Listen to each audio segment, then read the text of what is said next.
us gathering together with the sun, even though your back's to the wall. One strike, go cut the monkey mind. Your blade swing one time. When clouds have cleared, sunlight can shine. One time, the fight is yours. Stop it with your sword. There's endless power once you start. Never lose your heart.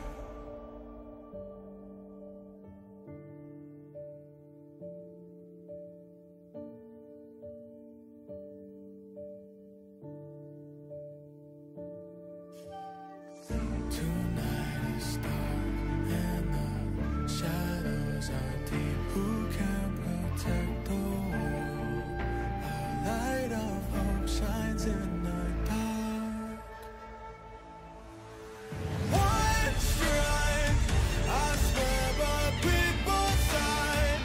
Keep faith just one time. I'm gonna light up all the fires. One strike for my desire, a light up so bright. It's all the power in my heart. I'll defend the world.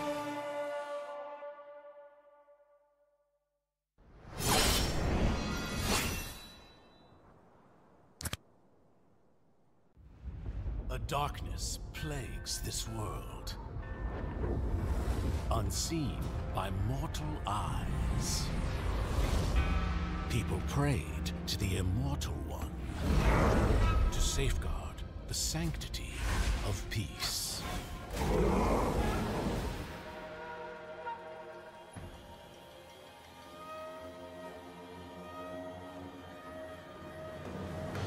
The ceremony's starting! It's Suyo! It's Suyo!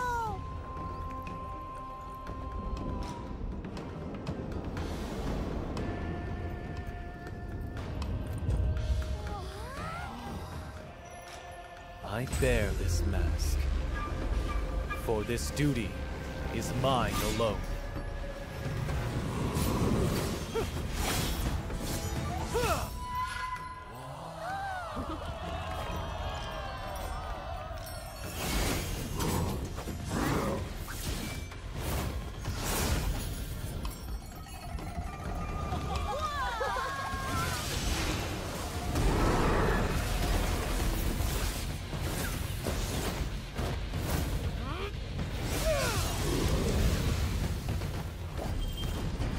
What is that? Is the ceremony over? Mommy, I'm scared. What is that?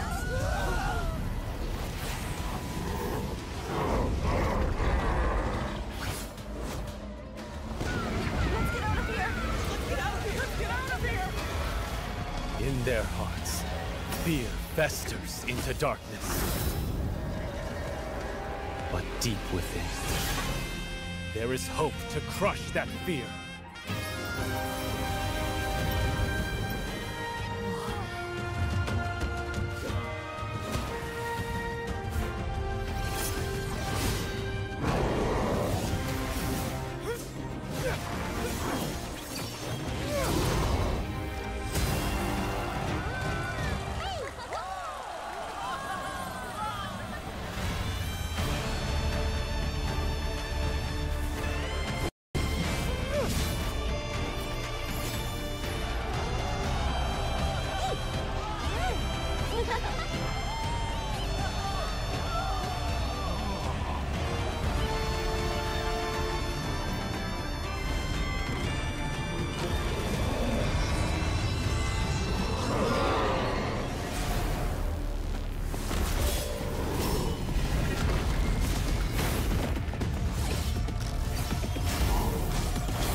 Through this mask, I see no fear.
G? -1? Ayun na. We can. 4 seconds. We can -1. G? Just fried chicken. Zia. No pure. No pure Zia. Zia, pre.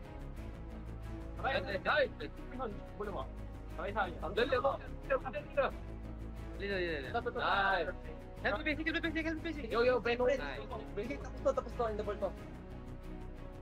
Sige, sama-sama na kayo mga tanga. O, mga bobo. Ingat. Ayan. First goal, careful to... Yeah, may imo ko, pre. Endo pa. Tawag lang ako. Power lang. Nice! Ay, nakita nyo. Ay, gitna. Patay. Take.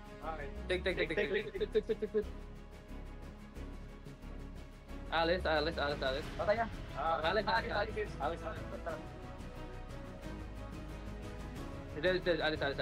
Alis, pre. Bobo! You wanna get it? Yeah, 4v, sir. Ito, pero. Mistake, gago! Bobo! Alright. Go top. Chris, tangat.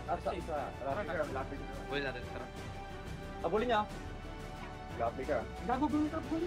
Tigong, tara, pre. Apat dito, pre. Go top. Easy. Ayun, dali. Tama.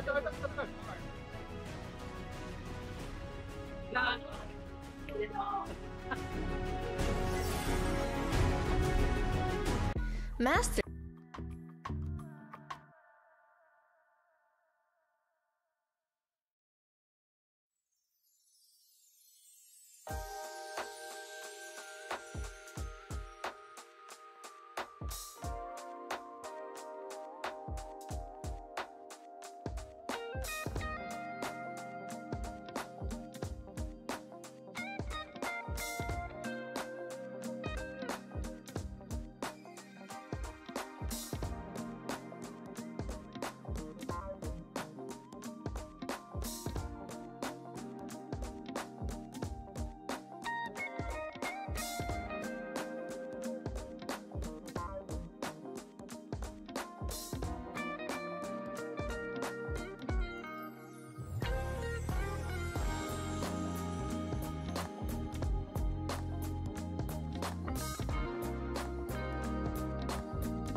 Legends rise and legends fall. Time sure moves swiftly on the path to power as we're already here in the final stretch of the regular season for NACT Fall 2024.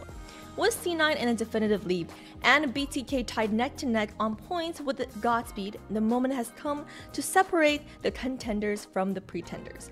4 teams this week will secure their spot for playoffs and 4 teams will bid farewell for the NACT stage. Will the threat of fast elimination set the stage for top-tier gameplay?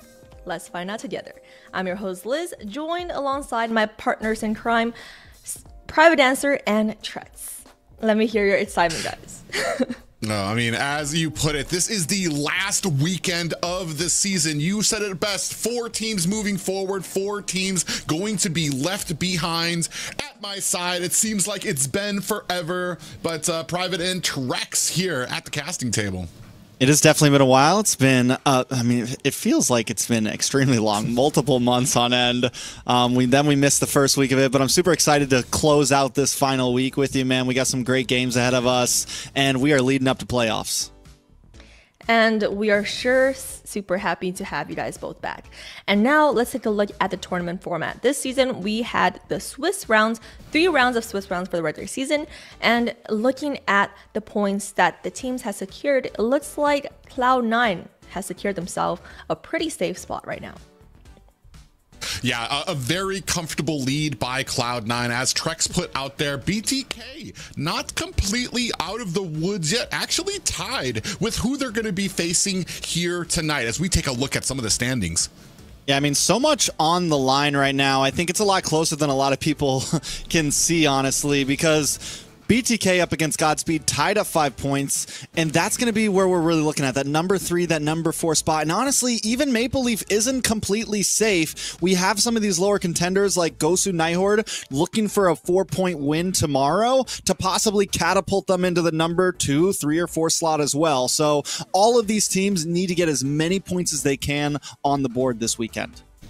Absolutely. And the teams with the top 4 points, the top 4 teams with the most points will secure their spots in the playoffs. And the playoffs will feature double elimination with the upper bracket in best out of 5 series and the losers rounds in best out of 3s. And the finals will, as always, be in best out of 7. And the finals is actually pretty soon.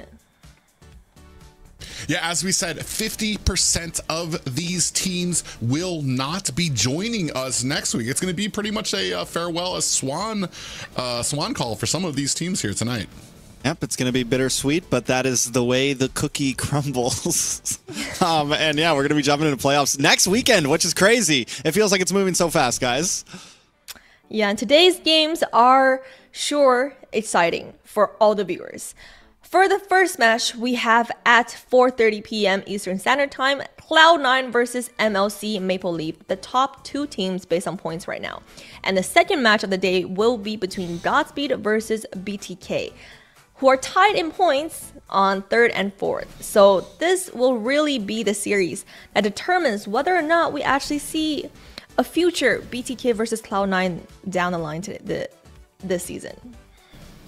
Yeah, as you said, it's actually a very important match for BTK and Godspeed that will round out our night. But beginning the night is going to be Cloud9 taking on one of my favorite dark horse teams, the Moonlight Club Maple Leafs, who have shown some promise going up against what many are considering the powerhouse in North America right now.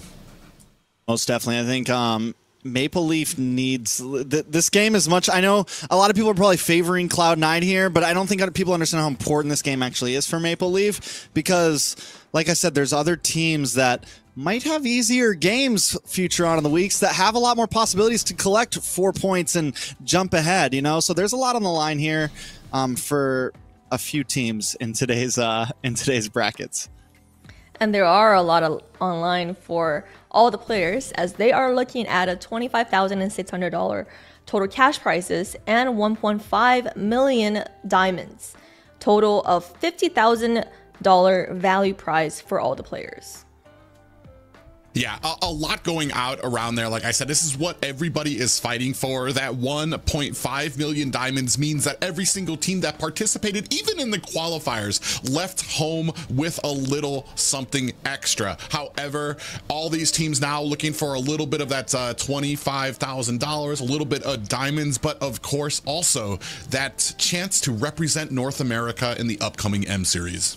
Yeah, right now, one road leads to glory, right? One road through NACT can take you over to Malaysia, have a chance to redeem NA on the world stage because God knows we need it right now. So excited to see how things play out. Yeah, and this is the path to power, everyone. For all the viewers watching at home, you have something special as well. We have on the screen a giveaway code as well as a QR code to scan for 31 tournament chests to one of these skins. That's a lot of tournament chests, and it's open for everyone in the world. Yeah, moving up with the times. We got ourselves a nice little QR code to make it easier on you guys. But just like she said, only 31 tournament chests to go, so you need to be very quick. When I look at these codes, I try to pronounce them as one word, like Meku Nevik Nechos. Yeah, that's the code, guys. Go for it. Yeah, and we hope you got that down, guys. But yeah, very exciting series today. And we know the first match is going to be between C9 and MLC Maple Leaf. So let's take a look at the lineup for Cloud9. For Cloud9, we have Naz on the XP lane, Best Player in the jungle, Mark Cutie in the mid lane, Cold World on Roam, and Captain Basic on Gold lane. Yeah, when I talk about powerhouses, I'm talking about the entire shebang when it comes to a team here. You're talking about an organization backing them. The manager, GD Eiko, has them all in a boot camp at his residence, so they're all able to hear each other. They're able to play together, and these guys have been doing so well. And as we've said, they have nowhere to go but up.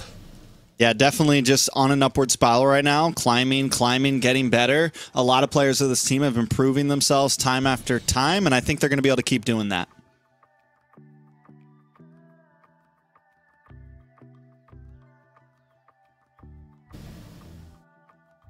All right, let's take a look at Maple Leaf now. It does look like we have Yureshi, Nasty Wayne, J-Law, Pavel, Toru. This is a team that, I mean, it's not something that anyone predicted to be the best of the best, but they're definitely showing they are hungry for this. And as we've seen in past NACTs, you never know when the upset can come. And if there's a team that can maybe steal a grand final slot, this could be one of them.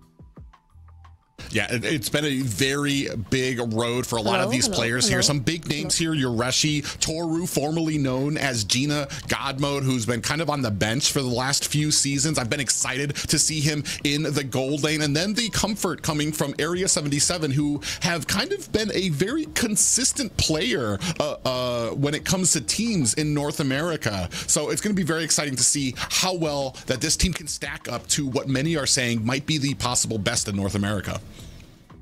Most definitely. Liz, how you feeling about those teams? I'm feeling great. My mic was muted just was it? For a little bit, but we saw how the powerhouses of NA have shown their face, and I love the player poses. So yeah, very exciting. Very exciting series indeed. And for you guys, you already talked about how MLC Maple Leaf needs to kind of secure some points in order to secure their spots on the top 4 spots. So what are your thoughts on how they're able to do that this week? Well, and this is something I talked about, I want to say, in MLC Maple Leaf's first series. When they went on their last match of that series, they went with an off-the-wall pick of a Sun. And I'm wondering, now that we're here at the last weekend of the season, will that pick, will that eventual loss come to bite them in the butt here when it comes to trying to make it into the top 4? It's definitely, I think... I want to argue for Maple Leaf and play the devil's advocate and say that maybe they just felt confident. You know, maybe there was some like, oh, we got this. And I have a feeling that maybe against Cloud9, they may not slack off. I still think it's going to be a very hard game, and there's definitely zero room for slacking off at all. There is zero room for even making honest mistakes, let alone, let alone doing it on purpose or cheesing or anything. MLC Maple Leaf has to come into this the best they can. And let's see who our casters voted for their predictions. It looks like even Private Dancer voted for Cloud9. I mean, you talked a lot about how MLC Maple Leaf is your favorite team, or was one of your favorite teams. So what happened here, Private? Well, I want to say last week really made me a believer in what Cloud9 is doing and how well they have come together. We talked about Nats, we talked about Cold World coming up right now. Cold World has been a huge piece of the success of Cloud9, and dare I say, maybe starting to climb that mountain of the number 1 or 2 position of Roam here in North America. I mean, and if Private Dancer's a believer, I'm a believer as well. I got a good feeling about Cloud9. I mean, honestly, I do think both of these series, there are possibilities for some games getting lost or games going other way. At least I hope so. But again, it's going to be a hard route for a Maple Leaf here. Yeah, looks like we're all believers this week. And some changes, like you guys mentioned, we do have the new hero out for grabs this starting today. So do you guys expect that to happen for the first series? I'm unsure. As I've seen in some of the games, as I've seen from a lot of streams and stuff, not a lot of people have been placing him super high on the pedestal, either in jungle or in the XP lane just yet. And then that kind of puts into play, do you monkey with your well-established plans and compositions to kind of fit him in yet? Or are you going to kind of just leave him out, see where he kind of lands as we kind of move on through the season? I think maybe we don't see him game one. I don't know. I guess it could go either way, right? Maybe it could go one way where we don't see him game one, and if a team gets comfy, they try out something new, or he is the new secret weapon. I mean, a lot of times, I remember when Jushin first came in, a lot of people were doubting it, didn't think it was going to be very viable, and then we saw it all throughout MWI, into Snapdragon. It was a powerhouse for a while there. So, I mean, you never really know with some of these new heroes. Sometimes they're doubted, sometimes they're hyped up, and they flip-flop the other way. I mean, you guys mentioned it might not be picked, but will it be banned all series today? I don't see, like Trek said, I don't see it being banned early. If a team gets comfortable and they want to kind of get a little flashy, maybe they'll kind of throw it out there. But I think early we're going to kind of stick to the established assassins that have been really kind of wreaking havoc on the meta right now. Those Lings, those Hayabusas, even Jawhead, who has been kind of, I want to say, the counter pick to a lot of those assassins, might be up there. Yeah, I mean, honestly, the meta's in such a place right now where it is moving so quickly, and every team feels like they have different bans, different picks, and that's not just an NACT, right? That is globally right now. It is a very wide and deep pool. Anything could really happen, right? Maybe game one he gets picked and he's a monster and he's banned from here on out. Maybe he gets banned to me. Like, honestly, I cannot tell you the way things are going right now. Well, I hope it will be as you guys said, and I hope this series will be as exciting as everyone is waiting it to be. And for Cloud9, we do all hope that their synergy has continued to grow, as we've seen last week when they just move in together. I mean, this week it might have been a little bit too long living with their teammates. You know, we never know that. I don't think any of our NA players really boot camped in North America before. This is the first for North America to have a boot camp with everyone living together in, you know, the deserted Missouri, the Northwest. Whoa. What do you guys think? Yeah, it's actually, you bring up a great point too, is like there's boot camping and then there's living together for a while. There's fighting over toothbrush, wondering who who ate some of your food a little bit. Maybe there might be some kind of clashes going on. We'll see how that develops here in this first series.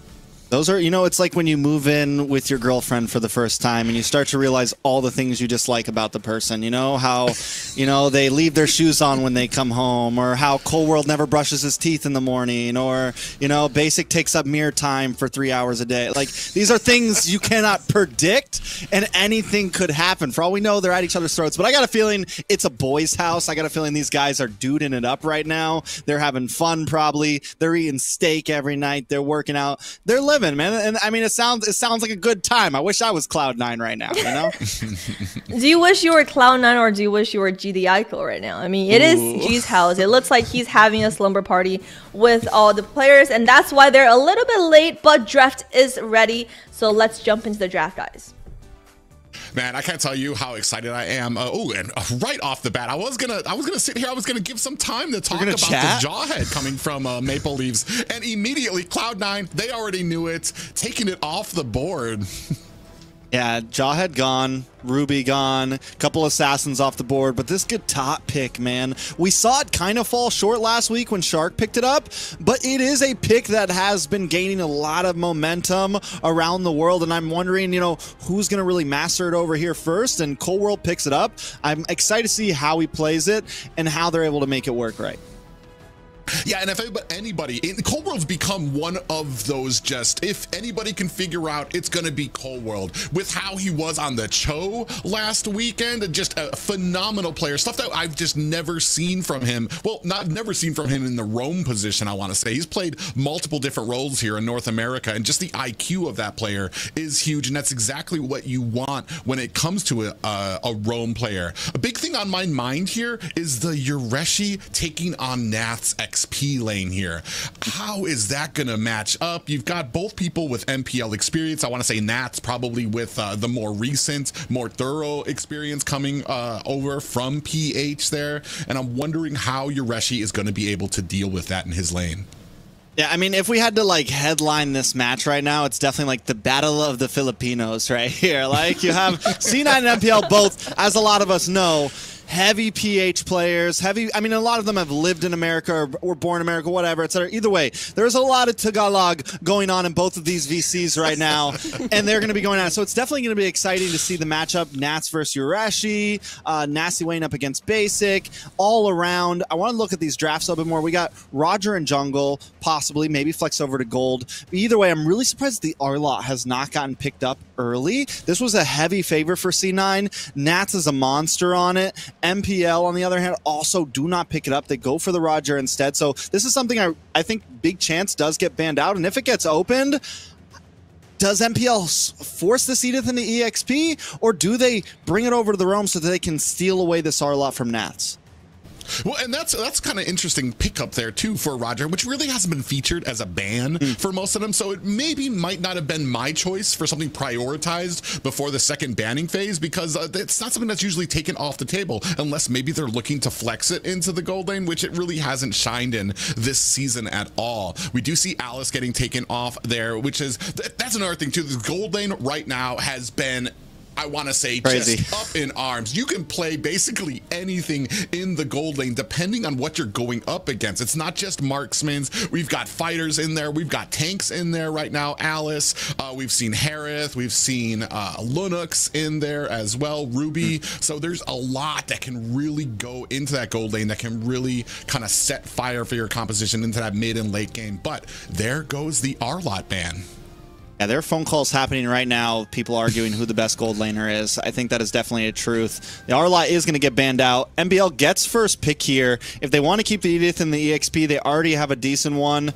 It definitely works. C9 maybe falls back onto something like the Terizla. Hylos also still open. Definitely a very viable possibility. Still plenty of options. And that's the thing about the hero. It's like some of these bans, you look at it and you're like, there's still so much they can pick if they want. When it comes down to gold lane, though, I feel like just overall, MPL has a lot more flexibility coming into the second phase. They can still pick up a gold laner, they can still pick up a jungler, they can still pick up a roam, they can still pick up an EXP laner, to whereas C9, those three picks are there. They need a gold laner and they need an EXP laner.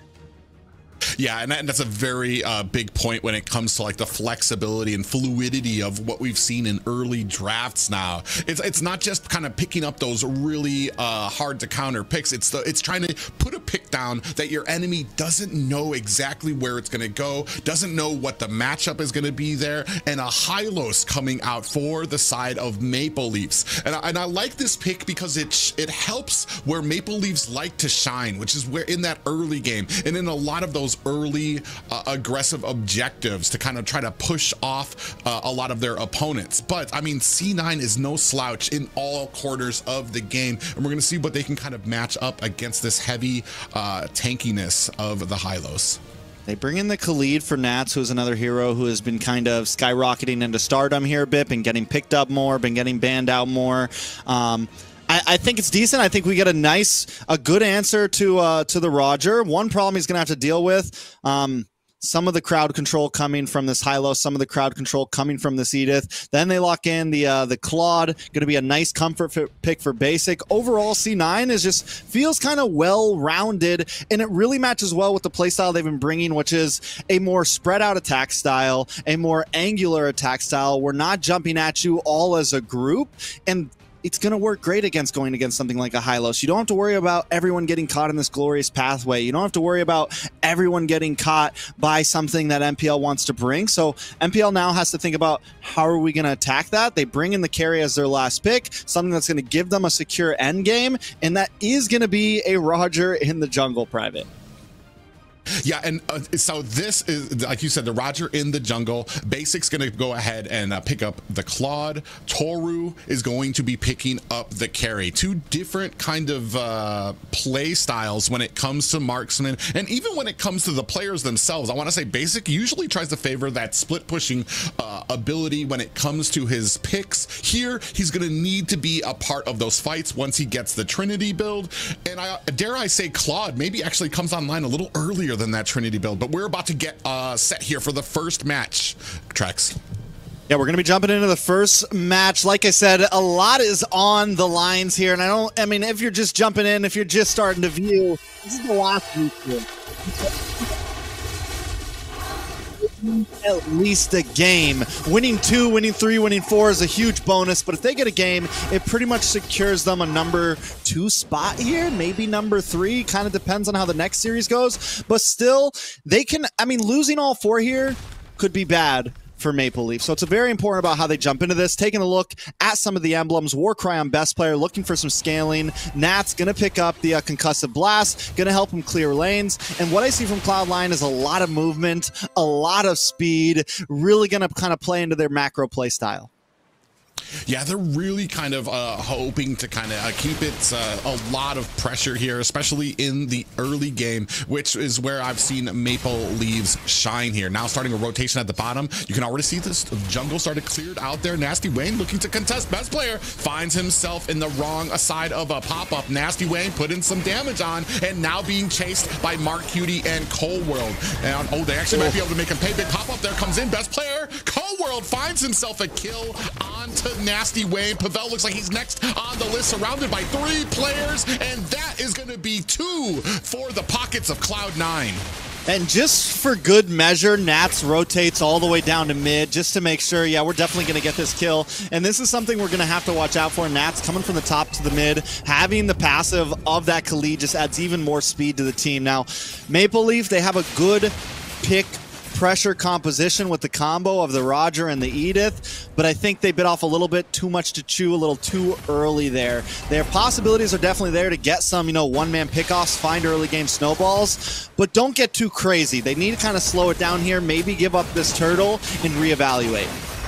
Well, they're definitely gonna have to give up the turtle, but that's kind of where the problems start for this team. Is you start giving up turtles, you're not ready. As soon as the next turtle comes up there, you can already see a little bit of poking. They're kind of checking their nose around the jungle. They're looking for an invade, possibly here for the blue as it comes up here. Pavel takes a bit of damage, down to 50% health. Cold World gets a pop-up for his efforts. Yureshi on the side, he rotates down to mid now, taking a heap of damage from Nats. Here comes the Avatar, the Guardian. Is that gonna be enough? Cold World in trouble, procs his own healing. Is that going to be enough to keep him up? Yureshi down to 10%, finds himself an escape covered by Pavel. I thought for sure Cold World was going to go down there. I thought for sure Nasty Wayne was going to jump in, be able to maybe get an ult off, fully commit. But Gata is a tanky boy, man, and this is why he's getting picked more and more and more. A little bit of damage, though, on a best player. Yeah, and Pavel finds themselves a kill onto best player. Now bringing it to a 2-1 game right now. But Toru actually is getting pushed down into his lane, and he is going to have to find himself a quick route home. Should be able to make it back to lane in time to at least kind of not fall too far behind. Taking a look at those gold lanes, Basic, Toru. Basic does have the kill up, Toru just an assist, but neither of them have died, which is going to be huge. Toru is going to kind of be a possible mid to late game saving grace for MLC here, especially with the way that they've already taken a death on the Roger, already kind of lost some of that snowball potential. We're already kind of looking at some possibilities of what are their chances of surviving into the late and getting Toru online. I do like that when we saw that Nats was able to rotate down very quickly on the Khalid. Now, Yureshi, when it came to the second fight, he was the first one to start rotating down, saying, all right, this is the game we're going to play. All right, I need to be down there to join my team to make sure that it's not going to be a 5v4 and helping them. And it did eventually kind of help them to be able to kind of push back Cloud9 a little bit. And even, I want to say, maybe a little bit help them to kind of get that one kill that's on their belt right now. But yeah, the pressure is just going to continue for both of these teams right now, and I want to say Cloud9 just looking as fierce as ever. Yeah, Cloud9 playing a tight game, playing very comfortable, and I think the that EXP lane is going to be a really. You mentioned the matchup early on, and right now with the hero matchups, it's going to be tough for Yureshi to catch up to Nats. Having the passive on that Khalid's going to clear waves faster, and until they get to that, first Lord where there's really 4v5s, it's going to be hard for Maple Leaf to take a lot of these big skirmishes. I think they just need to keep it focused to the turtles, kind of look for those little pickoffs, like from what we just saw from Pavel and Nasty Lane. Look for those little moments, but other than that, they need to have vision on where Nats is coming from, where Cold World is coming from, because those are big CC heroes that could definitely turn a fight around in any moment. Yeah, and you can already see them starting to refuse. That's going to be 2 small minions taken off the side for Maple Leafs. And it doesn't seem like much now, but as the game continues, when you keep taking those minions, when you keep refusing that farm to Nasty Wayne, to a Roger who likes to be ahead in the game, it's going to start being costly. Yeah, so now things kind of slow down a bit. Mark Cutie still kind of playing the distance. Turtle gonna be up. It does look like MPL, MLC, MPL wants to contest this one. They got 4 members up. Yureshi's already in position. Cloud9 also wanting to toggle for it. Yeah, but the thing is they're not actually like going for it. They are standing around. Now you have the jungler up at the top. He's going to go ahead and try to clear. Now we do get a little bit of damage onto the turtle. We're pulling it towards our direction. Mark Cutie here keeping a good job of keeping the vision on it. Nats coming in from the side. Pavel down to 50%. Nasty Wayne now chunking onto this turtle. Yureshi with a little bit of healing. And it looks like this is going to be a free uncontested turtle for the side of Maple Leafs. But on the bottom, Toru in trouble. Finds himself on the wrong side of a shadow kill, but wisely moves to his minion, spread that damage up amongst them, and may be able to protect his tower. Yeah, I'm watching best player on the mini map. He kind of gives up that turtle. He starts making his way down to gold. They make the big play in the gold lane. They get a lot of gold plating into Basics' hands, giving him even more of an advantage. And not only that, but take down a nice chunk of tower. So honestly, feels like a fair trade for Cloud9. And looking at the gold, it's maybe even more of a fair trade. They're now jumping up to almost 2K gold lead, 1.8, something around those measures. So Cloud9 feeling comfortable, holding good map control, and coming into every moment with a plan. Yeah, we do have, look at the side here. We've got 4 members of Cloud9 looking for some type of angle. Not able to find it just yet on the gold lane, but may be looking to refuse this purple buff to the side of Nasty Wayne. I'm waiting for the big pincer, right? Because the Avatar of the Guardian, the AOG, the Gatot ult is very, you know when it's coming right away. But where I've been seeing a lot of teams succeed with it is kind of forcing them to move one way with a couple members. The AOG comes behind them, so you're kind of sandwiching them between these two picks. And Cloud9 does have the opportunity to do that using the Raging Sandstorm, using Mark Cutie, and look, Toru.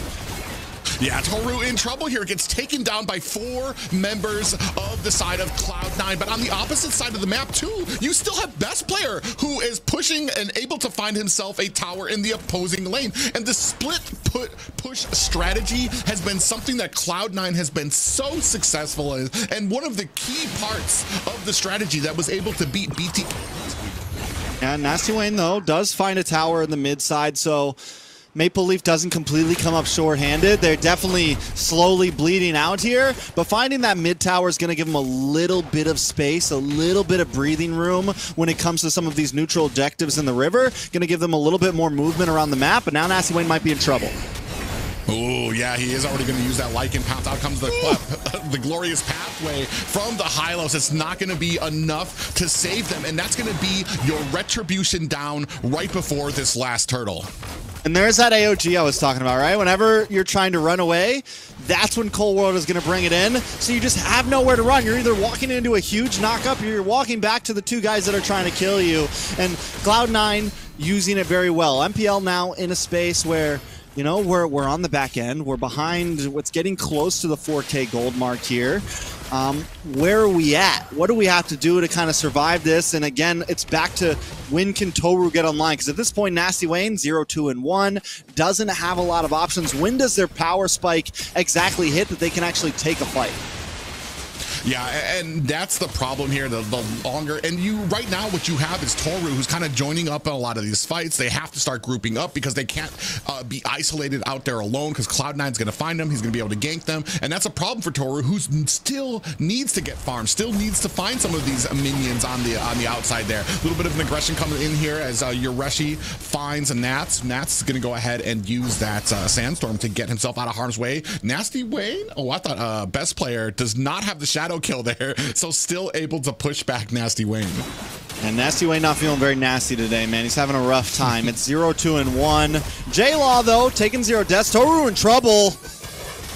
Yeah, there goes the blazing duet. Toru goes down. Nasty Wayne coming in from the side. Big pop-up lands. That's going to be enough to take Nats down. Cold World looking for an escape. Finds himself a stun. Gets taken down by J-Law. Nasty Wayne here, but look at the damage coming off from Basic.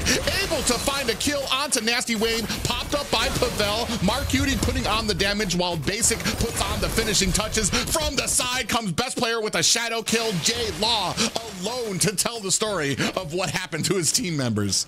For just a split second, it feels like Maple Leaf has a chance there, and then it is crushed. They find 2 members, putting them at 3, but right now, Cloud9 are just on a roll and taking a look at Basic's items. He's got the Trinity locked in. 8K gold, 9 minutes in. He's feeling himself, and now he can really get groovy in these fights, right? He can really get involved in all of these fights. He's leading out of all of his teammates in gold, and normally it takes a bit. Normally Basic's more of the slower play to marksman, hanging out in the off lanes, but this time he feels very involved in these team fights. Yeah, Best Player going to go ahead, clean up a very fresh Lord there. Pavel finds a kill onto Cold World. The rest of Maple Leafs looking to make Cloud9 pay. Diving deep in was Nats, and he's going to be able to flicker himself out to safety. That's going to be more than enough to kind of push back Maple Leafs, maybe make them rethink their strategy as they were running through the enemy jungle. I mean, Maple Leaf does find a kill there, and in a situation like this, everything is a win. Every little kill that you can get that you don't lose something for is definitely a win. Cold World does come back up right in time with the Lord, so Cloud9's still going to get a solid push out of this, but Maple Leaf at least gains enough ground there that they can find some positioning on this defense. The question is do they just stick to this very huddled up, grouped up type of strategy? Which, yes, I kind of want to say they do because of how far behind they are, but at the same time, you're giving yourselves over to the macro that Cloud9 wants to bring, so it just feels like a lose situation. Well, and that's the brilliance of some of this strategy. Yoreshi does find a kill, and a Best Player who missteps, kind of diving into that tower, and a good, I want to say maybe a little bit of an opportunity here for Maple Leafs, but I want to say the biggest part of this strategy is the split pushing coming from Best Player. There's not a lot of people that can contest with that. You're gonna have to deal with the shadow kill. We do have the blazing duet coming in from Basic. Glorious Pathway is out. Yoreshi miraculously finds himself an escape from all of that damage as Nats fending off the 3 members of Maple Leafs as they try to, they are successful with getting that high ground tower. Nasty Wayne looking for an opportunity. He's gonna find a kill onto Cold World as Mark Cutie and Nats running for the hills. I got MPL's finding some rhythm, man. They're hitting that spike. That spike that maybe was supposed to come at 8 or 9 minutes is now hitting at around 11 and a half, 12 minutes. But the damage is getting there. Even with Nasty Wayne being at 1, 3, and 5, the damage is getting there. Toru as well, taking the 2 deaths. He finally gets the Trinity build locked in. He's a little bit late to the party, but it is there. And not only that, taking a look at the tank, the one who's holding the front line, taking a look at Pavel, taking a look at Yoreshi, you have a nice, strong front line that can give Toru space to move. So MPL finds a moment to maybe do something. Oh, do have a shadow kill out there. Is going to be able to take down Nasty Wayne, and he has been having a big trouble on this game right now. We're starting to put our pressure up onto the top lane. You can see minions there coming in with the quad. Shadows is best player. Out comes the glorious pathway to push back Cloud9. I'm not sure if that's going to be enough now. We still have minions coming in through the mid. Maple Leafs preparing for it. In comes Cold World, putting some damage out there. A little bit of the CC coming out from the side of Maple Leafs. They clear up the minions, and they are just not giving up the pressure here is Cloud9. Yeah, I think it is time that they kind of need to, though, right? They need to kind of slow it down the way. Conceal play. Yeah, conceal play. They're looking for something onto Mark Cutie. They don't find the pop-up. They do with the flicker. Is that going to be enough to take down Mark Cutie, who's going to be able to dash away? Now they find themselves in a bad way with the flank coming on from Cloud9. In the middle of it, Nats gets picked off by Toru. The Trinity build doing its job on off-screen there. Basic finds a kill onto 3 members of the Maple Leafs. This could be looking like a final push. It's just J-Law on the Aurora left to try to defend this core from 4 members of Cloud9. What the heck happened? We flicked away for 1 second, and now C9's taking the game. Yeah, and a very, I want to say a very stalwart first game by Cloud9. Maple Leafs, I mean, you said it, they showed those signs of life, but maybe a few minutes too late. I want to say Toru was more than well ahead of his counterpart, or Toru was more than far behind Basic when it came to the gold. There you can see there when it comes to the matchup there, 8K to 12K. That's a 4K gold difference on the gold lane alone. Yeah, I mean, there was definitely there was a big deficit happening there from the start to the finish. MPL, I think right in the beginning they come into that game thinking we're gonna get aggressive, and it kind of bites them in the butt, and then from there on it's kind of over. Taking a look at some of these items though, best player decked out completely. Taking a look at Basic as well, completely decked out. That's 2 members with full items, both your major damage dealer, and that was all they needed. You know, for 1 minute, all of MPL was up, standing. We moved the camera down for a second, come back, and Basic has a triple kill all of a sudden. I wish we got to see what happened there, but literally, MPL has just wiped off the map in a matter of seconds. Yeah, and that's just kind of the value too, and especially for a hero like Claude. While the Trinity build is pretty, I want to say, is useful on Claude. I want to say at this point he only really needs the Demon Hunter sword, the Scythe or the Scythe. Bleh, I can't speak. To really start doing damage, and the fact that he was 3K ahead by the time he had his Trinity build just kind of puts into perspective how well that this team was doing. Mix in the split pushing ability that we're starting to see from best player. They're really kind of leaning in to having the 4 members of Cloud9 dealing with the whole of their opponent teams, while best player is able to kind of split push, get his gold up, start creating that pressure on the towers as well.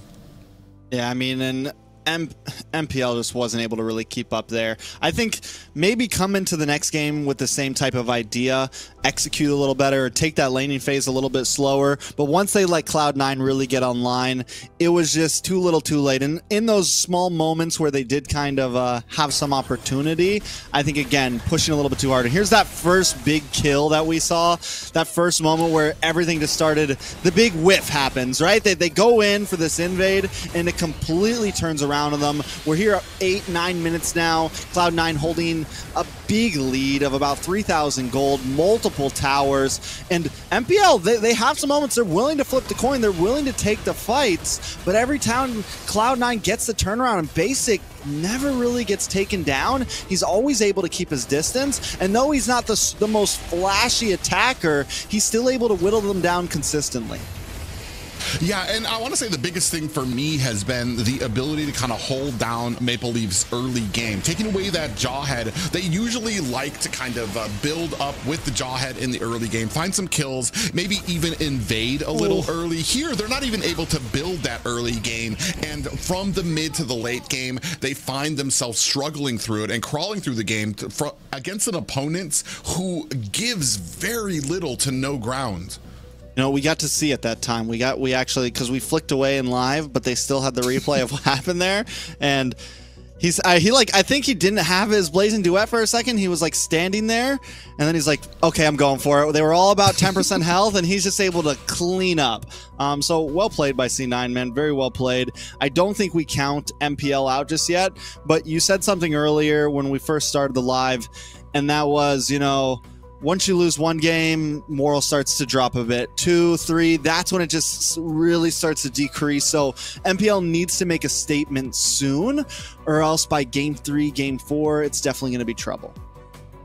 Yeah, and we were talking about it too. Just because right now they're kind of sitting at 3rd place, taking 4 losses here tonight, even if it is against a team like Cloud9, could be detrimental to their hopes of making it into the top 4. They're sitting at, I want to say 5 or 6 points right now. If you leave home with no points, especially with other teams still yet to play, we were talking about Nighthorde, who still has a very good chance of kind of coming away with some points there. It could be detrimental. We'll see if the side of MLC Maple Leafs have what it takes, especially here now that they're going to have the first pick. They're going to be able to kind of delegate against Cloud9 and see if they have something else in store. Yeah, I mean, I will say this. Maple Leaf was able to kind of keep up in laning phase a bit there. Even though they made that mistake, it wasn't like they were just completely lagging behind. Mid lane was able to kind of keep pace with Coldworld and Marcuti. They weren't just standing still. They were making movement around the map, and even when they lost out on something, they took that mid tower early on. They found a turtle. They found some success in what they were doing. So I think it's just, you know, pushing it a little bit farther. I think they came in with a game plan, and it just didn't exactly work out. They weren't able to get to that late game when they needed it, and they weren't able to succeed in the early game pressure that they wanted. So if they can tighten up a few things, I definitely think they could get a win, because C9 did make some small mistakes. We saw best player dash in, almost get taken out. But enough of last game. Let's talk about the draft. We got Fanny, Valentina ban. The Valentina ban, I think, is crucial. Marcuti's been a monster on it. I think it's gonna pull off wonders, especially if they pull something away from Marcuti here in the beginning phase. They do have first pick, so a lot of opportunity for MPL. Yeah, and I'm kind of wondering, we still don't see that Jawhead has been banned out just yet, but the priority most likely, I want to say when it comes to the Maple Leafs, probably going to be on an Assassin for the first pick, and then that will probably be rounded to maybe something a little bit more fluid and flexible from Cloud9. We were talking about it when it came to the first draft, something that you don't know what your opponents are going to be playing him in, probably that Edith coming out there as well, which has been a very strong pick for them. Right now, pretty basic when it comes to the draft. I'm just wondering what kind of changes Maple Leafs are going to be making. Are they, because like I want to say, like for them in the past matches, when it comes to them facing Assassins, it's always been the Jawhead that has kind of lifted the heavy weight to kind of resist that early game, to kind of put the Assassins on the back foot from the mid to the late game. Here, they're gonna, yeah, just like I said, they're going to go ahead, secure that Assassin first, and we're going to see where Cloud9 goes from here. I don't think Cloud9 immediately picks up the high or anything. I think Arlot's a definite possibility up front. Good coverage. There goes your Jawhead pick to kind of deal with the angry invades of this link. So Cloud9 is already on top of it. They have answers, and they are quick with them. Edith also still on the field. Couple mage possibilities, but I definitely think the slot 3 should be the Hayabusa, because they want to try to make sure at least they have some sort of assassin game. They could still fall back onto something like the Nolan, but up front, definitely go for the XP lane. Yeah, that's the interesting thing here too, because having the Jawhead on your team kind of opens up a little bit. You don't need the Hayabusa. Heck, you can lean into the Nolan like you were talking about, because that gives you a huge early game. Nolan, who already has probably the fastest clear of any jungle, you put a Jawhead on there with him, you're looking at probably a 1 minute, I want to say, gank coming for your side lanes there. Here, still kind of focusing on that early game for the side of Maple Leafs. They're going to go ahead and pick up the Vexana. Big amount of CC there as well. And then here, I'm wondering, are we looking for the XP lane? Possibly. Oh, you're actually going for another tanky. And this, I mean, this could be the tank as well. But I want to say Yureshi, what we saw in the matchup against Nats was that Nats, especially when you put him up against super tanky comfortable XP laners, Nats doesn't care about the matchup there. He's just going to clear lane quickly and rotate just as fast to help his teammate. So that almost puts you almost at a negative if you're picking up some of these really, really tanky XP laners.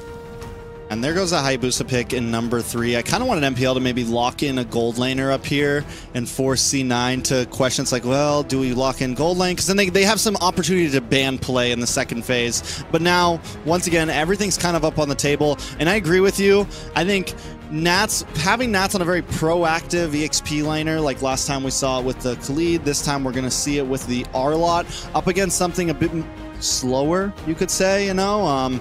It's definitely going to be tough to keep up and get involved in these early game fights for Yureshi. He's going to be able to he has to keep tabs on him. He has to make sure he's there and ready for some of these early game fights. Coming into this second phase of bans, very similar to last time, the Alice gets banned out. Not a lot of gold laners. I think this time MPL needs to think about it. They need to think about the Claude ban here. They need to think about maybe honing down on to basic.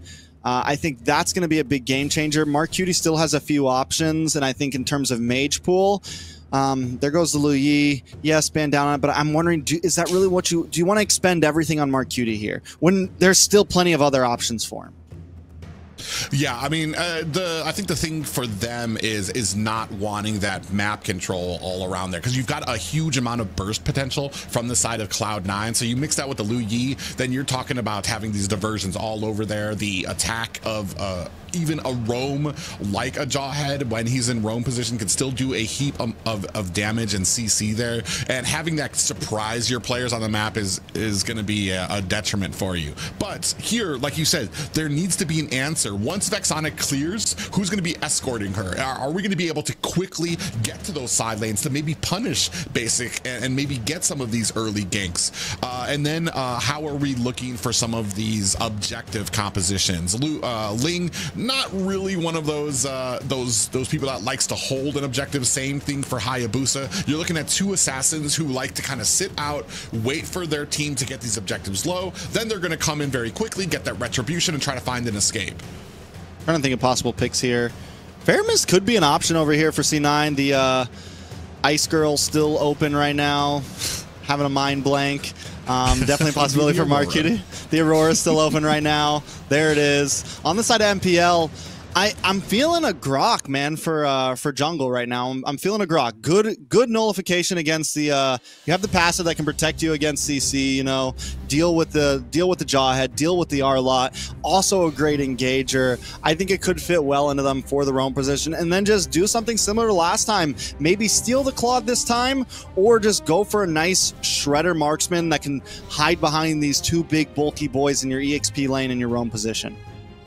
Yeah, I'm wondering if basic, I mean, we haven't really focused too much onto those marksman lanes for basic. We're looking probably at another Claude or a Moskov pickup here, which is where he usually likes to shine on a hero that really kind of fits into his playstyle here.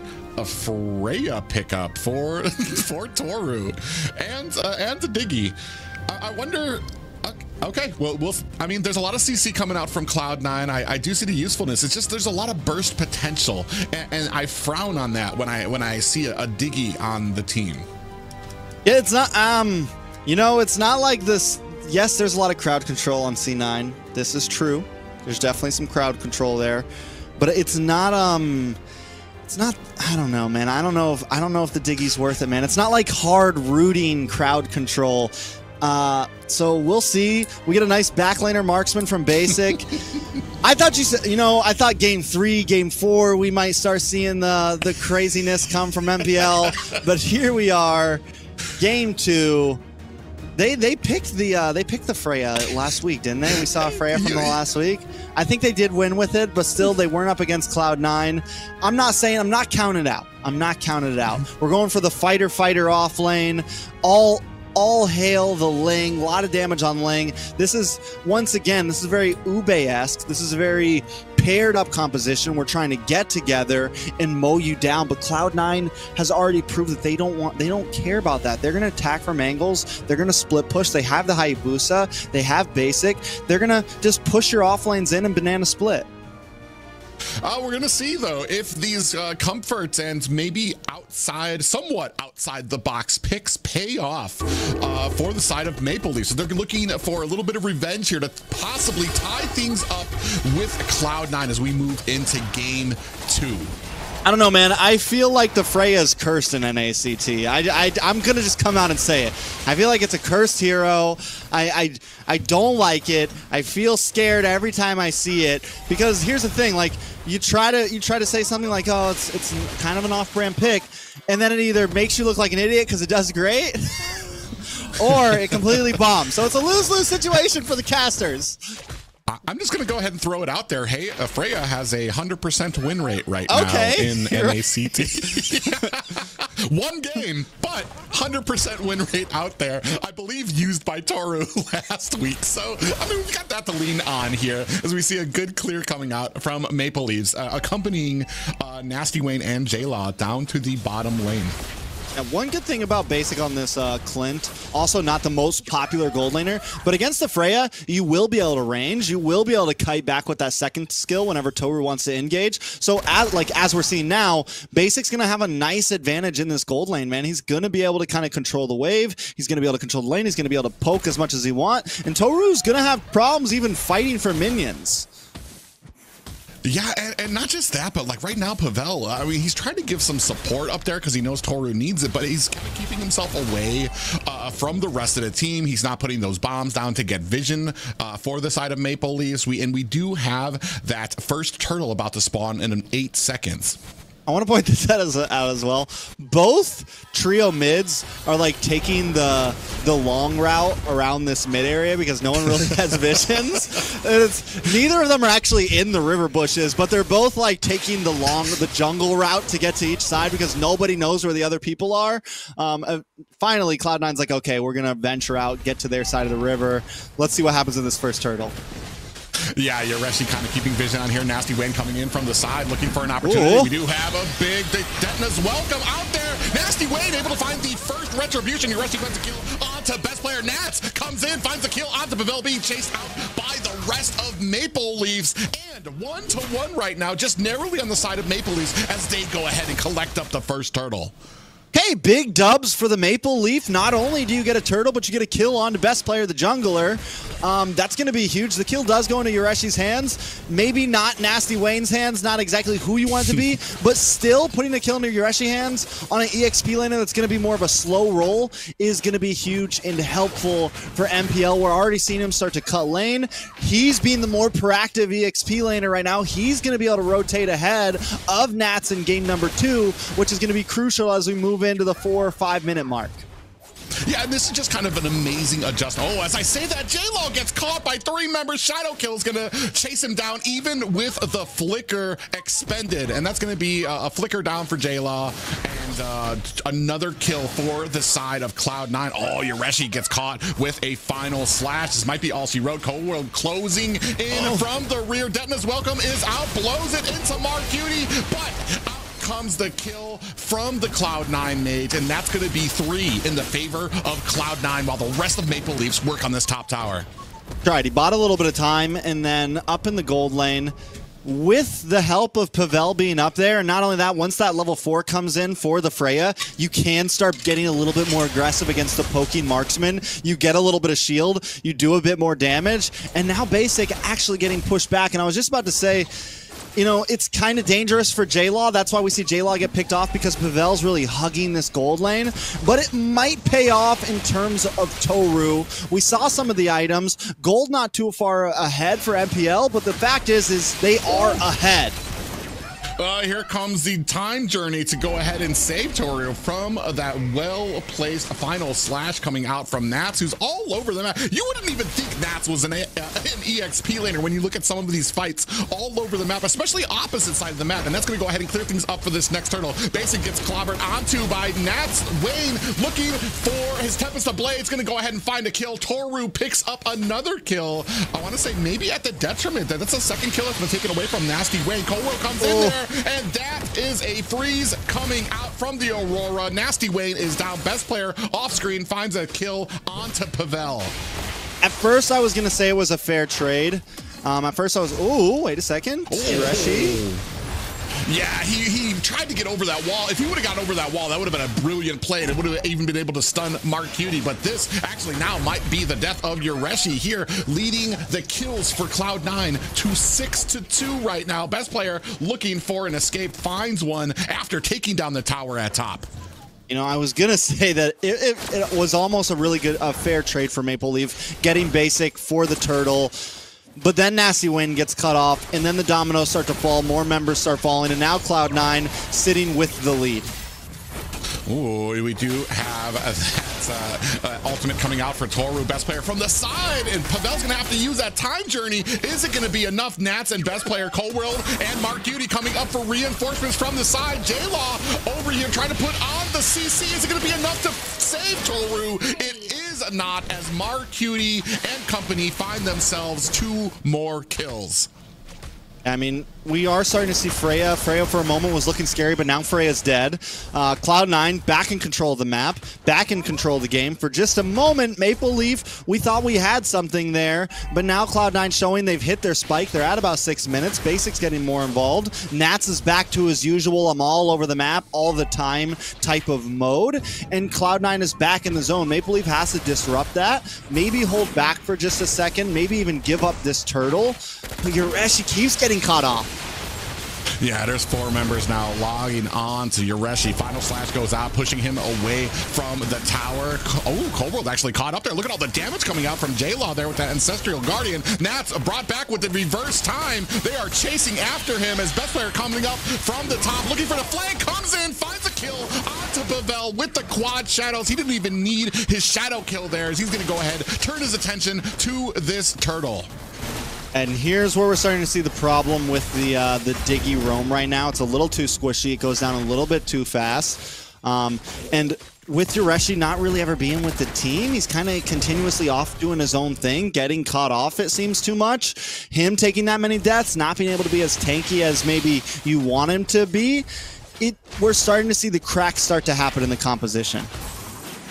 Yeah, and that's the unfortunate thing here, though. But I want to say making good use of this lane pick. Yureshi. Well played. Well played. Deadness welcome to nullify. No, he used the Deadness welcome to nullify the crowd control and then flickered. That was actually super clean. That was clean. I'll give him that. And now you can see that Maple Leaf's going to go ahead and put some pressure under the top as the jungle for the side of Nasty Wayne getting invaded here. That's going to be a purple buff, or going over to the side of Cloud9 now. MPL though, getting some towers. Like, we saw this in last game. They're doing it well in this game as well. Oh, hold on, Yureshi. Yeah, he goes in there for a Detonus welcome, misses it, and the time journey has to come out to secure his escape from I want to say the entire team of Cloud9 before they kind of clamored onto him. And that's going to be a time journey that they're not going to have for 50 more seconds. Yeah, 50 seconds. Lord comes up in about 43, so are going to be able to hang in there. Let's take a look at some of these items. Nasty Wayne has the Berserkers, has the Claws, looking for a Prolific Roar, but looking over at best player, he went for the more scaling route here. Has the War Cry, has the Hunter Strike, almost got a BOD. He's holding about 1,000 gold lead over Nasty Wayne, taking that death. I think he took a death really early on, so these 4 kills are going to stack with his items. So right now his damage is getting more and more. He's got even more lethality paired up with the Hayabusa Uji Shadow Kill, so definitely going to start becoming a threat on the map. Yeah, and then that kind of brings out, when does this time journey come out? You've got so much CC from Nats, from Mark Cutie, and then the potential for that shadow kill coming out from best player. When are you going to be using this time journey? Because it feels like if you try to block one, you've still got 3 or 4 other answers coming from Cloud9 that would actually make use of it. Nasty Wayne. Oh man, I was about to say that Coldworld with the concealed play there, going to the purple buff. That almost was all she wrote for Nasty Wayne. The rest of the team sees it, is going to go ahead, try to secure this for him. Most definitely. One thing I do have to point out for MPL, they're not falling into that route of how a lot of teams just kind of get reactionary and continuously chase around Cloud9. They do look for plays. We have Nasty Wayne looking for towers on the off lanes. Maple Leaf have been able to secure both off lane tier 3s. They're still playing their game.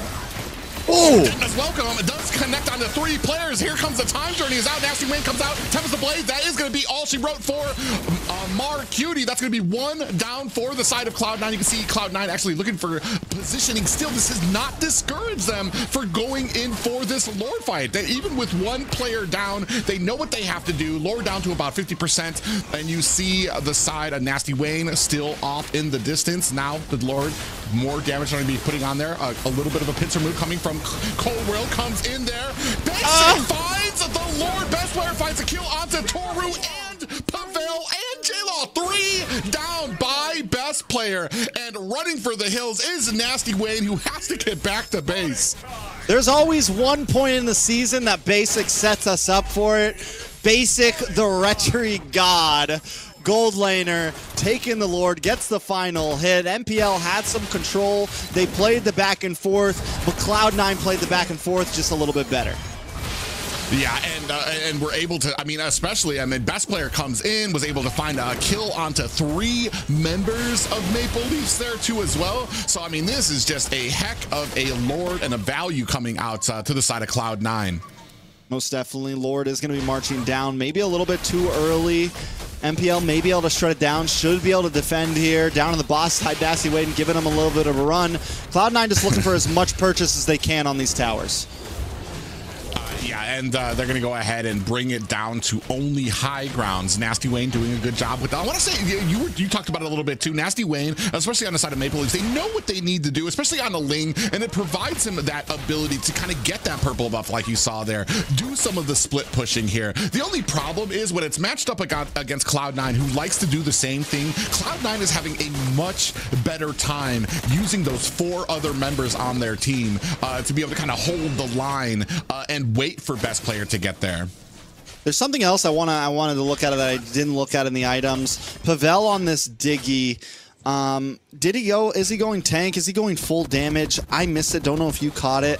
But if he is going full damage, the bombs will eventually start to hurt. I mean, we're talking like 6 minutes from now, but they will eventually start to hurt. And MPL, they're not scared to look for that late game potential. Cloud9 wants to cut that off, but with the Freya, with the Diggy, they do have some late game opportunity, and they're not that far behind. It is a 6K goal lead for Cloud9, but that doesn't seem too undefendable from Maple Leaf right now. They have some good siege potential. They have some defense. They have possibilities. How long can they hang to get to the late game at this point? Well, and that's the thing right now. You're down by about 6K, and the lead is only going to grow as the side of Cloud9 begins shutting down your jungle, taking your buffs, refusing money to you, where you're only able to get it from a few of these lanes that the side of Nasty Wayne is trying his best to kind of capture. You see, he's just all over the map. He's looking for the steal. Trying to get that vision, looking for an opportunity here that his team is just not able to kind of find. And this is a problem here. Like, you can find an opportunity here, but you're at such a deficit. What type of a team fight do you take? You're only really looking for pickoffs, because a team fight, you're basically going to lose to Cloud9 at this point. I think he's just like looking for Basic at this point, right? Like, that is his job. And like you said, it is pickoff pressure. It is nothing too major. The other 4 members have plenty of zoning potential with the bombs. Oh, Yureshi whiffs. Yeah, he misses it, taking down to about 50%. Freeze coming out there as well. Yureshi dancing all over that bush, while Nat's actually going to have to flicker out of there. Down. That is a dino down for the side of a Maple Leafs. And here comes best player from the flank, comes in, shadow kill onto 3 members. It's not going to be enough damage to take them down. Time Journey is out from the side of Pavel, who's going to get bursted down. Final slash is out. The passive comes out for J-Law using the flicker. Oh, not able to get away. What a play from Marcutie to flicker in, find the kill. It's just Nasty Wayne and Toru left to defend their core against 5 members of Cloud9. Cloud9 just getting more and more aggressive. You can always, as they scale ahead, they get more and more crazy with the plays they're willing to take, with the distances that they're willing to go. Marcutie with a beautiful flicker in, just to make sure, yeah, we're getting that kill, bro. No escape. J-Law down, Pavel down, Lord going down as well over to Cloud9. And I like the ideas from MPL. Like we said, they have plenty of ideas and they're willing to try to execute them, but they're just really not able to crack through right now. Nasty Wayne's been looking for angles. He's been looking for a way in, but he just didn't pull the trigger. And I don't know whether that was a good idea or not. Whether, you know, maybe he should have taken the risk or whether he made the right play. Luckily, Nasty Wayne does get a tower. He maybe gets a tower here. Tower should go down, does go down, but now Nasty Wayne might pay his life for it. Oh, he does. Oh, he gets actually bursted down by best player there. I thought he was actually going to be able to possibly connect a few swords there, maybe even find a Finch pose away, but no. Best player shuts that down immediately. We are looking at a 10K gold lead with Lord, Luminous Lord, marching down the mid lane. They don't even have a tower in there. Pavel gets locked onto with the ejector, and here comes the time journey, and a bit of damage comes down. Nats gets taken down. Toru doing a great job, but Basic finds the burst of damage needed to take Toru down on that Freya. Lord swinging away at mid as another high ground at the bottom goes down. Yureshi gonna have to expend that flicker to get away from Mark, Cutie, and Basic. And now the fact that they don't have a marksman, Lord's gonna, you know, it takes a little bit longer to shred. They have no backliner. And if they don't get the dive onto Basic, they're never gonna be able to beat these fights. Yeah, and you can see all the damage now. Time Journey is out. 50% left onto the core. Can the side of Maple Leaf turn this around? Taps the blade. Now looking for the kill on the Basic. He's not able to find it. Finch pose taken down by best player who leaps into that shadow kill even while Ling was on the wall. And that is going to be all she wrote. Wait! Toru saves it with just a hair of health left on the core. I didn't even see a health bar there for a second. Toru comes out of the abyss last second, gets the final hit on a Basic there. And I'll tell you, this time Basic was locked onto that crystal. He was doing the damage, but it wasn't enough. Best player in Nasty Wayne with the anime fights in the air. MPL are hanging on for dear life. This is what we call a game. Yeah, the Toru able to clear out there. Best player looking for an opportunity, not able to find the angle, but only just so little left onto that. And the Basic, yes, able to lock on the tower. He did what he was supposed to this time. He locked onto the tower, and he wasn't able to get it. Unfortunately, the Maple Leafs just a little quicker on the draw, but can Maple Leafs withstand another push like that? I'm not betting for it. I mean, let's listen, they did it once, and the gold gap is now dropped slightly, and we're getting closer to endgame. Toru's getting deadlier and deadlier. Listen, you might not be counting on it, but it's not 100% just yet for Cloud9. Maple Leaf, they can't fight for this Lord, right? They gotta just let it come to them, and they gotta look for the Hail Mary play. That is their only option, but watch for MPL. Nasty Wayne might actually try to steal. Oh, yeah, he comes in with the Tempest Blade just a hair too late. Nasty Wayne's going to have to get out of there. Time Journey is in. We whiff the Mark Cutie down. Nasty Wayne finds the kill on the Mark Cutie. Cold World is able to take down Nasty Wayne. Toru trades that kill as well. Toru in trouble. Immortality has been activated. 3 down for Cloud9. 4 up for Maple Leafs. Can they turn it around even with a Luminous Lord heading for their base? I think they definitely can. I think it is definitely a possibility. Cloud9 needs to maybe start looking for some split push potential. Basic still not down though yet, but Toru is becoming a threat. Yeah, the amount of damage that he comes in there, especially with this Time Journey group up little Ube strat that we're seeing coming out from Maple Leaves here. 50% left onto this Lord. Nats looking for a final slash onto Yureshi. Does find himself a dent in his welcome. Gonna go ahead and throw Nats. Ooh, he actually doesn't find the stun against the wall, and that's gonna be all she wrote for the Lord. Here's still the big problem though. They cannot get Basic, man. Until they kill Basic, they cannot win these fights. Even there, we saw it with just 2 or 3 members of Cloud9 and a Lord. They were able to push back 4 of MPL because there's no range on MPL right now. It is nothing but physical punchers. Ooh, Colwell comes in with an ejector onto Toru, who does receive himself a Time Journey. The Dude Immortality proc for Colwell. Nasty Wayne finds himself a kill there. Basic! In comes Toru, who takes and shreds down a Basic. Mark Cutie on the back end might not be. Dude does have the passive out there. Nats able to try to fend him off, but Mark Cutie trades his life for Maple Leafs, a jungler there. 1 down for the side of Maple Leafs, 3 down for the side of Cloud9. Signs of life starting to surge through Maple Leaf. Toru just hit basic with the Hulk smash, jumped into his face, 2-shotted him. That Valkyrie Descent shield is massive right now. Toru is massive, and if MPL take this game, it is unprecedented on what we thought we were going to see here. We doubted Diggy, we doubted Toru, we doubted Freya, but right now they're walking down the mid lane. Basic, though, looking for the back door, trying to find an angle on a J-Law, trying to find an angle onto the backside. They got to make sure he doesn't find a way to that crystal. Yeah, and that's the thing. I think that's exactly why they turned around. They know best players out there. He's looking for another angle. He has proven, and this is the strategy. This is what they did to BTK to kind of hold them against the wall, even though BTK had such a sizable lead on them. And this is where Cloud9 begin to shine. When they're on the back foot, they can still put this pressure onto the side lanes. A best player by himself can start pushing these lanes. Eventually, there is a time limit. Not only do you have all of your high grounds down, which means you have those bigger minions heading for your base, but also you have to worry about best player. So there's a time limit on how long you can sit here and fight Cloud9 at the Lord without having to answer this Hayabusa split push. I'd love to see the item soon. I want to see what route Pavel went, how he's looking right now.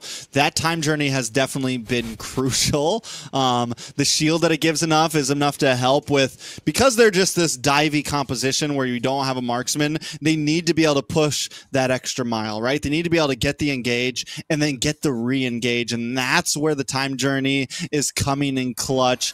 But take a look at this bot lane right now. The Lord is just a bait. The Lord is just a hook in the water right now. Luckily, they get the vision. They know best player and Cold World are there. They know maybe they don't want to go for it, but Nasty Wayne just clearing the waves, and that's exactly who they need to have down there.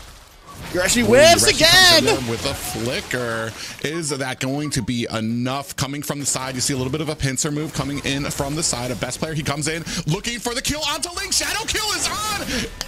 And he finds the kill onto Nasty Wayne. That is a retribution down for this Lord fight. The rest of Maple Leafs looking for an escape. Yoreshi trying to put on some damage. Here comes the time journey. Toru looking for a kill on the base. Nasty Wayne, onto Nats. Best player looking for the split push. I don't even know if they see it. They're focusing on this fight. J-Law from the side coming in, does a spot best player, but to the detriment of the team. Basic finds a kill onto Yoreshi off screen. Look at best player zooming around the map with that quad. Shadow Nats is in, putting on the damage to J-Law, and Pavel might be down. Here comes best player putting on the damage. That is going to be game 2 going to Cloud9. A valiant effort, a great game by Maple Leaf, but in the end, it was just too much. Having all those towers down, MPL, I mean, I don't know. What's the decision there, right? Do we even contest the Lord? Do we try to get them like we got them last time and let them take the Lord and look for the counterattack? In the end, there was no decision that really felt right. Cloud9 played the better game, but hell, MPL put up a fight. Yeah, a much bigger fight here. It almost feels like, and like you were talking about earlier, they're not afraid to kind of lean into a late game composition where they'll really begin to shine, where the combination of the time journey and the Valkyrie's descent from Toru is going to be enough to kind of carry him to push through the entirety of the rank to try to find a basic on there, the added shield that you get there. However, against the awe-inspiring, just, I mean, how well put together Cloud9 is, there's always a plan, even when they're on their back foot. The pressure that Cloud9 is able to exert throughout the map, not just on the team fights, but in the split pushing. There's so many different things that you need to worry about, especially going into the late game against a team like Cloud9. Can we just talk about, too, how Nats took about 100% more damage than the Rome Cold World? Nats was in and out of those fights, absorbing so much. And even, I mean, it was huge in that early game, was a huge moment in that early game. And then lastly, Basic, man, with the positioning, knowing his job, knowing his assignment, played a great game, played extremely crucial moments, because that was, it felt like towards the end there, MPL got just, it was blinders were on. We got to kill basic. And yes, that was their job. But in those final moments, the most important thing was keeping that crystal up and knowing that Cloud9 was going to go for the split push. And even though it felt obvious to everybody, they still fell into it. Yeah, and we can see here a lot of a few mistakes still coming out there from the side of Maple Leafs here. And the problem in the early game with that Diggy is the amount of damage that Diggy can take is not really a lot in the early game, and he's very susceptible to the burst down. And I want to say that that early game is really the problem for Maple Leafs when it comes to a lot of these engagements, giving up a lot of ground for a lot of these turtles. And then you get to the late game where now you're fighting tooth and nail. You do find yourself a little bit of offense, but it's just not enough. Eventually, Cloud9 pretty much suffocate you. Yeah, and another thing to point out, Nasty Wayne had a little bit of trouble there, had some okay plays, but also another player, man, another one we've been talking about, Ureshi, man. He had some really good Detona's welcomes, but he also had some big whiffs, man, some big, not just losing the ult, not just losing the flicker, but losing both. Right there we saw one. I mean, in a lot of moments, he flickers in, pops to Detona's welcome, and does not connect. And that is two huge resources where, I mean, honestly, they're lucky Toru came online in the end there and was able to do what he did, because without Toru and Pavel, the game would have gone down a lot faster. Yeah, and that kind of comes out to like, is there another option maybe in that XP lane? I know recently Terizla just took a huge hit from the Nerf hammer, and that used to be your prime damage reduction, get the set on a team to really start off a lot of these engagements. Here, you're leaning on the Detona's welcome, and you talked about it. I mean, and especially because it is only a single target, really, that you can, well, I mean, it's a single target where you can scoop them up, but you can, we've seen him be able to flicker into 3 members to get the stun out there as well. It just, it didn't pay off for them, and like you said, they whiffed a few of those opportunities. They came out ahead in a few of them, but eventually all of those little mistakes start adding up and that's what we talked about here at the beginning of the cast, is those little mistakes against a team like Cloud9, even honest mistakes, even ones that aren't built on confidence, like choosing possibly a Sun into a Hayabusa or something like that. Here, those little honest mistakes, Cloud9's gonna keep collecting them up and making you pay. Yeah, and I mean, that's the difference between, you know, a ranked game and playing on the big stage, right? It's those small moments are the game changers, right? Missing an ult, losing a flicker at 22 minutes in is huge, right? That is the moment that completely ends the game for you, right? That is the moment that completely changes everything. And it would have been the same way if you land that ult. It is a thing that can make you win. So when it's all on the line, when the pressure is on, do you fold or do you stand? And right now, MPL seems to be folding a bit. It's game number 3. And like I said, they got to get some points on the board if they want to hold a decent position in playoffs. Well, I mean,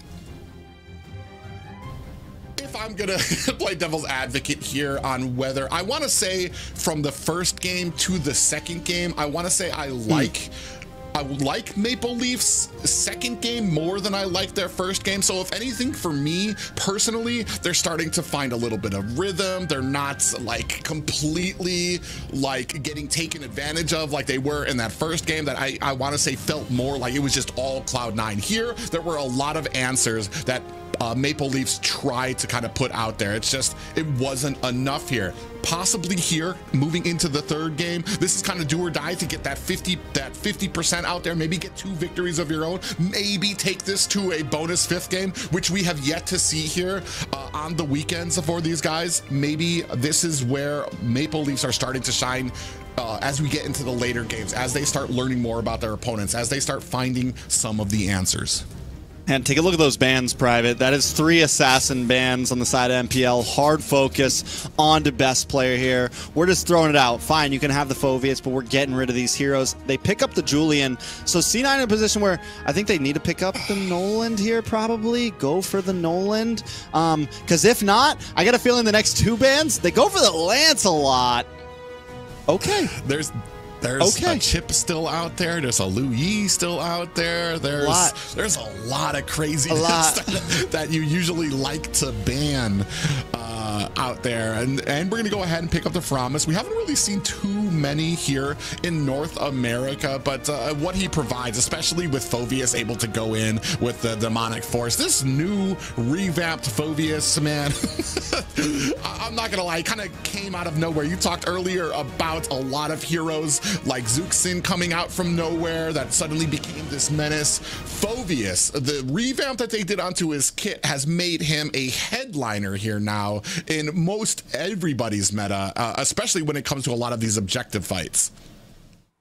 Hey, so we just got the Beatrix locked in, which I think locking in a marksman at this position wasn't a bad spot. I wanted to see them do it last time so they could ban into basic possibly, but there was a lot of the field here. There was a lot of options. We had a lot of possibilities. The Claude was open. You got a great BMI to kind of escape. The Claude's also a beautiful answer to the Faramis. Yes, you have the Nabir's passion. You have some answers to the Faramis, but you kind of lack in dashes. You kind of lack in escape from this Ling threat that is hanging over you. And when you use those dashes, you also lie into the threat of this Phoveus. So there's a lot of answers that C9 has, and they didn't even have to counterplay it. MPL kind of picks into it a bit. Excited to see how this matchup of the Jawhead and Ling will kind of interact. Best player is definitely going to have to do a lot of dancing, really bring out some TikTok highlight plays, and I'm excited for it if he's going to be able to pull it off on an assassin that's not as popular anymore. Taking a look at the bans, though. Tigreal, Grok banned out, Aurora banned out on the side of C9. What's going to be the last one? Well, and that's the thing here. I want to say there's so many options for Cold World, who has basically proved that he has huge potential when it comes to that position. We've seen the Cho do very well out there, especially when you're talking about somebody like Nast. When it comes to these assassins, to get a Cho in there to isolate out there. But with Nasty Wayne on the Julian, you have yourself a little bit of an escape potential with the enhanced chains, which is going to allow him to potentially get away from that way of the dragon kick. You've got a little bit of setting potential to peel away from you when you have Pavel on this Jawhead. A big focus by Cloud9 onto that mid lane, trying to take away some options from the side of J-Law. We still do have the Lu Yi out there. Chip is still out there as well. It's very interesting to see that none of those have gotten picked up here. Zuxin is still out there on the map right now too as well. So we can go pretty much either way, but we go with Sicilian on the side of Maple Leafs. Hey, man. I don't know if you saw it, but I mean, I'm not calling MPL Fnatic Onic, but they beat FCAP in 9.5 minutes with a Sicilian the other day. So I'm just saying, man, he's back for all we know, or should I say he's bats for all I know. But there's the chip pick, and C9 didn't have to ban out the chip, right? Because Jawhead's already picked up from MPL. MPL was in this weird position where they were more of the ones to be forced for it, and right now C9, man, they got the Fove, they got the whole ban section of first round bans on their team right now.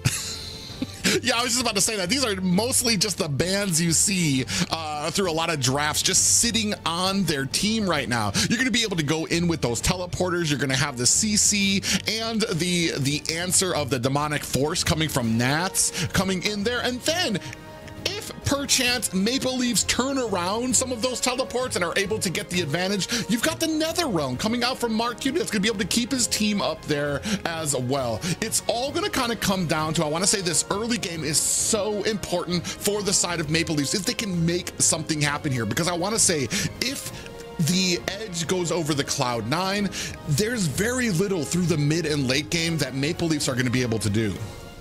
And we'll see what they can do, because once again, they bring something a little different to the land of Dodd. Now, Cloud9 also brings some different things, but more in the hand of you don't see these picks all the times because Phoveus and Chipped get banned. Best player on the Lance, going to be interesting. Excited to see, you know, how some of these heroes turn out, because they're not heroes we get to see all the time. Yeah, and that's something I'm really actually excited about, because we don't usually get to see the Faramis. We don't usually get to see the Chip out there. Heck, we don't usually get to see the Lance out there. And best player who's just been, I want to say he's one of my favorite when it comes to when the conversation turns to mechanical assassins here. I'm definitely interested to see what he can do on this Lance. But ladies and gentlemen, game 3 about to begin between Cloud9 and Moonlight Club Maple Leafs. Moonlight Club fighting for their survival here in the NACT. the Maple Leafs, the Canadian boys.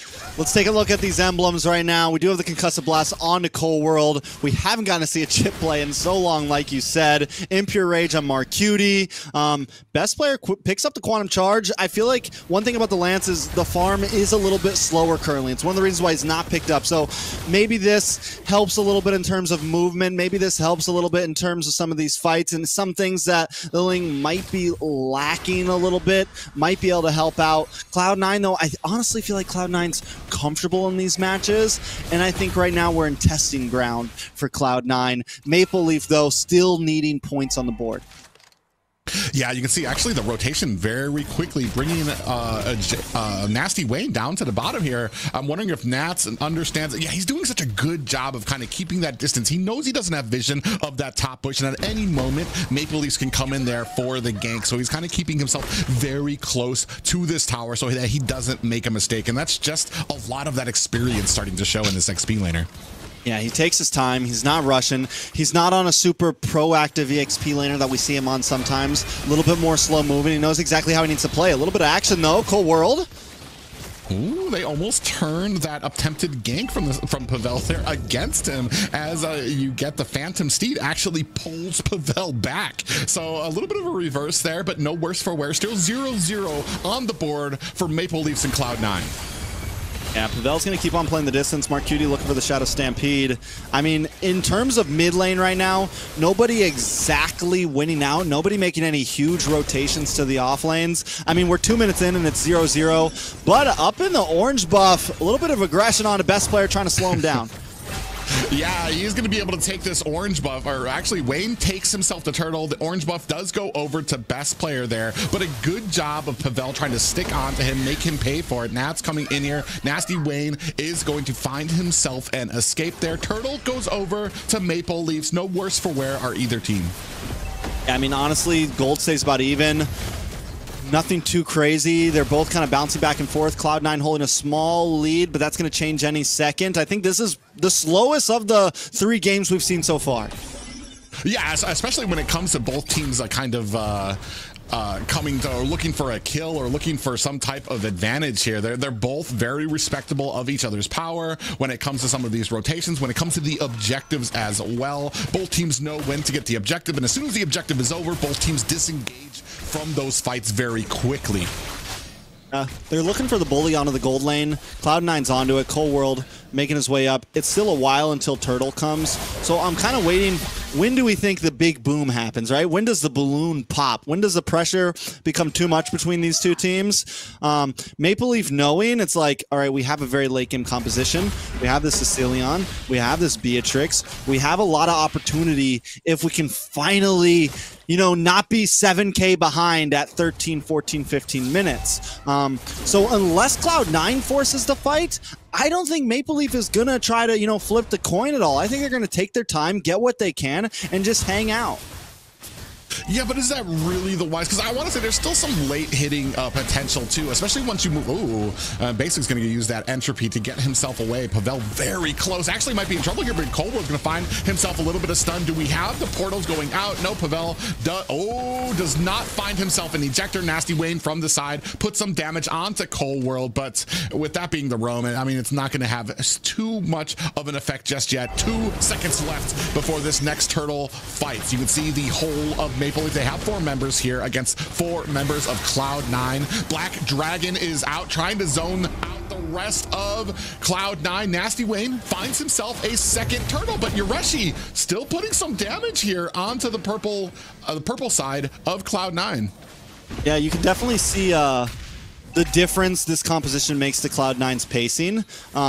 Basic on a much more kind of hang out in the gold lane. It's going to take a while until Natan's online. Doesn't have as much movement as he would with a Claude Force. And then best player as well on this Lance, not as quick moving, not as aggressive, not as much damage overall as he would have with the Hayabusa that we saw in the past 2 games. And we're seeing the difference. You know, we're witnessing it clear as day.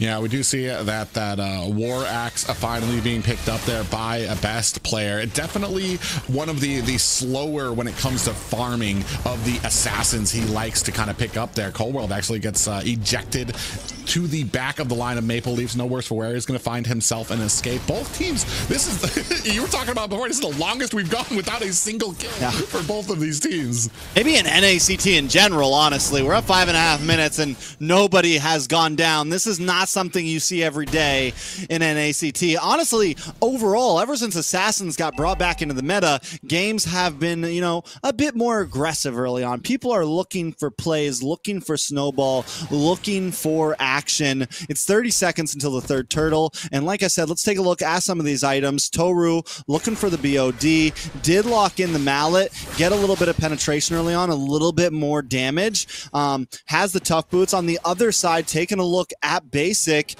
he's got the feather in. Next up, maybe, I mean, not a huge difference, but Toru for the first time has a nice 500 gold gap, and hitting that bot early on is going to be a big, it's going to be a big deal as we come into, you know, last turtle or first lore to say. Yeah, one thing that's interesting here that I've noticed from Cloud9 is that Mark Cutie is allowing best player to come into his lane and take all of his minions, which is putting him up right now 4,400 to 3,700 on Nasty Wayne, even though I want to say Nasty Wayne has gotten 2 turtles there. Oh, Basic does find a kill onto Toru here at the bottom lane from the side. Nasty Wayne coming in, trying to make Basic pay. I don't think Basic's going to be able to find an escape, and another Nats comes in with a demonic force on the Pavel, does take a couple tower shots there, and unfortunately Maple Leafs unable to make them reply in kind. Now the balloon has popped. Action finally down. A lot of damage on a best player. Yeah, the Black Dragon is out. The Nether Realm as well. And Yoreshi dives maybe a little too deep, goes and finds himself an escape in the portal, and now running for the hills against 4 members of Cloud9. Does possibly find himself an escape. In comes J-Law with the ultimate. Is it going to be enough to take Nats down, who ran a little too far, trying to chase that kill? And Yoreshi in trouble here, finds a pop-up onto 2 members, and that's going to be all. That's going to be taken down for the side of Maple Leafs. Looking at a 3-2 lead right now, Cold World. Basic, Mark Cutie against Pavel and Nasty Wayne, who are going to go ahead and clear up this lane. All right, so I like to think in my universe that Yoreshi did not notice the portal and just accidentally walked through it. Just totally was like, oh God, where am I? Still, MPL though comes out, I mean, maybe not completely on top, but they do take a tower on the top side. Gold still even. So right now, Maple Leaf does hold the lead, and now they're looking for another pickoff on a Cold World. Yeah, on the core, this is the Roman, and they're going to go ahead and burst him down quickly. That is 4 on the side of Maple Leafs, looking to potentially put this push onto the bottom lane, and they're going to go ahead and find themselves another tower. They're actually doing very well when it comes to the macro of this game. I mean, and we said it in the past 2 games. It's something that they do well in. Cloud9 just kind of has done it better in the past 2 games. Maple Leaf doesn't just want to fight. They're consistently looking for off lanes. We saw them try to hang on by using these strategies in the past 2 games, but now they have a lead. Right now they have a composition that works well against Cloud9. And speaking of compositions, J-Law on the Sicilion is starting to output more and more damage. We're 9 minutes in and he's becoming deadlier and deadlier.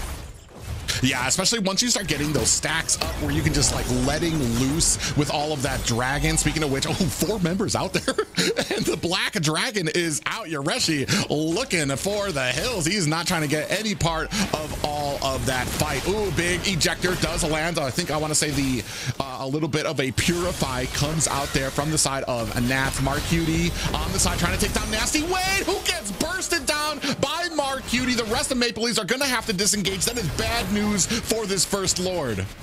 Most definitely. Nasty Wayne going down right at a crucial time like this, having a 20-second clock. C9 comfortable enough that they can probably rush this Lord. Toru with the snipe out though.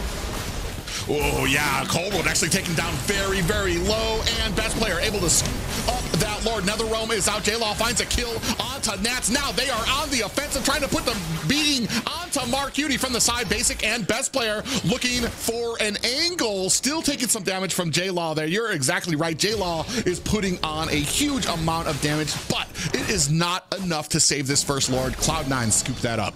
Yeah, Cloud9 scoop up the Lord. Maple Leaf, though, once again, does find something in that moment. Taking a look at the items, let's take a look at J-Law. He's got the clock down. He's got Winter Truncheon down. And speaking of J-Law, we kind of want to see the Claw in the marksman spot, right? Because it does great against the NetherRealm. Ooh, Cold World goes down. But the Bat's Feast kind of supplies the same thing, right? You get this nice spread damage to multiple members. You pair that up with his first skill and the Winter Truncheon, and you're really able to melt down what the NetherRealm brings. So good answers by Maple Leaf.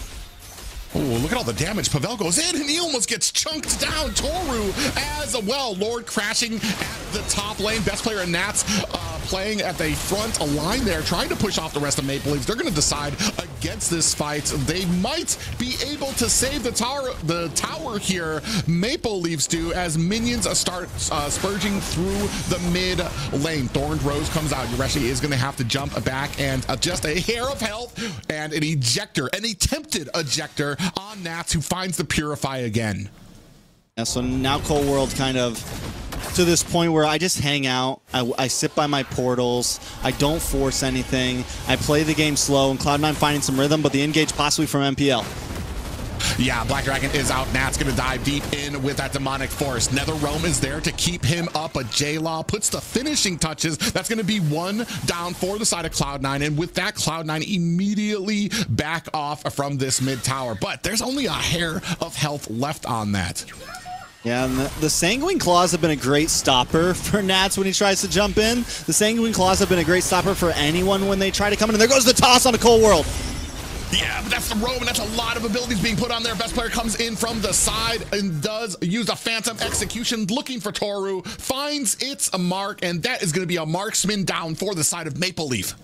You remember last game how MPL or Maple Leaf were unable to find basic? They were unable to dive to that back line. This is something that Cloud9 doesn't seem to have a problem with. They are able to target down on a Toru. They are able to get those kills. They're able to split up Maple Leaf, and Best Player does his job very well. Whether he's on a Hayabusa, whether he's on a Lance, he knows what his assignment is, and he completes it. And every time he gets that kill on a Toru, it's going to force Maple Leaf to back up a little bit. Yes, J-Law is also a major threat, but as long as they can pick apart one of them, one of those two members, it puts Cloud9 at a nice advantage.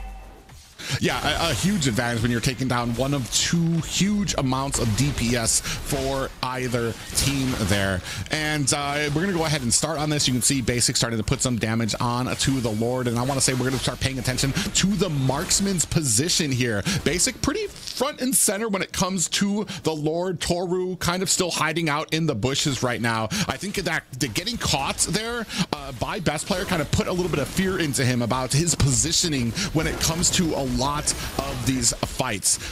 Big damage, and now they're gonna have to answer that split push coming in from Chip on the top there. You see him with the little army of minions here at the bottom lane. Then they do see that J-Law comes to the answer. Is that gonna be the cue for Cloud9 to start on this Lord? It is. You can see it taken down to 50%, and the Black Dragon is out, and might be all she wrote for Yureshi, who does jump, find himself an escape, and a pop-up there from Nats, taken down by that demonic force. Meanwhile, the rest of Maple Leafs looking for an angle to get into this fight. Cold World's still down to about 50%, but look at the health on the rest of the team here. They have no real fear against Maple Leafs, and another tower going down. Oh, Pavel gets pushed in, Cold World, and another realm is out. Meanwhile, we're still continuing to put the damage onto this Lord. Pavel and Nasty Wayne looking for an angle. They don't find one, and that's going to be the Lord going over to Cloud9. Cloud9 doing such a great job at just pushing Maple Leaf back a little bit, getting back onto the Lord, pushing them back a little bit, getting back onto the Lord. Just very I mean, very meticulous with the way they're taking these lords. And Maple Leaf, because of this strategy that they're bringing where it's all of us together, it becomes very hard to find an angle. None of them are ever really like, you know, getting to the backside of Lord, waiting it out in bushes. It's very straightforward the way that Maple Leaf is attacking in these fights. And I think they need to start maybe finding a different angle, sending someone around the side, sending someone to disrupt what Cloud9 is bringing.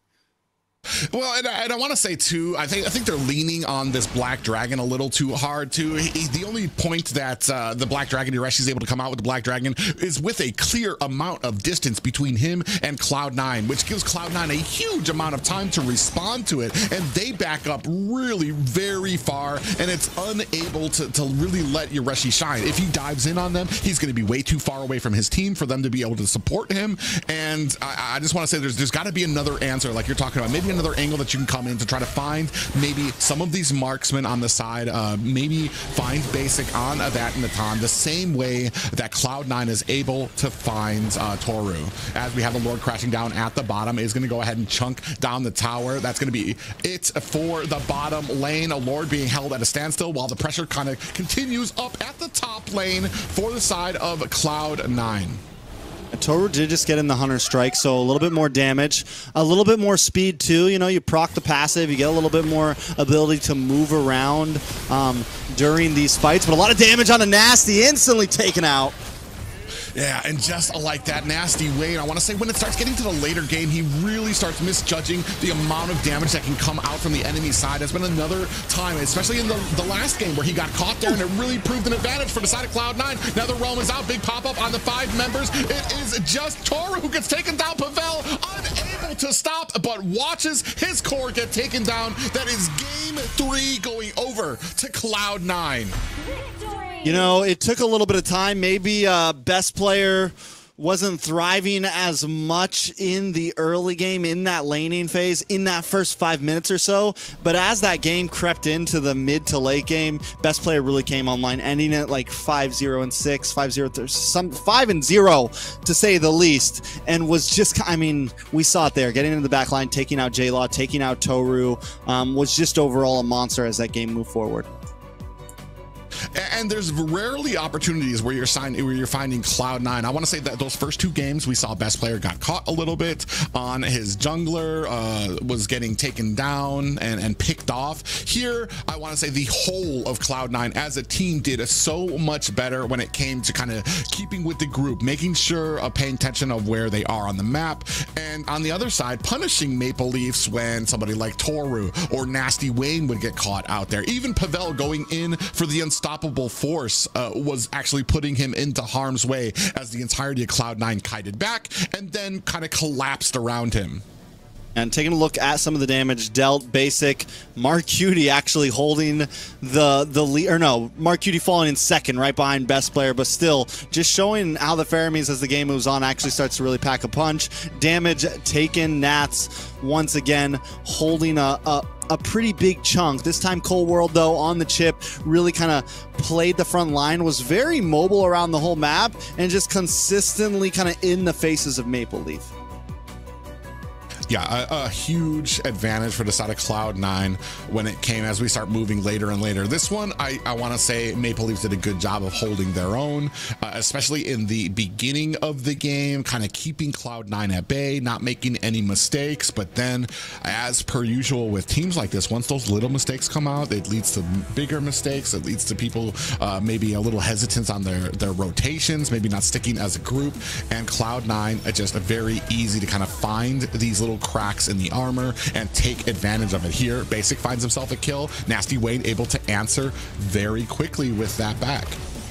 Yeah, most definitely. Taking a look at some of these replays, 7.5 minutes in, MPL actually really holding their own for a while in this game, keeping the gold to a standstill. Always finding fair trades, actually up in towers for several minutes of this game, but at some point, I think personally it was when best player really came online and was able to dive to that back lane, not get shot down. The jawhead against the assassin really was never able to lock on to best player, or more of maybe Pavel was just locking on to the wrong people, but either way, best player had free roam to move around these fights. And you can see here, Pavel goes in on Cold World, gets the ejector on him, but like that's the roam that you just targeted. And I'm wondering if maybe there was not a better target you could have gone for there, because the entire team tried to burst him down. He was still able to get away, and that's kind of leading into some of these maybe mistakes that kind of come out from it. Last time we saw that a little bit of an issue with the Barat's pick, missing or flubbing a few of those Detna's welcomes, and during a lot of these team fights here, maybe a little bit when it comes on to the target priority. Most definitely. So now we're getting into a place where it could be a 4-0. Cloud9 at this point, I think, definitely secured in for first place. Can't remember the exact point spread, but at this point, they haven't lost any games.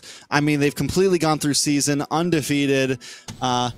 Maple Leaf, if they want to hold this second place, they need to come in clutch on game number 4, right? Or else they're going to shoot down to 3rd, maybe even 4th, depending on how the rest of these points fall. So yeah, it's pretty big on how they want to move forward in this season. Well, I do know Cloud9 has 7 points. Maple Leaf had 6 at the start of today. So, I mean, it's going to be a huge spread there. Yeah, we take a look at the points here right now. Cloud9 sitting in a very comfortable 10 points. And depending, Maple Leafs here sitting at 6, which is enough to get them to second place right now. But we still have 2 more series tomorrow, not including BTK's matchup coming up next. Yeah, to make things very clear, if BTK gets to, let's say, 7 points, and let's say Godspeed somehow gets to 7 points, MBL sits at number 4, and then all Nighthorde has to do is get to 7 points, and it's over for MPL. That's why, like, I know it seems like some of these things aren't possible, but it's extremely important for them to try to put it, or else they're pretty much just putting their lives in the hands of every other team in NACT, right? So getting them a point here at least kind of puts them in safety, but going 0-4 puts them in the hands of Godspeed, BTK, and Gosu Nighthorde. Yeah, and it's anybody's game when it comes. Well, not anybody's game. There's clear favorites, clear people who have a decent amount of points up there on the board. Gosu Nighthorde's only at 4 points right now. They're only 2 points behind Maple Leafs, who has the possibility of being completely shut out of points here tonight and staying at their 6. That would mean that Gosu only needs to go 50-50 with their opponents, Gosu Nighthorde. So I mean, and if they win, they're going to go ahead and give that big old boot to the side of Maple Leafs here. So this next match possibly very important for the side of Maple Leafs, even though this series has already pretty much gone over to the side of Cloud9. This last match, that's where they're really gonna have to show what they're made of. They need to get a victory here to kind of get even just a little bit of comfort room when it comes to their placement here for the top 4. So speaking of, things that they need to do, once again, Chip is left open here. MPL on blue side, first pick. They go for the Lu Yi. They go for the Hayabusa. They go for the Fanny with no Phoveus, no Gatot. Chip gets banned out on the side of C9 finally. I mean, maybe just pick up the R lot here, pick up something comfortable, pick up something simple. There's still, I mean, Ling is open, but honestly, Nasty Wayne hasn't been like the most amazing performer. They go for the Ruby instead. Okay. Yeah, it leaves a lot of options open for the side of Cloud9. You've still got the Ling, you've still got the Nolan that can come out there with the early game, the potential pickup with a Jawhead as well, which really gives you this huge steamroll effect. Oh, and of course, there it is. There it is. The Sonyu picked up by the side of Cloud9, and we're going to see apparently what this character is made of. The wonderful Liz asked us, what are the chances of seeing Soyu? And I said, if a team gets comfortable and they're winning and we come down to game 3 or 4, and it's like, why not? Let's just have fun. In the last game I said, I was like, C9's at a point now where playoffs are secured. First place playoffs are essentially secured.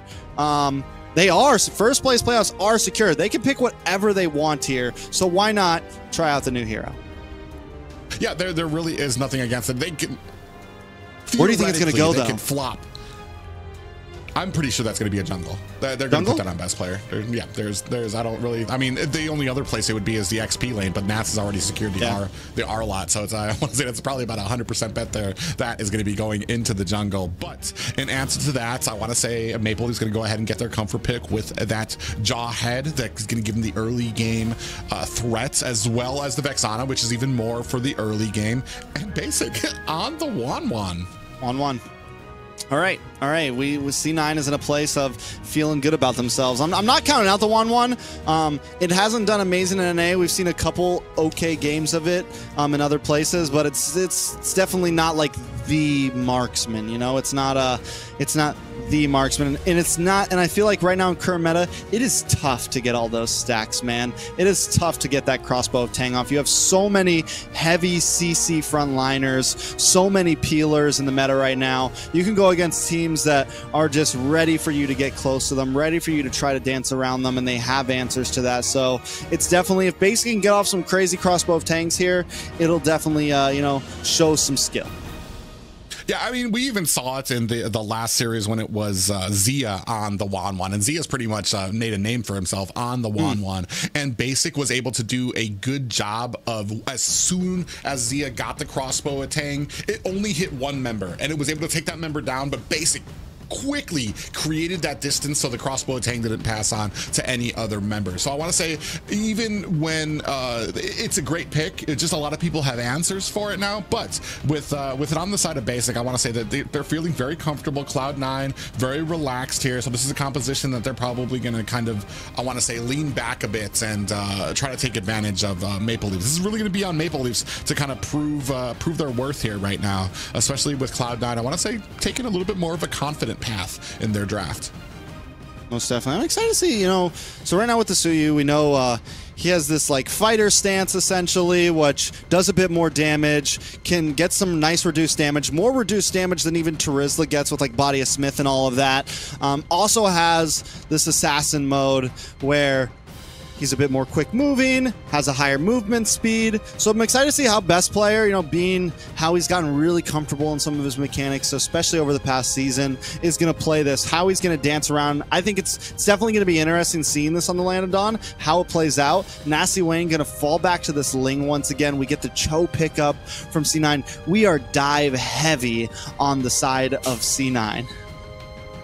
Yeah, and that's something you're gonna need, especially when it comes to synergy. Your entire team's gonna need to be on the same page. If you're diving in, your team needs to dive in. We cannot have any more opportunities wasted where one person dives in, the rest of the team gets backed up, and then that player is isolated, especially against a team like Cloud9 and Cold World is going to be sitting here on this Cho too. And I want to say I was absolutely impressed with his Cho last week as well. And it basically, for me at least, putting him up there with North America's greats.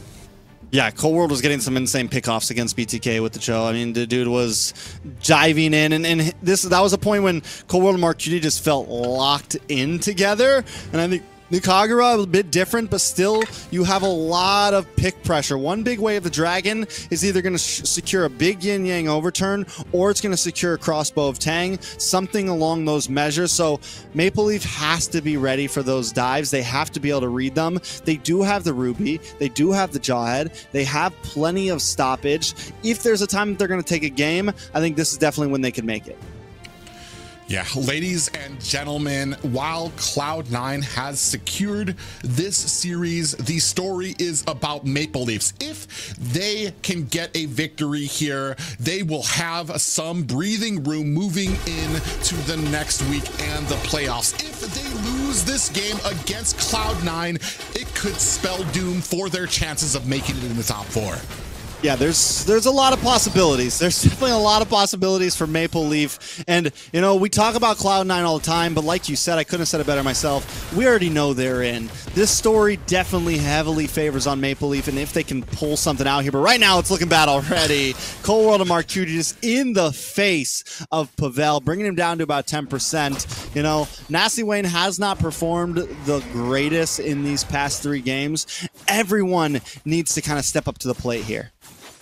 Yeah, and I want to say it's the later, it's the little hint of desperation that comes out of Nasty Wayne in those late games, trying to make a play. And talking about that, best player comes in. I'm not even sure if he was able. Did he get that minion and steal it away from Nasty Wayne there? And this is we're gonna start possibly seeing the power coming from this Soyu pick. Almost having a little bit of damage on a Cold World already. Pavel also, you know, something to be reckoned with. I feel like the Jawhead packs a nice punch, especially in the first 2 minutes for being a level 1, level 2 hero. He's not someone you just want to get up close and personal with.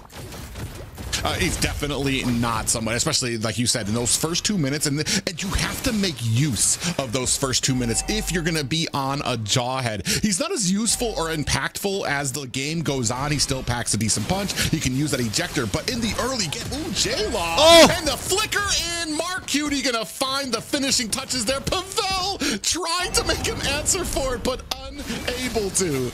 You know, this is very reminiscent of game number 1 when Pavel was kind of hugging up to the top lane, and when J-Law gets left alone, Cloud9 knows it, and they pounce, they strike, and they get the kill. Yeah, and a great job by Cloud9 to read that. Best player finds a turtle uncontested. Oh, Cold World takes a heap of damage. Pavel can't chase as Mark Cutie and Nats come to the safety of Cold World on the side there. Oh, and I'm gonna say, man, this is just such a scary position. You already know how dangerous Cold World can be on that Cho. And just imagine sitting where you think you're secure under your tower and getting jumped on, and then a Way of the Dragon popped out of your tower, and then the whole team collapses on you. Pavel goes in, looking for Mark Cutie, does get that umbrella escape. Nats goes in with a little bit of a dive, putting some damage onto Pavel. Yureshi is there, finds himself a final slash for the side of Nats. Meanwhile, here at the purple buff, Nasty Wayne trying to get his buff here, and Yureshi gets taken out by 3 members of Cloud9. 0 and 2 in favor of Cloud9. You know, Mark Cutie's already a level ahead of J-Law right now. You pair that up with 2 kills into the pocket of Mark Cutie, and Kagura's not the most fast-scaling hero, but you put a couple kills into a Kagura's pocket and it becomes very dangerous. Cold World does go down, so Maple Leaf finds something in the chaos, but still the damage coming from Mark Cutie right now on a J-Law. I was just about to say it's on screen there. Unfortunate for J-Law. Mark Cutie's going to be caught here. There's no escape here. But you're exactly right. And Kagura, especially as you get into that mid and late game. Oh, they do find best player who's going to look. Here comes the Tempest of Blades. Best player looking for a dash or an escape. Nasty Wayne has the Finch pose. Is he going to be able to make best player pay? There are 3 members here. Best player finds himself a dash, is putting on the damage. Toru with the blazing duet is going to be more than enough for Pavel to do some cleanup duty. Most definitely. And I mean, Nasty Wayne was kind of scared. It's like, oh, hold on, Cold World! Dives in under the tower. Nowhere is safe for Maple Leafs, even under the tower. Pavel does find the kill there, but this is just showing you that how many different angles Cloud9 can come into, especially Cold World on this Cho. You know, and these trades are happening, but in the end, Cloud9 is winning up on the trades. Basics gets a bunch of gold plating. Toru, the marksman for Maple Leaf, taken out. I mean, even though it looks even in terms of kills, Cloud9 is getting the better end of this bargain right now. MPL maybe needs to try to really secure this turtle, try to keep themselves in this game. They're down about 1,000 gold. They got to find a way back in. Ooh, as we say that, Yureshi takes a heap of damage. Final slash comes out, down to 50%. Ooh, Basic comes in with looking for those stacks onto his crossbow. Tang as Toru comes back with that BMI. We do have the Tempest of Blades is out. Nats latches onto Nasty Wayne. This might have been a mistake there. And under the tower, J-Law going to find a kill. Best player tries to dive in, looking for the save. Is not going to be able to find it. Pavel with the ejector onto best player who finds it. I'm offended. Final touches there by Pavel. That's going to go ahead, secure some room for this next turtle for Maple Leafs. Okay, so Maple Leaf back in the game. They close down the deficit by the end of this turtle. They might even have a little bit of a lead. Oh, Cold World, though! Cold World comes in, finds the Way of the Dragon, and Basic finds the kill. And this is what we were seeing when they were facing BTK as well. Cold World does such a great job during these objectives to find the jungler, put him into the Way of the Dragon. He can no longer retreat, and somebody else finds the kill there. Luckily there for the side of Maple Leafs, they were still able to get that turtle. Yeah, the pressure is everywhere right now, man. Cold on the Cho is something vicious, man. This guy comes jumping off cam into the line of sight with targets on everybody's head. A lot of damage on the best player, though. Does look like the Suyu is having a little bit of trouble. Yeah, a little bit of trouble there. I want to say, oh, and here comes the Violet Requiem coming from Mark Cutie. Has the Umbrella escape. Nasty Wayne trying to put on the finishing touches. Mark Cutie gets taken down. 8-5 lead for the side of Maple Leafs. Cold World and Basic coming up from the bottom. Pavel looking for an angle. Doesn't really like what he sees. Is going to go ahead and back off. What I like about Cold World here, too, is he's not stingy with the Way of the Dragon. Like, even there, he's looking for it. If he doesn't get the angle, they just back off, right? But he's always ready to use it, and he's consistently creating space and just having that threat out there, having that possibility of knowing you could get kicked any time and brought back to the enemy team definitely starts to get in your head a little bit, and Cold World keeps that hanging, dangling at all times. Oh, they're going to go ahead and try to latch something onto Basic here. We do have the Tempest of Blades comes out there. Basic still trying to look for the angles. He does have the crossbow attack. Is he going to be able to use it? He doesn't even use it and is able to find 2 kills onto the side of Maple Leaf. Speaking of which, J-Law in trouble. Nats dives under tower to secure that kill. Hey, Pavel just sitting in the bush with 10% health, shivering, watching his friends die, knowing he cannot do anything right now. Cloud9 all over him. Toru looking for towers, looking for anything, as Toru has been doing the past 4 games, but it's just not enough right now. Yeah, Toru's going to have to find an escape here. Wasn't even able to push as much as he wanted. Well, actually, the tower is down, so they were able to find that. Oh, God. The disrespect. TikToks there. He is feeling confident. He's like, I will take a tower shot to the face just to get this recall off right now. Oh, there's another one, though. Yeah, Yoreshi gets put onto the wrong side of an enemy line there. 4 members of Cloud9 going to go ahead and lunge onto him. And that is just the value that you're getting out of Cold World right now. Doesn't have the Way of the Dragon right now. The rest of the team jumping in here. J-Law in trouble, looking for an escape. Cold World goes down to Pavel. Nats taking a heap of damage from Toru, who is trying to chase him down. Turns his attention back to the mid lane. All right, man. So 25K, 22K, about a 3K cold lead over to Cloud9 right now.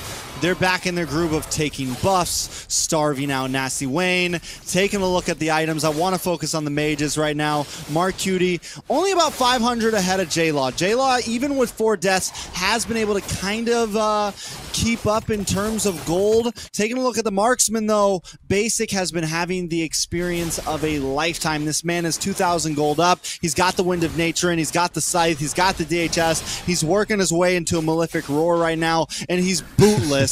He's shoeless, as we always see with the Wan. I was just about to say there, bootless, bare feet just slapping against the battlefield there as we see Nats get taken down by the whole of Maple Leafs. From the side comes Cloud9 looking for a flanking position. Basic finds a kill onto Yoreshi. Tempest of Blades is out, dashing by the side. Nasty Wayne looking for the kill onto Basic. Is he going to be able to find it? Basic actually wards him off with some of that auto attack damage, and Pavel running back as well. I mean, the movement from the Wan, man, the dancing around, the ability, if you're able to really pull it off well, it definitely works. And for the same reason that, you know, you're going against all these fighters could be a problem, for that same reason, it's, you know, everyone's grouped up, going against the composition that MPL brings, going against the playstyle that MPL brings. The Wan actually surprisingly does pretty well, man. He can just kite, keep his distance, and look for those marks.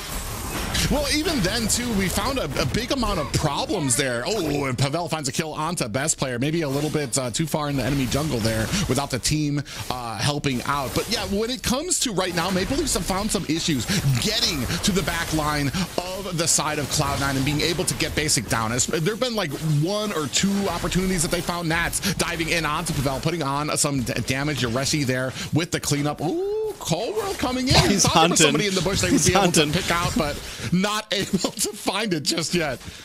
You know, that's what I mean. He's not stingy with the skills, man. I'll wait to flicker for the possibility. Whether that's a good thing all the time, maybe not, but here goes the kick onto Pavel. Kicks it the wrong way. It's okay.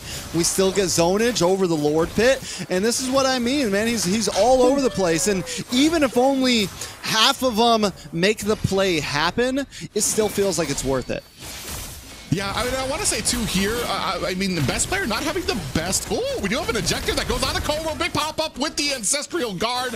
J-Law gonna find the kill there. That's gonna put a big threat off of the table for the side of Maple Leafs to potentially take themselves a Lord. But you still have the whole of Cloud9 to contend with. Nasty Wayne looking to kind of come in, look for an angle, followed up closely behind by best player. 50% left on the Lord.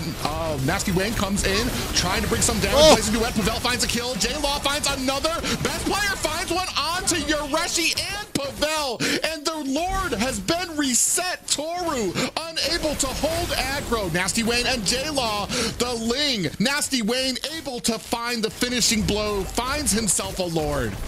Okay, MPL back in the game, maybe even more than back in the game, maybe in control of the game at this point.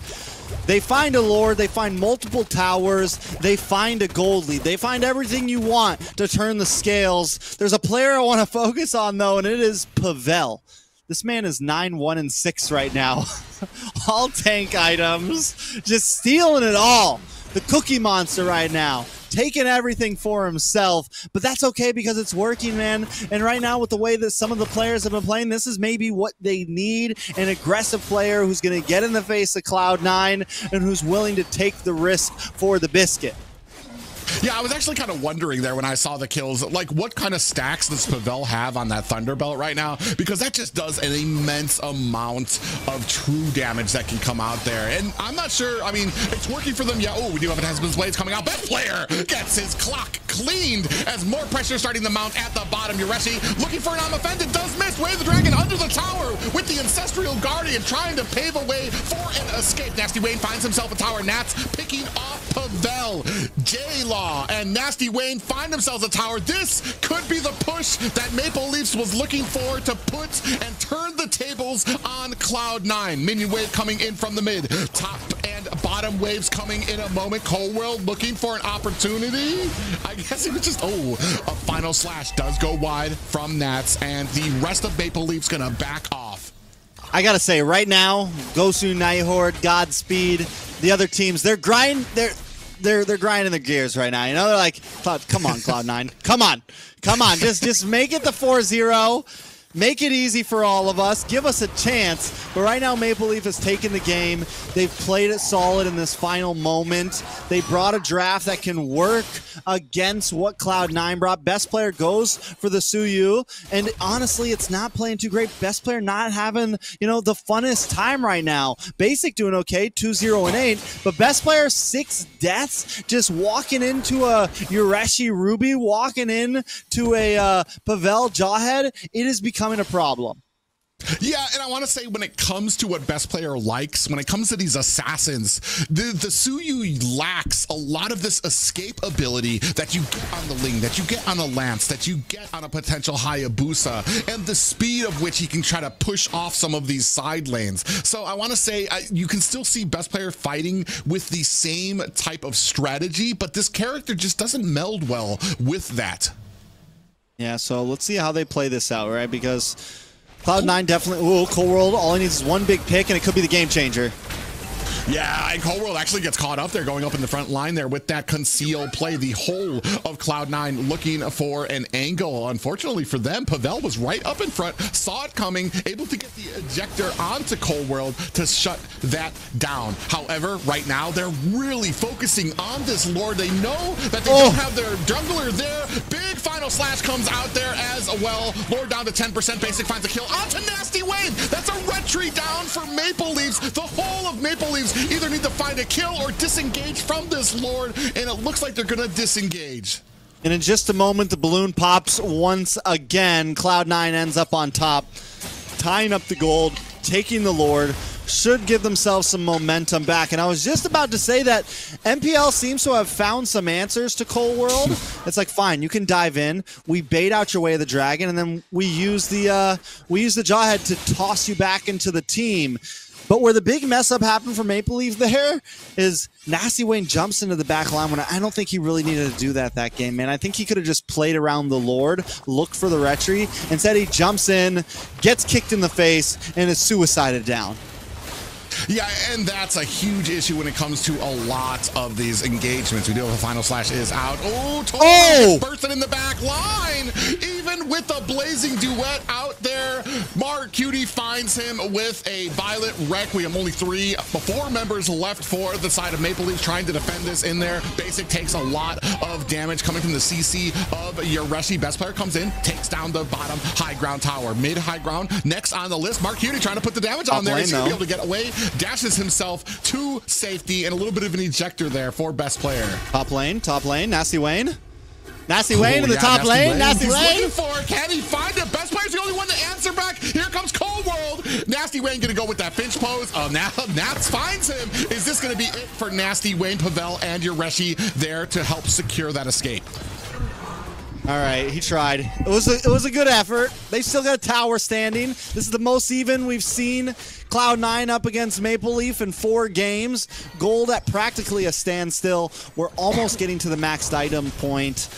Taking a look at the compositions, I do feel like in late game, I don't know, Maple Leaf has a few more options here in terms of map play, in terms of overall just what they bring to the table. Yes, Cloud9 has some, they have the cheeky way of the dragon. They have the yin-yang overturn that can catch Toru. But if Maple Leaf just plays solidly, doesn't do anything too crazy, plays the map, they can come out on top in this game.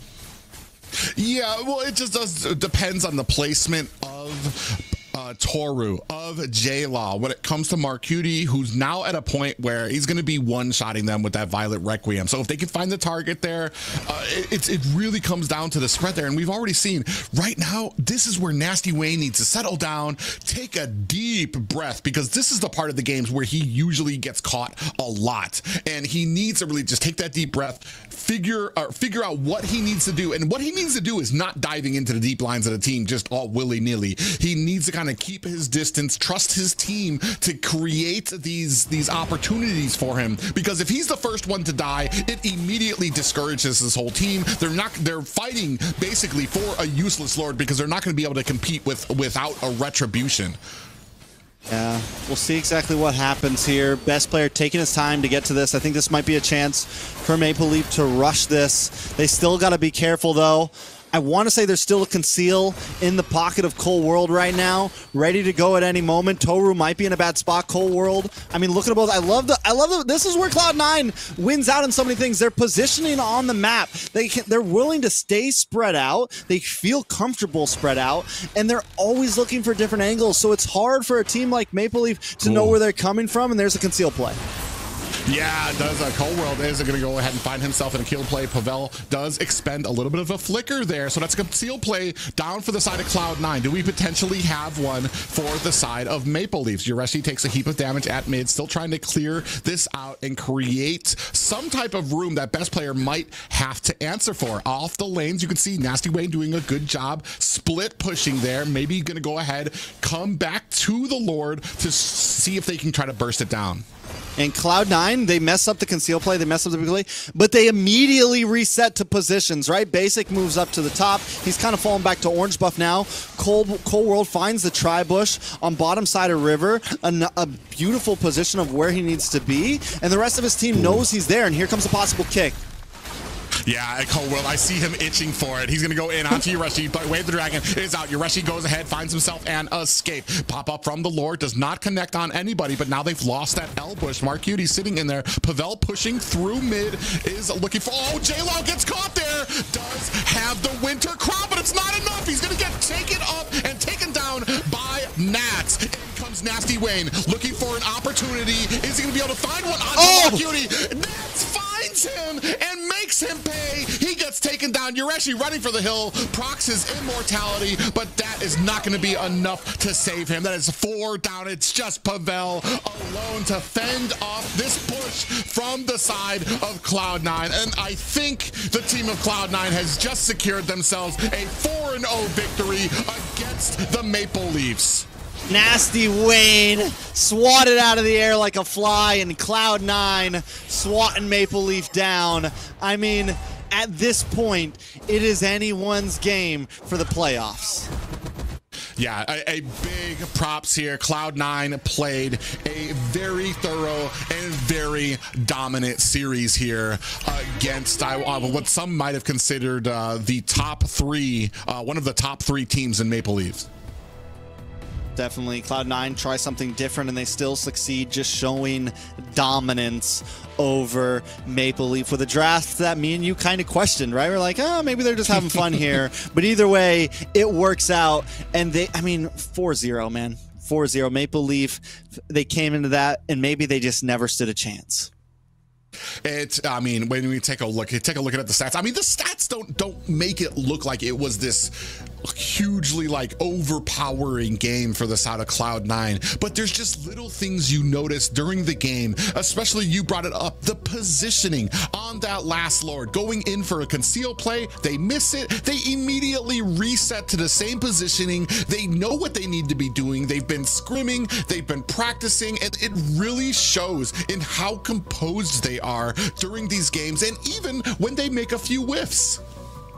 I mean, even if they make a couple mistakes, the thing about Cloud9 right now is the whole team feels solid. You know, the game is only so long. We can normally focus on, you know, we normally heavily focus on a player or two, the ones that are really thriving. But taking a look at Cloud9 in general, when one player like best player is falling short, Nats and Cold World step up to the plate. When Cold World is falling a little short, Basic and Marcuti step up to the plate. It seems like they just have the full package right now. And as you mentioned in the beginning of today, they seem to be getting better and better and better. And you know, whether it's the boot camp, whether it's the training, whatever it is, whatever's in the water, it doesn't really matter, because right now Cloud9 is becoming the favorite of NACT, and that is something clear. And the other teams need to step up if they want to compete, come around the playoffs.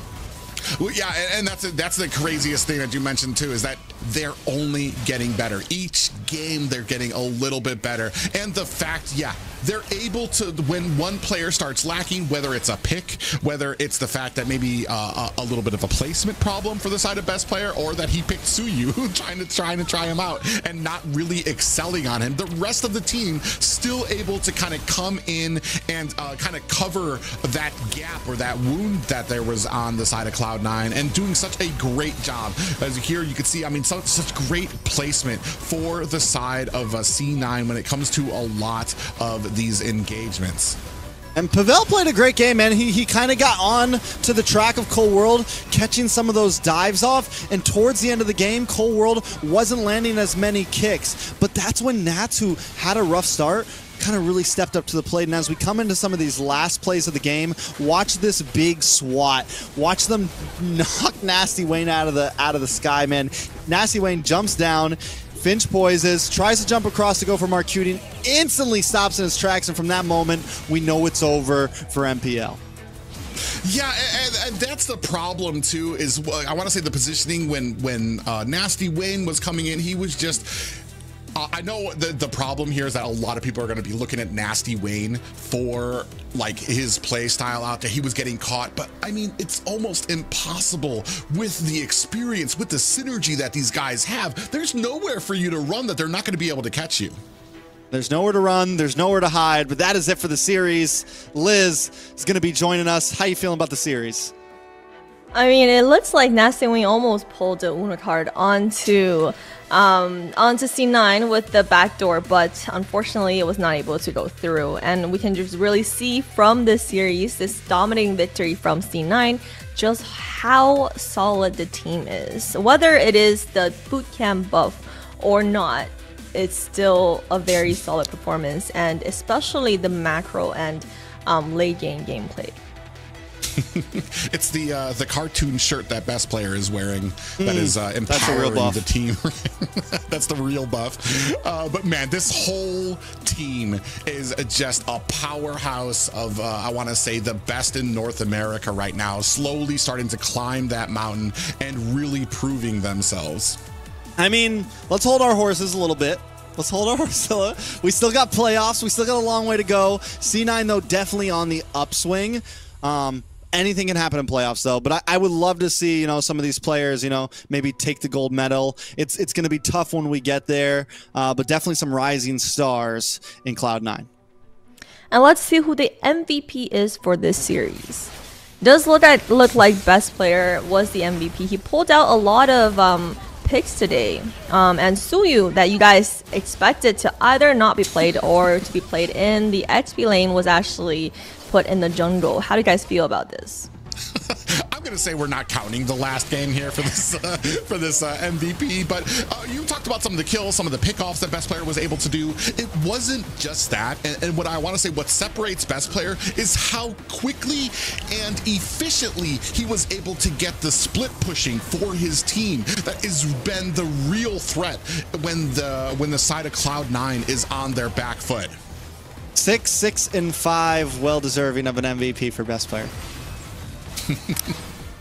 That is correct, and his performance this entire season, and I would like to say for the most of the NACTs, best player has been a very good assassin player and a very good jungler.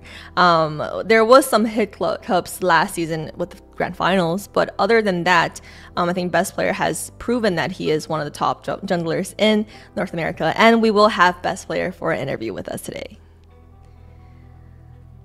Hello, best player. You're in GD Echo's room. How are you feeling? Feeling good, you know. Feeling good after those wins, 4-0.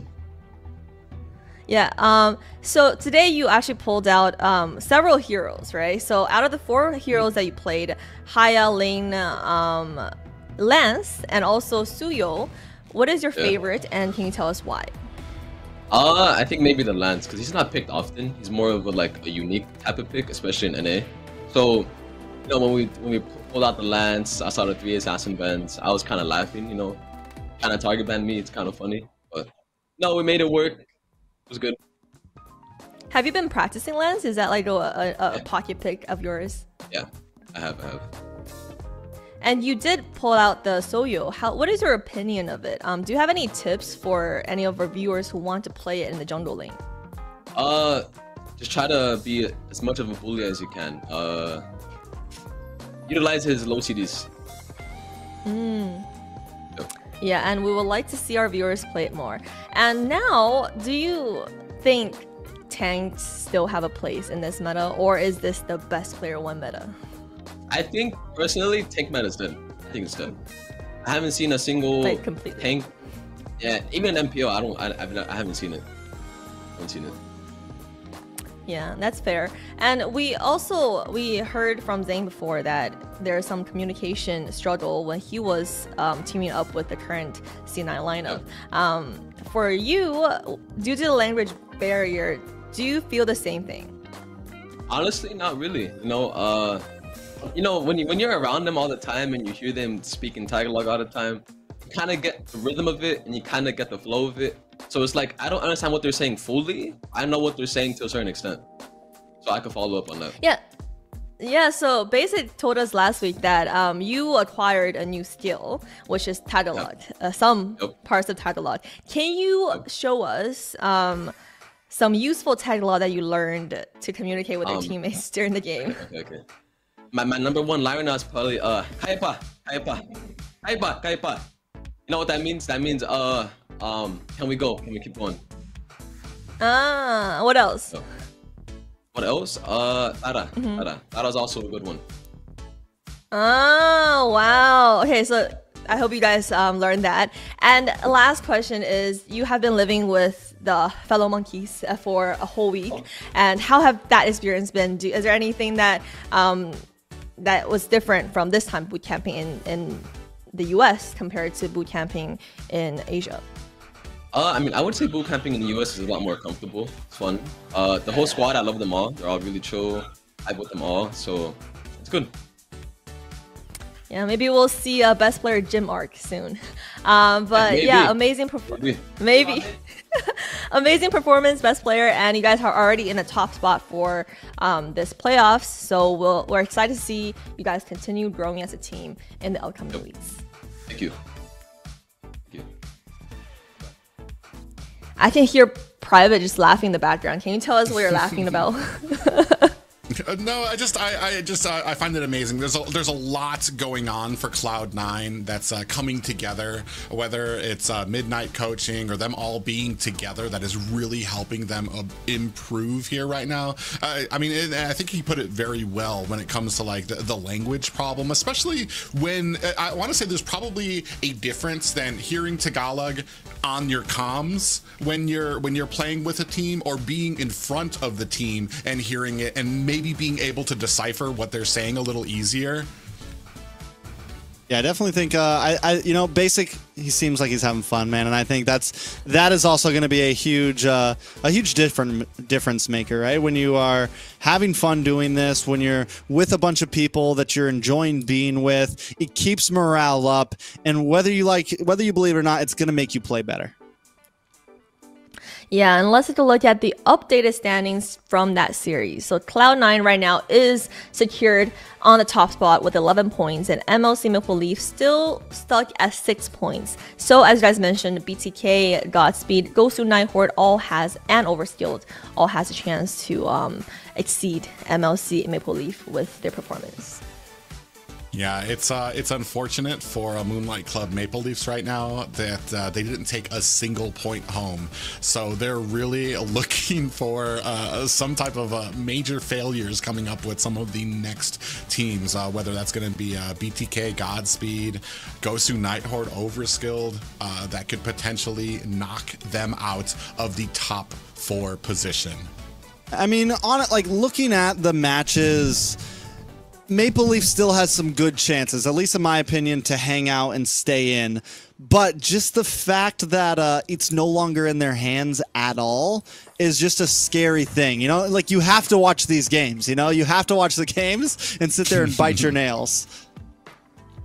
Yeah, and with that being said, the next series is what a lot of viewers are also looking forward to see. We will see Godspeed versus BTK, and the golden question is, will this turn the tides, and will this be the only time that for the past few NACTs that BTK might potentially not make it to the playoffs? Is that a potential that you guys are foreseeing?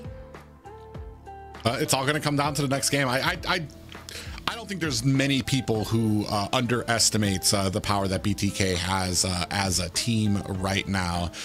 So it's going to take a lot of effort from the side of Godspeed to try to dethrone, I want to say, one of the favorites in North America. I do not think BTK will get knocked out. I think we'll definitely see BTK in the playoffs.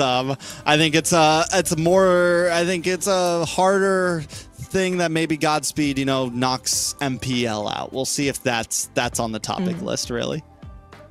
Yeah, that is true, but the stakes are still high, and we will see you guys back in, this time it's 10 minutes. So we'll see you guys back in 10 minutes for BTK versus Godspeed. Master this bush control will win your team the game. Hey guys, it's Liz here, and welcome back to another episode of Strategy Dissect.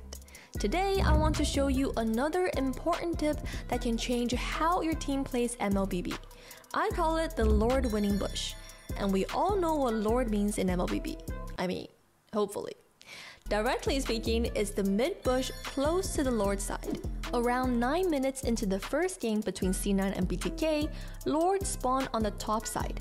Notice how Shark was able to walk into the Lord winning bush initially with Hoon's help, but he quickly wandered away a few seconds after Valentina walked inside of the bush.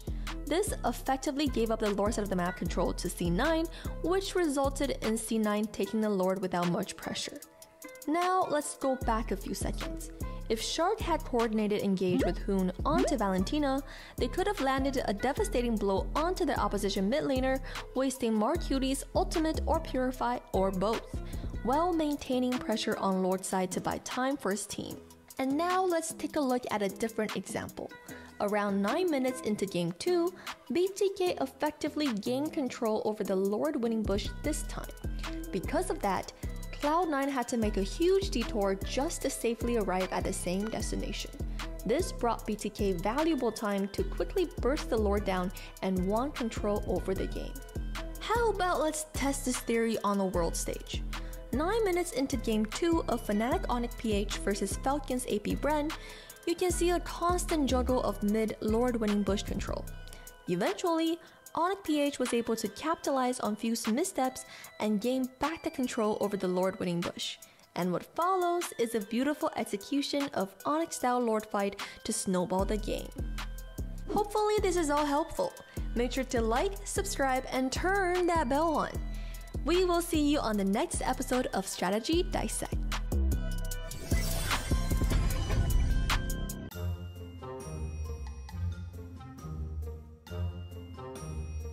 So right here, me and Hun just tried to go back, but we got popped a lot. And we tried to clean mid, and for some reason Chow tried to get MOBA, and I canceled a Chow kick. So right here we don't have any skill, so we tried to defend Nolan blue. But for some reason the Lucy tried to kill Nolan behind, but he missed, as you can see. And right here we know we're gonna win, because the Tyrael have all. And look at me, 2-man all, they cannot do anything. And look at Nolan. He think that Lucy is Nicolette or something, so he can one-shot her. But that's my cutie, so that's the whole different story, I guess. Unlucky. So right here, they did a good play with Macutie. He buy a lot of time for his team, so carry can boost top free goal. We waste a lot of time for him. That's a good play for Macutie.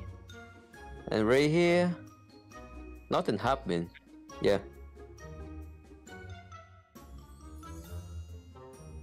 We let the top wave come to our bay. That's fast, and we don't have any clear. You know, we need the one to clear the top, and we tried to send Antula to make the Nolan, but we forgot that the Antula. So, but next time I think the 4v should go there to match in the Nolan next time. Yeah, and Antula just come to team fight with us. 4v just stay with Nolan 1v1. So the Nolan cannot split anymore, so it's better for us. Remember to watch us the game BTK this weekend. We lost the first day, but it's not the playoff, so don't worry. We will come back stronger. So make sure to watch BTK this weekend. See ya.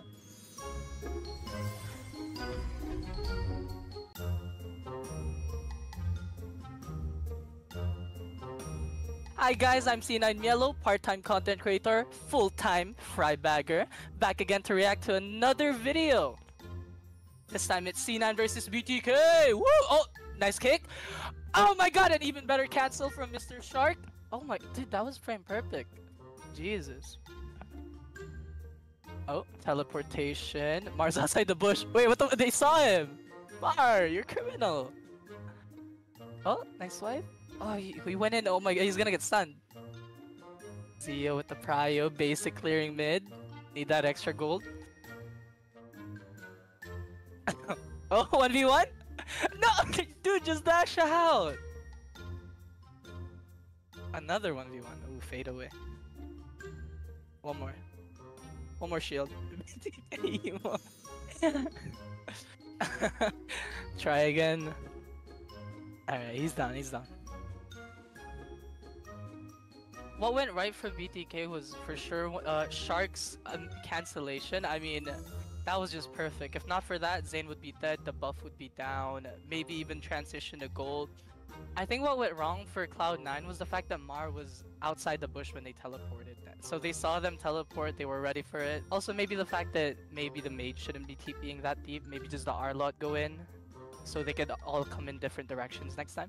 And then Basic was also split pushing instead of helping out, maybe like just throw in a slow, just be scary. Alright, looking at the game state, C9 doesn't really have much of a choice right now but to clear waves. They do have strong wave clear with the Lilia and the Beatrix rockets, and the Nolan on the split push. But in this clip, I think Fovia should just be coming up to clear, because he's not needed on the siege anyway. His team is strong enough to push for sure with the Wan and the Angela. They're strong enough to get the 2 towers here, I think, without Chicken. I mean, he even killed himself here and they still got 2 towers. I think he should have just been there to match the Nolan for sure. Split pushing is definitely like a valid strategy in this meta, because there's a lot of quick assassins, like Nolan. Like, he has unlimited dashes for as long as he has energy. And it's also the fact that it's Cloud9 and they have like a 50% split push buff from basic. Alright guys, thank you guys for watching another video by me. I'm gonna go back to bagging some fries now. Oh, and shout out to Cloud9, shout out to Sir Rose, shout out to my mother, my aunt. 20 minutes later. My brother, my half-sibling, my cousin twice removed, my grandfather. Shout out to my fellow fry bagger, Alexander. Shout out to my dentist, Daniel. Shout out to my doctor, Hector. Shout out to the person that took my Chick-fil-A order this morning. Her name was Sarah.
Hey yo guys, looks like we do have a miracle. The 10-minute tracker has just stopped and looks like we're already back on track to speedrun NACT Fall. And today is the last week, the start of the last week of the NACT regular season. And I'm here with Private Dancer and Trex to cast this series. Godspeed versus BTK. First time we don't have a more than 30-minute timer. And look at our standings right now. So Cloud9 is on the top spot, and BTK and Godspeed, who we'll be seeing next, is neck to neck on points 5 and 5. Yeah, big opportunity here for Godspeed to actually tie things up with MLC Maple Leaves, and big opportunity for BTK to move on up to second place. Yeah, I mean, it is, I would label this weekend as the hunt for playoffs right now, right? A lot of teams hungry for this. A lot of teams came here to play. And whether, you know, you consider there being a top 2, a top 3, whatever, there definitely seems a few teams that could slide into playoffs here. And let's quickly take a look at the lineup coming in for Godspeed.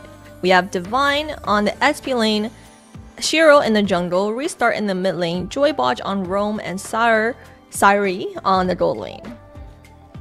Yeah, unfortunately for the side of Godspeed, took a few losses leading up to this, but here I feel like they know that this is the spot right here. This week is where it all kind of comes into play, especially against a team that are favorited for this tournament in BTK. All I got to say is Baji Boy versus Zane. It's gonna be lit. Well, for BTK, we have Foy Chicken on HP, MLBBN in jungle, Hoon on the mid lane, Supercharged on roam, and Zia on the goal lane.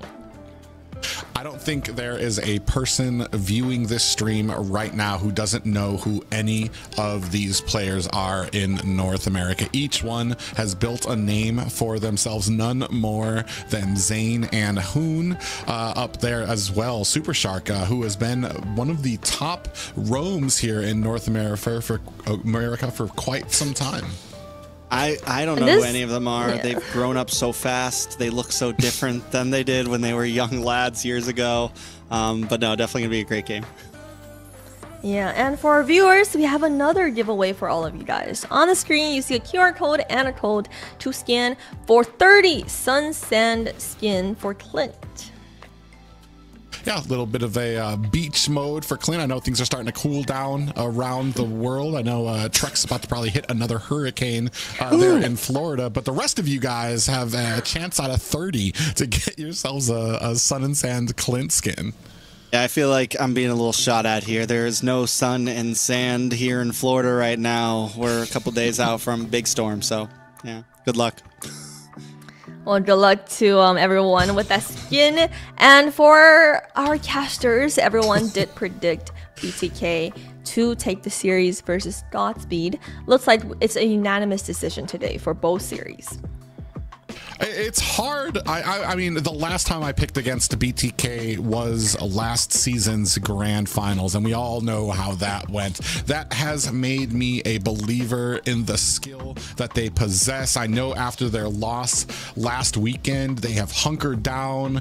They've gotten even more serious about it. They've been playing more games together. They want to make sure that those issues they faced last week are not a problem here tonight. Yeah, I think this game's going to be important to show, you know, to a lot of people put BTK in top 2, right? Whether you put them ahead of C9 or below, it doesn't really matter.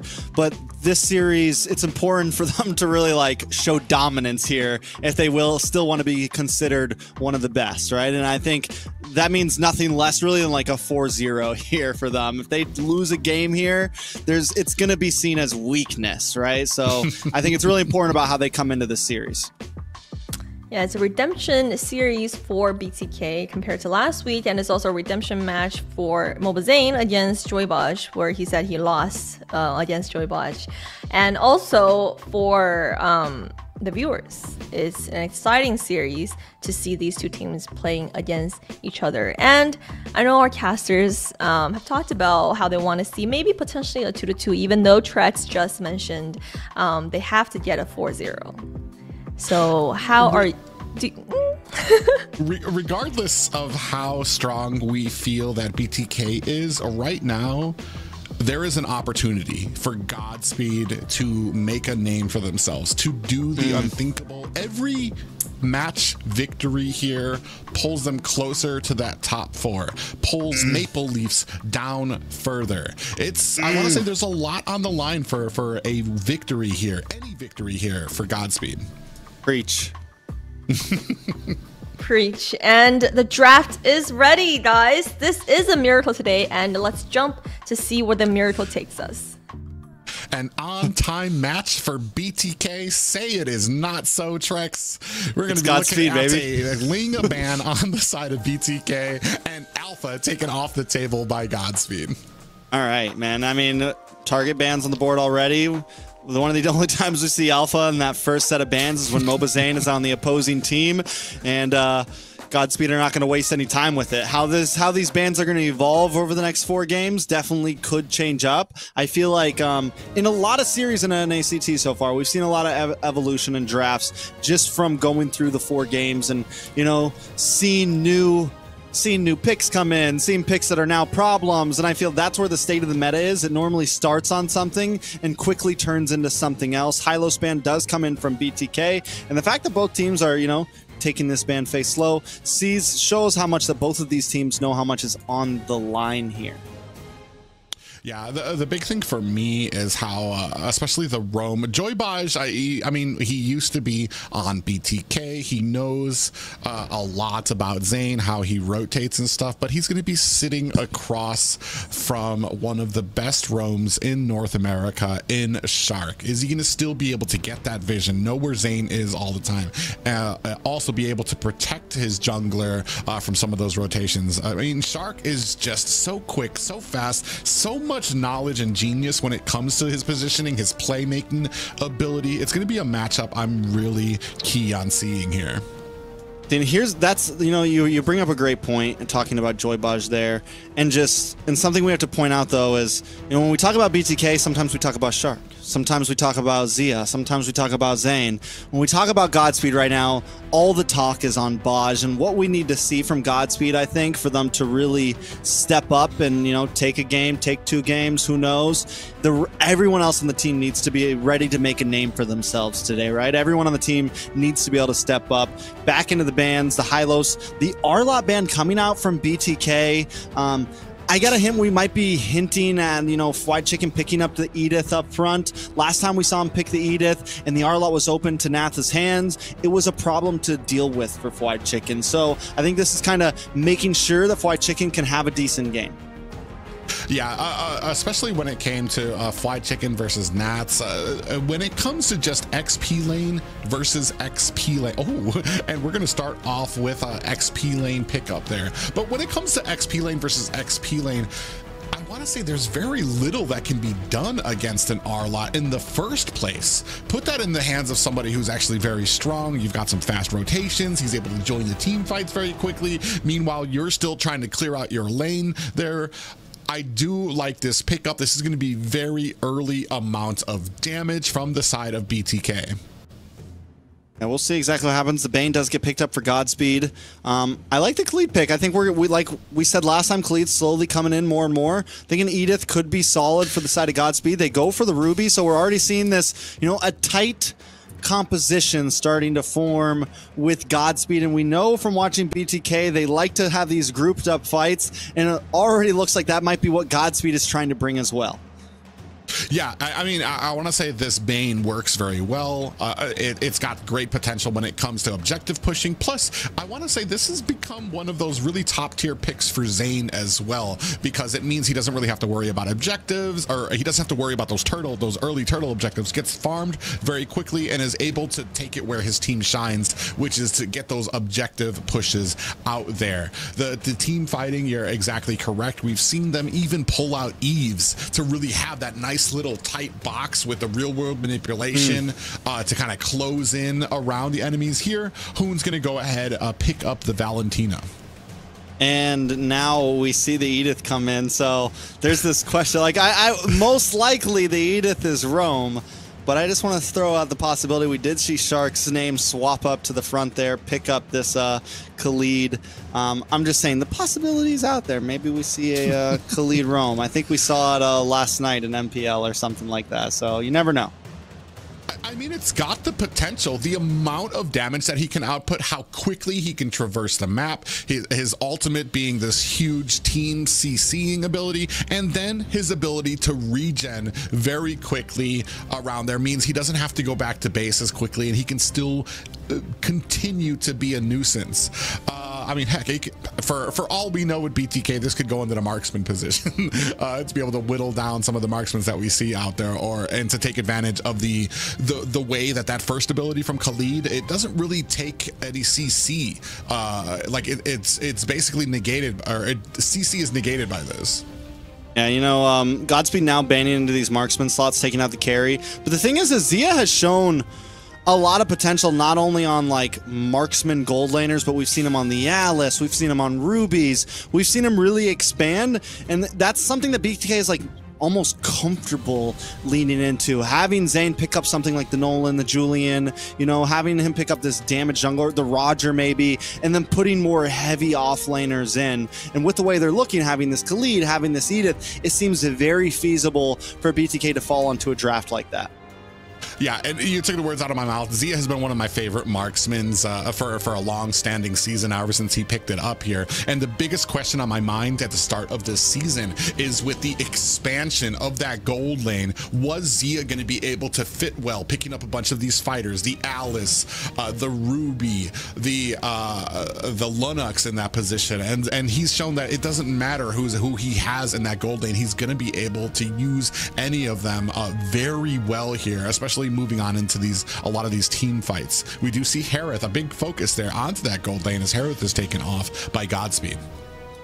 Most definitely. So now we come into these final picks in the second phase.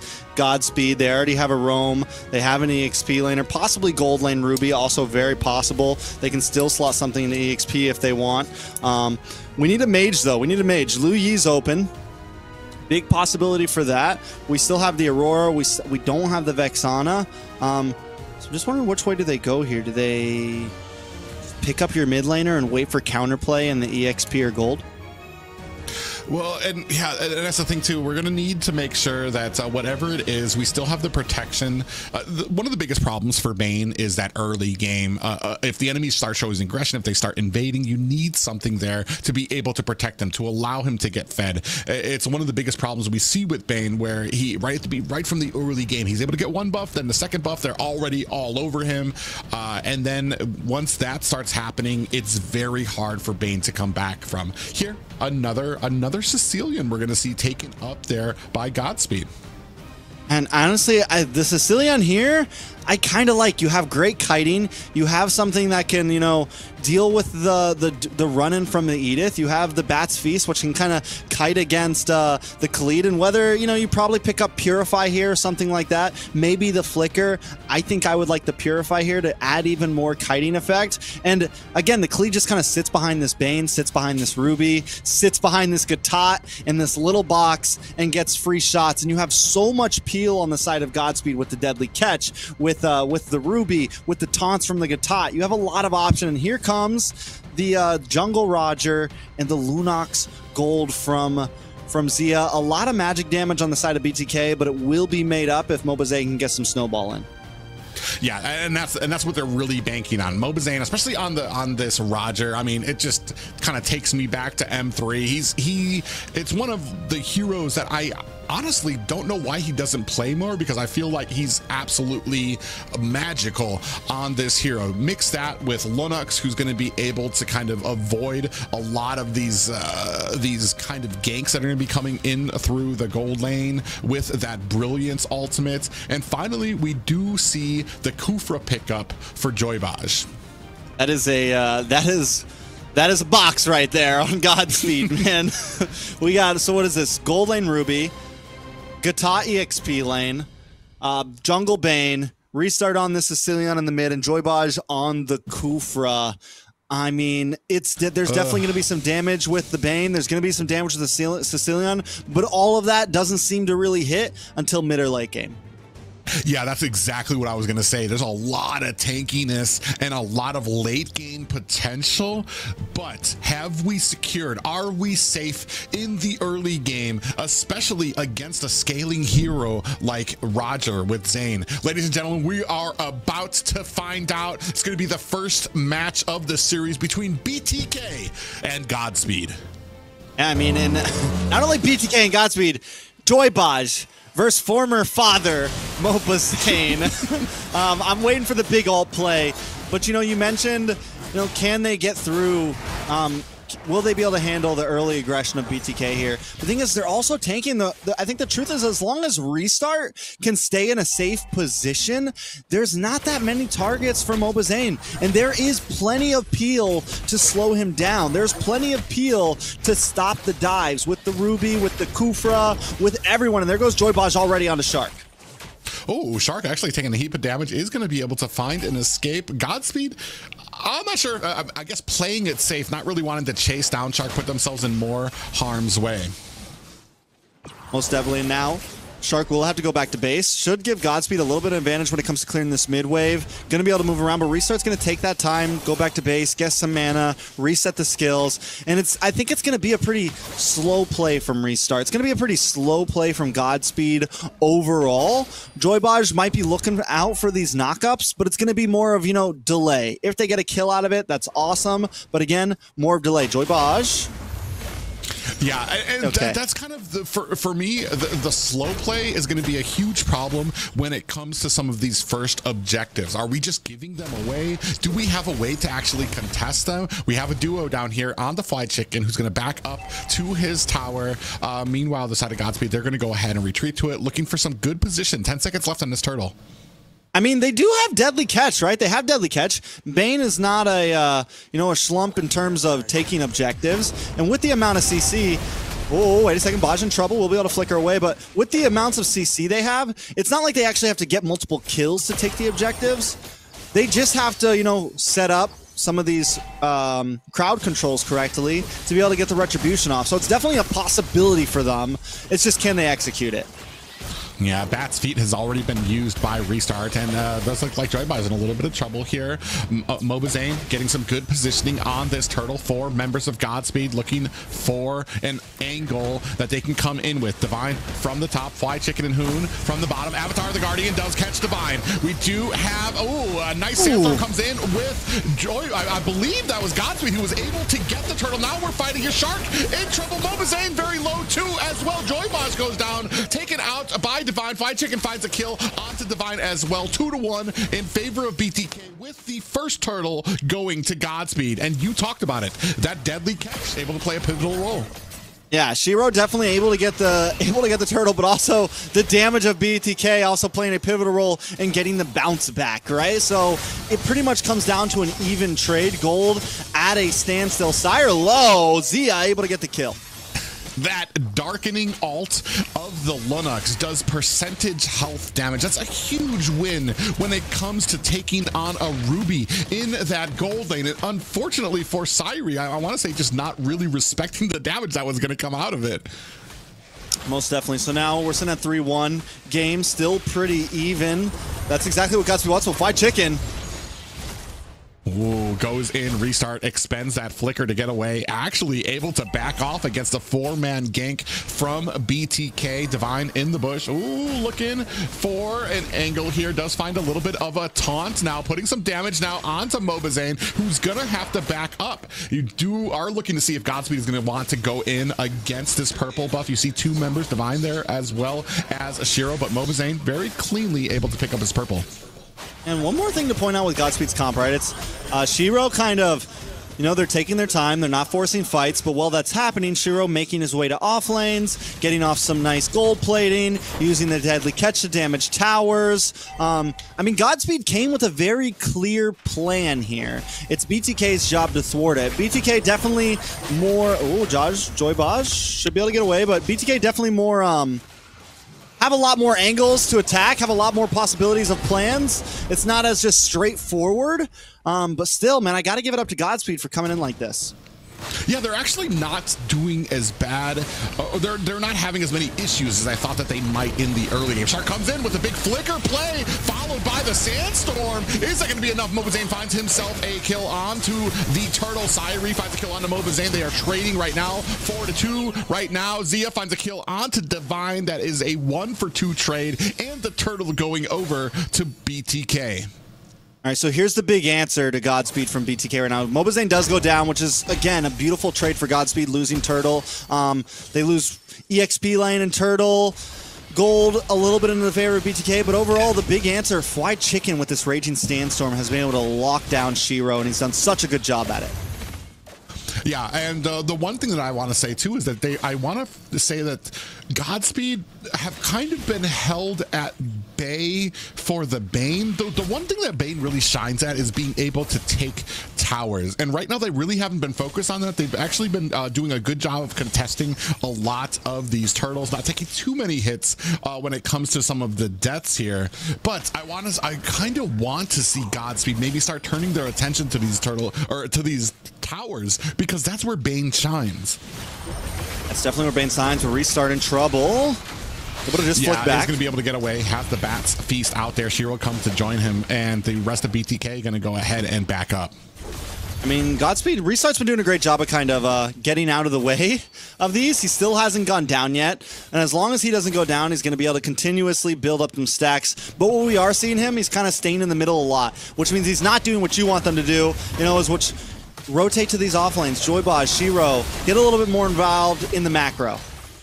Oh, and just like that, those little mistakes that BTK is going to be able to take advantage of. They do catch Joyboz in the bush. He's not going to be able to use that Tyrant's Revenge to get away. All right, so 6-2.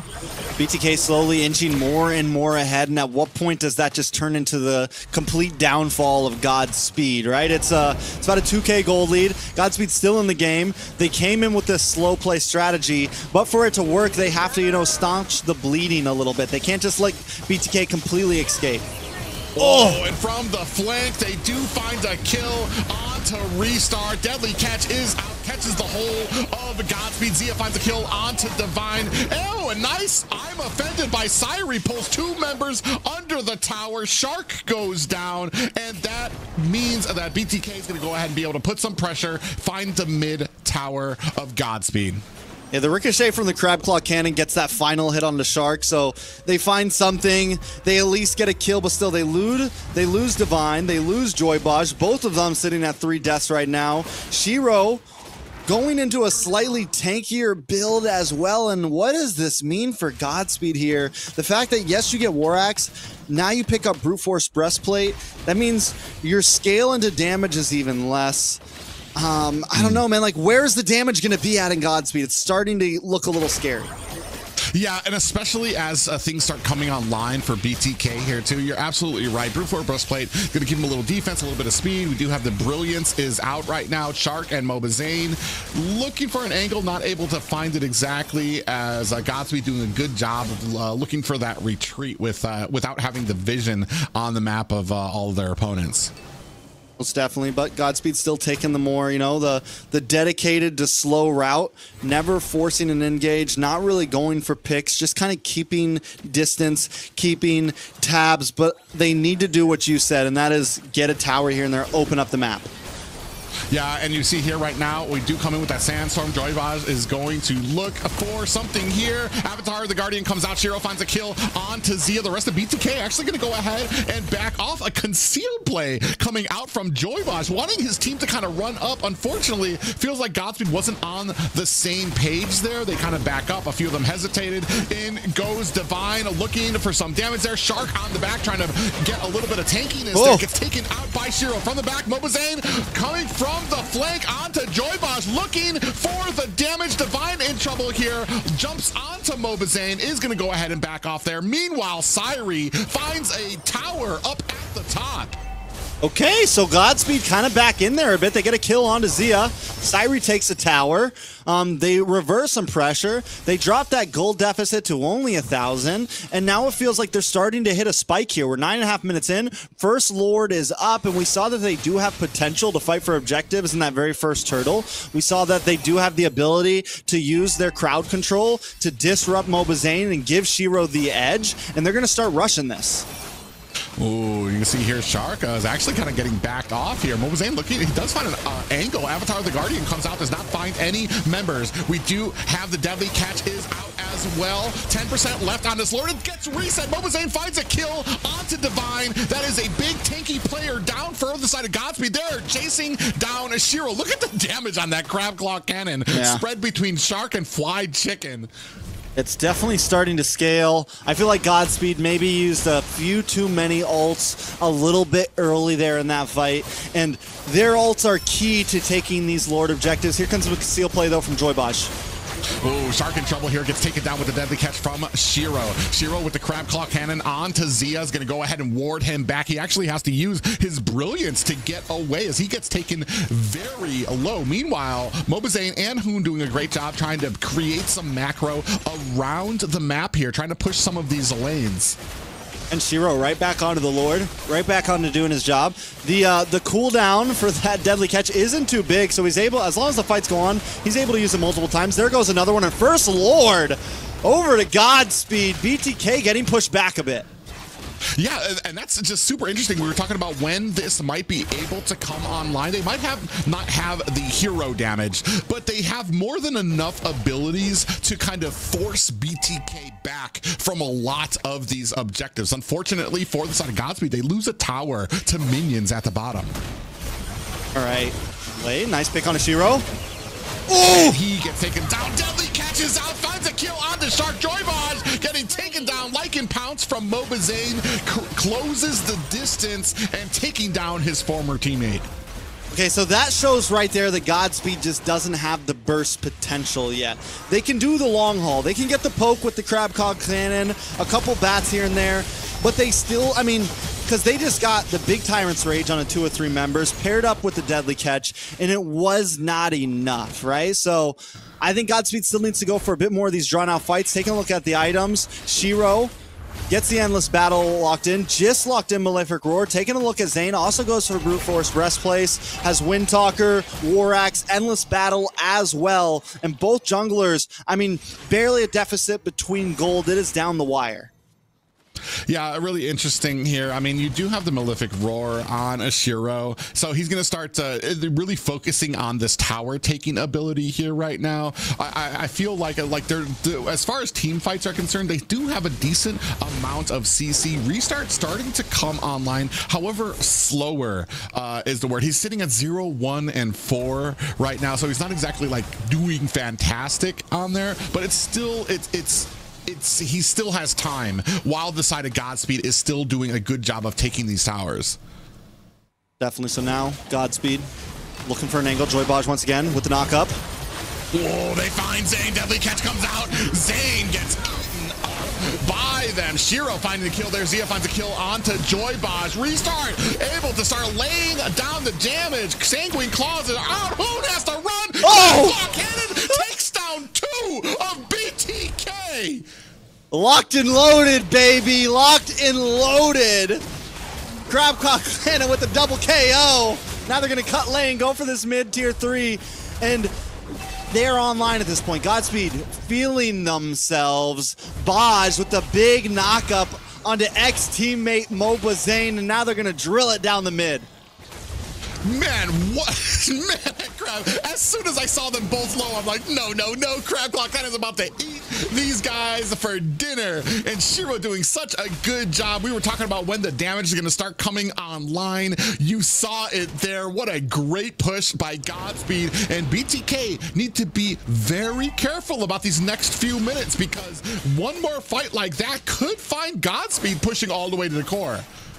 Most definitely, and now they get position over the Lord once again. Baj doing a great job at just sitting and watch for the lock load. Target locked on. Yeah, we do have a nice little deadly catch goes out there from the side. Mobazane coming up from the bottom. Avatar of the Guardian comes, actually gets interrupted. Divine goes down. Mobazane finds the kill there. 10% left on this Lord. Shiro looking for the angle, able to find the Lord, and now running for the hills. Chicken is chasing, finds the kill, takes down the Godspeed jungler, and just like that, BTK punishing Godspeed for taking that Lord. All right, 3 for 1. Lord to the side of Godspeed. They did get it at a decent time. Lord does come out here, so it's 10 seconds on the clock, 25 for Shiro. Godspeed probably won't be able to get too much out of this, so honestly, does feel kind of like a win for BTK in that trade-up. Man, we're going back and forth. It's 45K for each team in gold right now. I think as long as Godspeed doesn't overextend too much, kind of stays with their more slower play style, they can still come out on top. If they kind of get a little too trigger happy, that's when we see them fall off in these team fights. Yeah, another thing too is I've been noticing that some of the Avatar, the Guardians, kind of going to waste for Divine. That last one he got stunned out of. The one before that didn't, I want to say the last two before that didn't really have anybody inside of it, so we're not really utilizing it to the best of our abilities. We do have a little bit of engagement here. Zeta gets picked off there. We do have the deadly catch coming out. Syrie finds a kill on the fly chicken. That is 2 down. Avatar of the Guardian into the back lines. Moba Zane putting some damage on, gets caught by Joybaj. Sanguine Claws just missed the werewolf as Moba Zane counting his lucky stars as he was able to roll out of that, but another tower taken by Godspeed. Baji boy has just been hitting him one after one after one, and now another knockup pushing him back. Yeah, and down goes the ultimate from the Bane, able to pierce into the base of BTK. That is a high ground down at mid. All right, what does this mean right now? Godspeed in control of the game right now. Inhibitor down in the mid side. BTK on the ropes right now. So BTK, I think, you know, we've seen Fried Chicken has been such an important member of this composition right here. And I think a lot of it's going to come down to if he can find that right angle and get the big play onto Restart, if he can find that angle and get the big stun onto Shiro. And also Zane, I think he needs to come into these fights a little bit later, especially around the Lord Pit, because Sire and Baj are just all over him, man. Last Lord, he was trying to find a way in, but the bouncing ball came out. Sire locks on, and he's just stuck. He can't move. Yeah, and that is a huge issue when it comes to these objectives too. And then you're kind of talking about coming in when Joybaj still has that. Oh, we do have a concealed play coming in here. All 4 members kind of trying to chase down Hoon, using that dash to get himself to safety. Is going to use the deadly catch for the disengage. Meanwhile, BTK sees this as an opportunity, looking for a possible pincer move, the flank onto the side of Godspeed. They decide against it. Now the Lord is up. All right, Lord up. Godspeed with control. A little bit of damage on the Da Vinci. Looking for White Chicken, jumping to the back. Yeah, Divine in trouble here. Oh, Avatar the Guardian does get interrupted. Divine in trouble. Almost gets bursted down. Syrie comes in here holding the whole members. The brilliance is out from Zia. Avatar the Guardian comes down, is not able to save his team member. That is 1 down for Godspeed. From the backside, Fly Chicken laying on the damage, has the Winter Crown to be able to protect him, and finds himself an escape. And just like that, I want to say BTK kind of turned around the advantage for this game. All that, and the Lord doesn't even go down yet. BTK take the gold lead. They take the positioning. They have found towers. They found momentum back in it. And Fried Chicken did such a great job. It was off cam, but he zones away Shiro, pushes him back. And now Joybaj, though. Oh. A big ultimate catches 2 members. Hoon is down, and Fly Chicken running for the hills. Moba Zane is not going to have enough to kind of contest this shark with the pop-up onto Divine, who gets bursted down by Zia. Meanwhile, Shiro and Joybaj and Restart starting on this Lord. Looks like it's going to be reset for the side of Godspeed. And right now, they're just going blow for blow right now, punch for punch. Godspeed, I mean, as long as Restart stays in a safe position, they got damage. As long as Baj keeps hitting those knockups, they have play potential. BTK needs to do what they normally don't do, and that means widening themselves up. They need to attack at angles. They cannot come at Godspeed's formation straight on.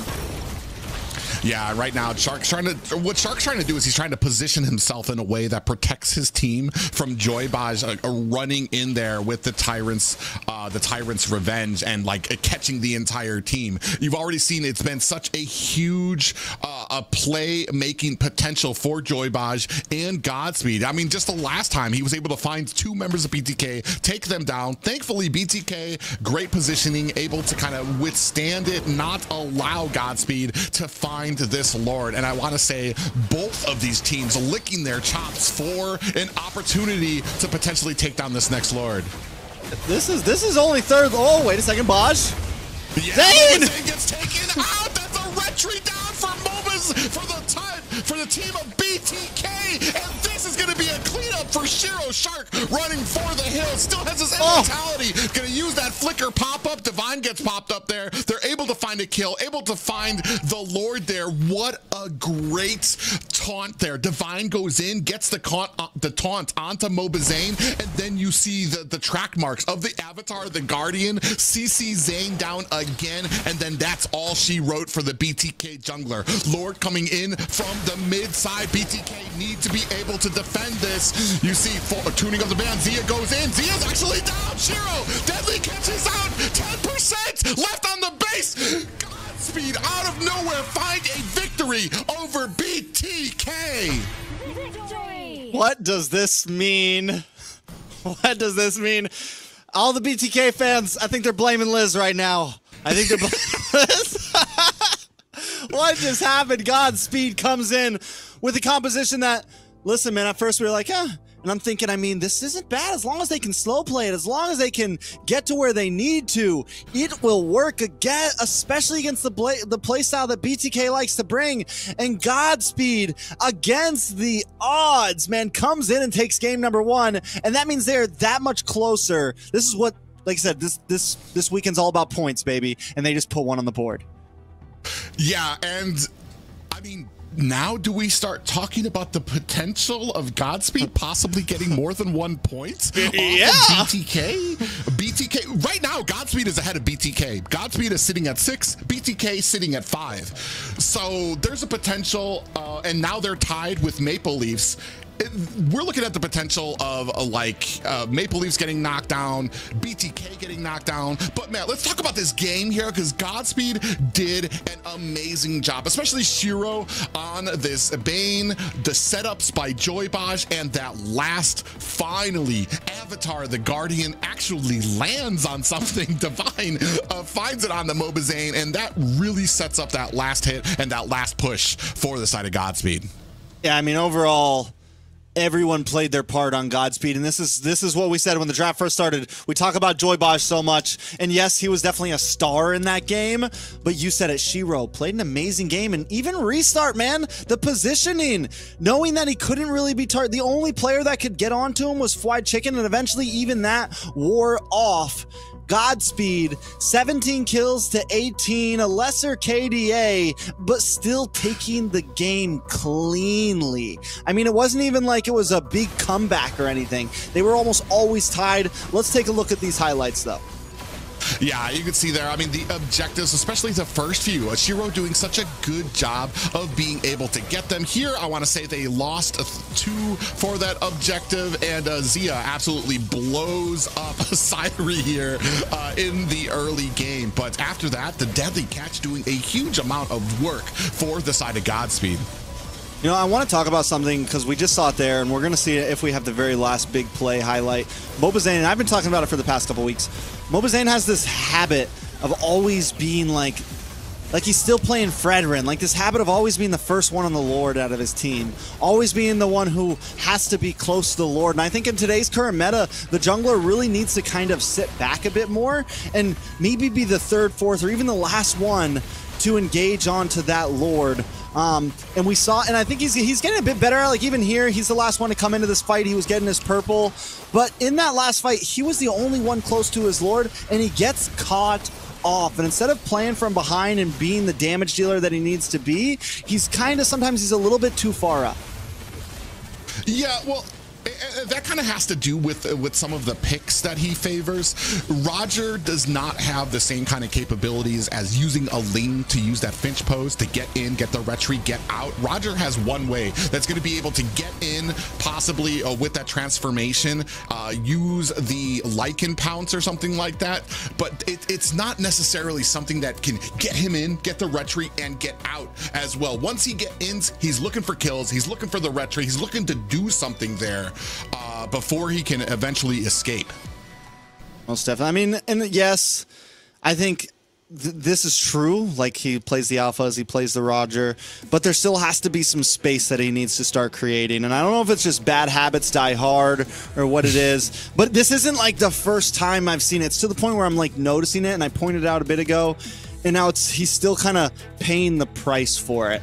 And Godspeed, honestly, that game, man, it felt like they had BTK's card a little bit. Like, they knew the play style, and it's a play style we've been talking about from BTK for a while. How they have a very singular, focused play style where all 5 of us want to try to overpower you, and Godspeed brought a composition that could beat that. So BTK forced to change up. Godspeed bans out the Ruby this time. They are going to be first pick once again. Were they first pick last game?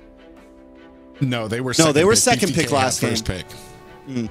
So now maybe looking for a trade up. Yeah, maybe even looking to possibly take away that Edith from the side of BTK with a first pickup, Edith pickup. I don't want to say like either of these teams usually tries to favor those assassin first picks. They usually like to get that flexible, you don't know where this pick is going type of situation that BTK have to answer to, rather than getting a pick and then allowing BTK to have some type of counter or reply to it in their next 2 picks. Definitely. So now it's first pick, R-Lot open, plenty of options open right now. Chip is gone, Fovius gone, but knowing the way that the Godspeed drafted last time, I think it's kind of hard to guess exactly what they're going to bring to the table here. They could just first pick the Bane here if they wanted, or something.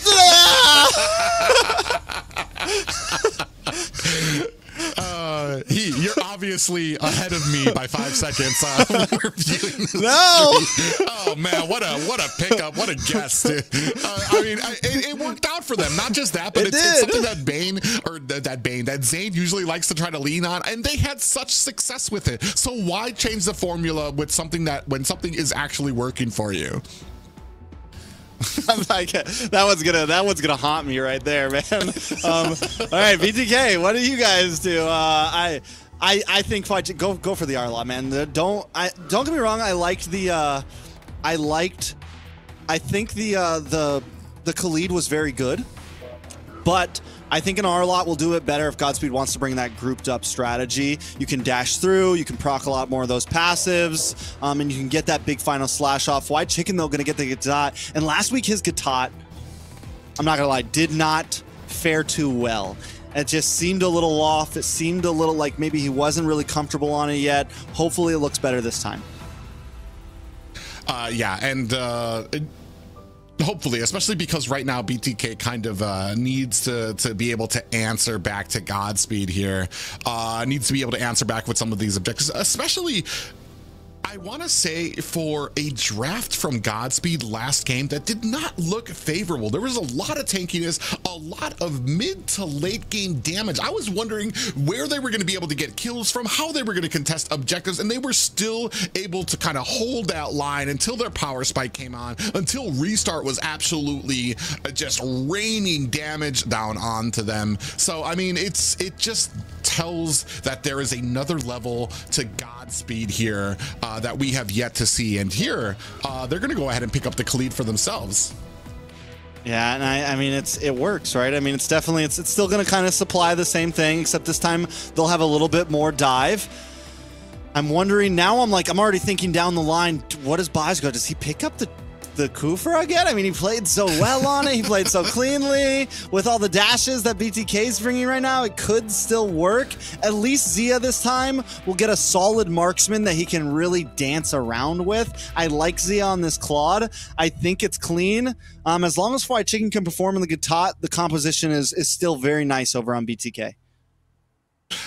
Yeah, and that's going to be the important thing for him, is probably getting him on something that he's comfortable on. The big thing for me is how we're kind of contesting some of these early fights. I do like having the Julian there. You don't need that level 4. Right from level 3, he's going to be coming online and become a menace, especially for people like Restarts, for people like Divine, who might not be able to find escape. Even for Shiro, before he gets that War Axe on the Bane, he's not as tanky or able to escape a lot of damage like you usually like with a lot of these junglers. So it's going to be very important early game for the side of BTK here. Definitely. So now, second phase of bans coming in. Matilda ban does come out from BTK. A solid ban, I think, on the Baj. We've seen him play it. We know it's something that he enjoys playing, but I think Baj is going to pick something a bit more aggressive. I think he's going to stick with things like the Kufra, stick with things like the Cho, stick with things that he knows. I'm going to get in your face, Zane. I'm going to, I'm going to get in all of your faces and cause as much chaos as possible, because I think that's where BTK starts to falter a little bit, when a team really starts to push back on them, right? So if Godspeed can continue to do that, good chance. Restart on the Sicilian also looks great, and Godspeed on the other hand just banning into mid lane here. Lu Yi, Valentina still open, could be a solid ban here. Yeah, that's what I was saying. That's what I was thinking too. With the Lu Yi taking off, Valentina would probably be the next target on my back, which kind of leaves open possibly the Aurora or Lilia for the side of BTK to go ahead and pick up. Yeah, they take off the Tigreal there for the side of BTK. I do like. I was talking about Joybaj with his Kufra. It was a huge amount of sets there for the side of Godspeed. Always finding like multiple numbers for BTK there to be able to kind of take them down. A big surprise there. Hoon gonna go ahead and pick up the Valentina, which has been kind of a mainstay here in the meta. Now looking for something in the marksman lane for Godspeed. Yeah, I'm wondering, do they keep it simple with the Kufra, or do they go for something like the Cho for Baj? I feel like the Cho's nice, but also you leave your team a little bit too much with the Cho, whereas Godspeed has really been bringing this more tighter formation, so I don't know exactly if the Cho will fit perfectly, but I think the Kufra was phenomenal. It's going to be a little harder to hit here. Claude is not as easy as a target. He's got the Purify, he's got the BMI, a lot of answers, right, this time to the type of strategy that Godspeed wants to bring. They do still need a marksman as well, unless they go for exactly what they did last time. Down to 0 seconds. Ooh, we're gonna go with a very late game marksman here. Cyrie's gonna have the carry, a lot of that true damage. I mean, it'll work well against Garakacha. I just kind of question it. Like usually I like the carry against those big, heavy, tanky type of compositions that you have in the late game. It helps you kind of burst it down. Here you've got a lot of mobility, you've got a lot of CC, you've got the taunt from Fried Chicken, and with that you've got the burst potential that could potentially take carry down, who needs to get a little bit closer than most people do during a lot of these engagements. The Kaja carry combo though is vicious, right? It does definitely have potential. Definitely a lot of positives. Very different strat than what they brought last time, but a little more, two-dimensional. It's not as straightforward. They have a couple more outs this time. It's not just all the damage of Shiro and Restart. Everybody can kind of play a part here, and I do like the fact that Godspeed brings something different in game number 2. It's like, okay, we beat you with this game 1. We know you're going to be ready for that this time. Let's try something else. Yeah, and that's a big thing here. Actually, Fried Chicken actually swaps it out. Shark's going to be on the Garakacha. Fried Chicken's going to be on his comfort pick, the Edith. We're going to see if this has maybe a little bit of a change for him now that he's on the Edith instead of a Shark. See if that brings upon a little bit of a different result here versus Godspeed. Yeah, most definitely so. It's game number 2. BTK behind right now. BTK's fighting for points right now. Didn't think we'd hear that one this season, but here we are. Godspeed with the lead, and it's Godspeed, baby. Yeah, BTK looking for revenge, looking to answer back at Godspeed, who took a surprising victory in the first game. We're going to see if there's going to be any differences here in how they handle the second. All right, so Mobazane this time on the Julian, different than the Roger. Maybe currently more meta than the Roger. They will have a little bit of CC on their jungler plus damage, so I like it. Zia, we mentioned Zia too. Gonna be a bit more fast moving, gonna be much harder to pin down, but Zia goes for the sprint on this Claude. Not the most popular skill to choose. Normally it's something like the Purify, but I guess Zia just wants to be fast. that just kind of shows possibly just more confidence he has in his ability to kind of kite and get around a lot of these abilities on the Claude right now.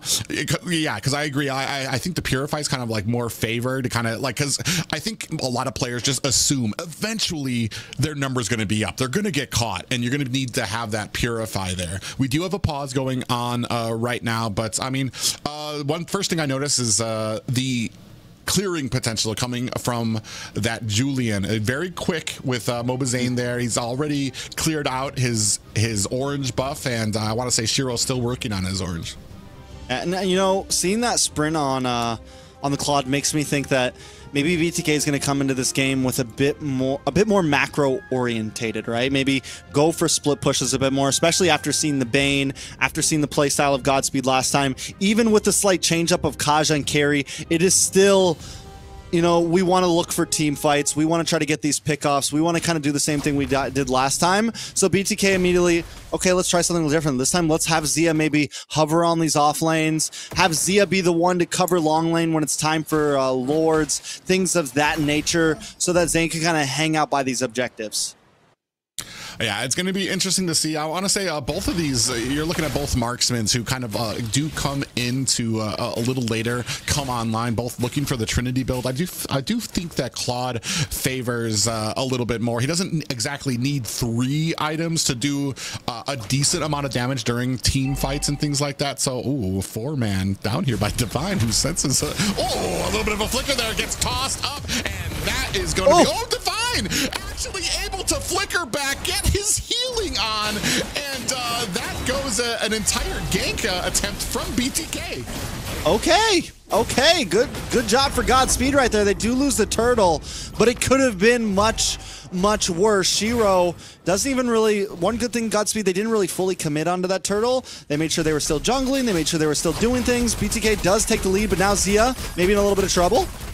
Or pushing them back. Yeah, Zia's going to go ahead and use that Blazing Duet to try to clear out some of the minions, pushing back Joy Baj and Sairi. Luckily, he saw the Joy Baj was actually level 3, didn't have that Divine Judgment, so there was no fear of him getting pulled into tower there. All right, so what's the plan from here, right? Does Godspeed, I think, same as last time, they just kind of take it slow. As long as they survive those ganks, as long as they don't fall way behind, they're still very much in this game. BTK, on the other hand, we just saw it. They wanted that early game gank. I think BTK, with MLBBNA and Julian, it might not be a bad idea to, you know, maybe be willing to get a bit more aggressive. Because I do still feel like Godspeed has a better late game. Oh, they go in. They're looking for the Divine Judgment onto MLBBNA. They don't find it. Avatar the Guardian is out, catches 2 members of Godspeed. Joybaj in trouble. Oh, an IMU. Divine Judgment comes out from Hoon. That's going to be able to take down Divine. MLBBNA finds a kill as well. That is an 0-2 right now for BTK. Little bit of a mess up there, right? Bosch tries to flicker in or dash in, get the ult off, unable to really pull anyone back, and then Shark is just there with the AOG slamming down on Godspeed escape. This time BTK, oh! Big damage from Hoon.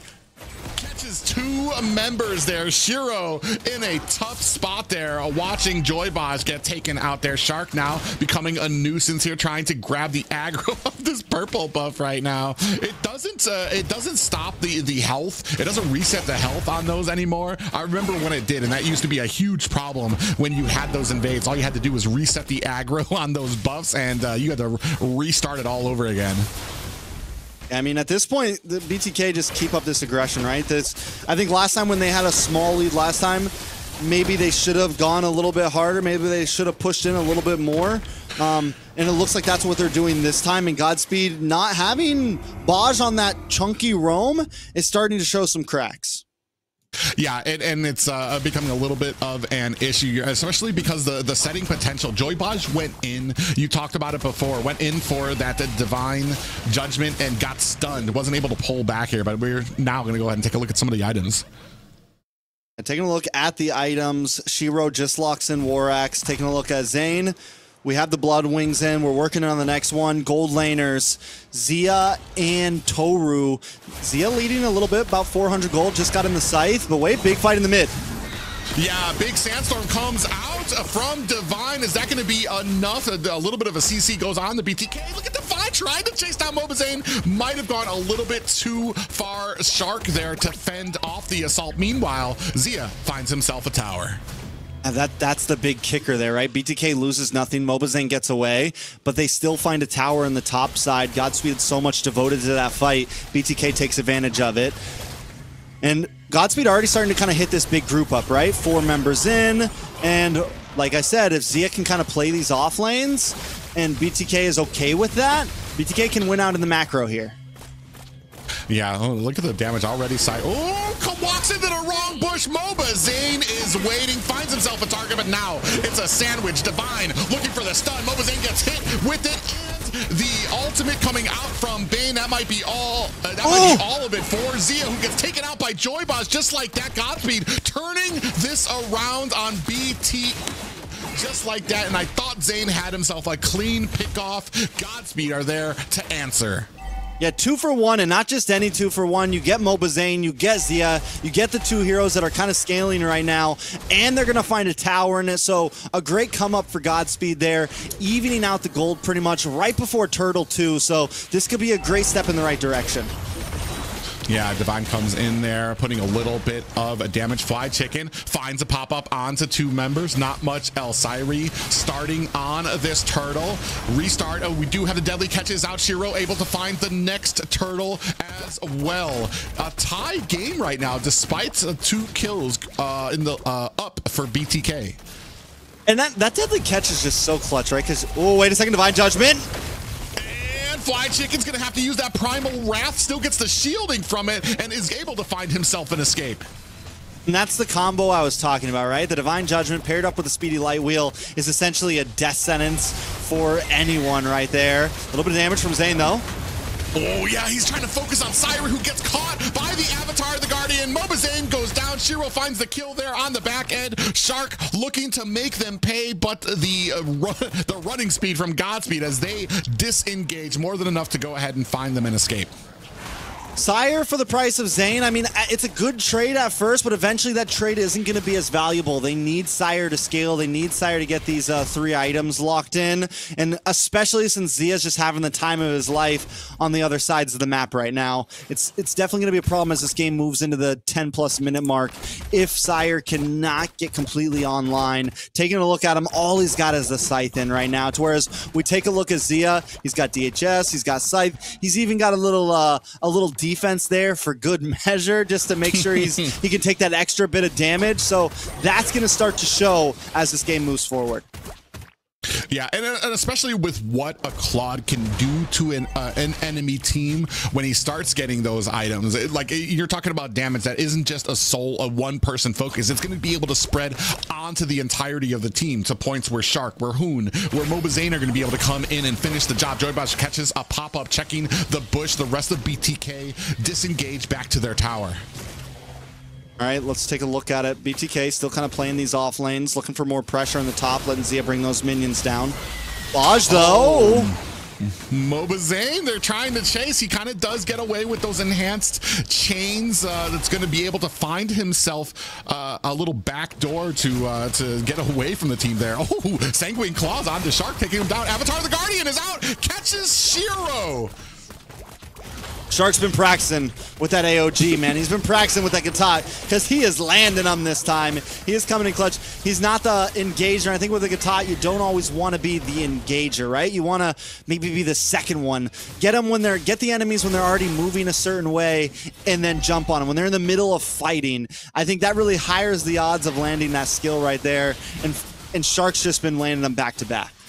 I want to say that you just brought up like the perfect point. Now, something I was going to bring up about the Avatar, the Guardian going out, and the difference between Godspeed using it when nobody is attacking the team and BTK using it as like as we talk about it, Divine Judgment goes on, pulls Shark under the tower. But when the Avatar, the Guardian goes out onto a member that's already engaging your team, you have pretty much doubled your chances of success with that ability. Most definitely. And now Lord crashing down. They should be able to get that tier 2. Godspeed's going to have to step back, right? Unless they get a cheeky pick-off, I don't think there's a whole lot they can do right now. They're biding time. They're waiting for Sire to get online. They're waiting for Restart to get online. And they're waiting for Shiro. I do think they have more damage than they did last game, right? So maybe the online comes a little bit earlier, but that also opens them up to getting pushed in a little bit harder earlier on.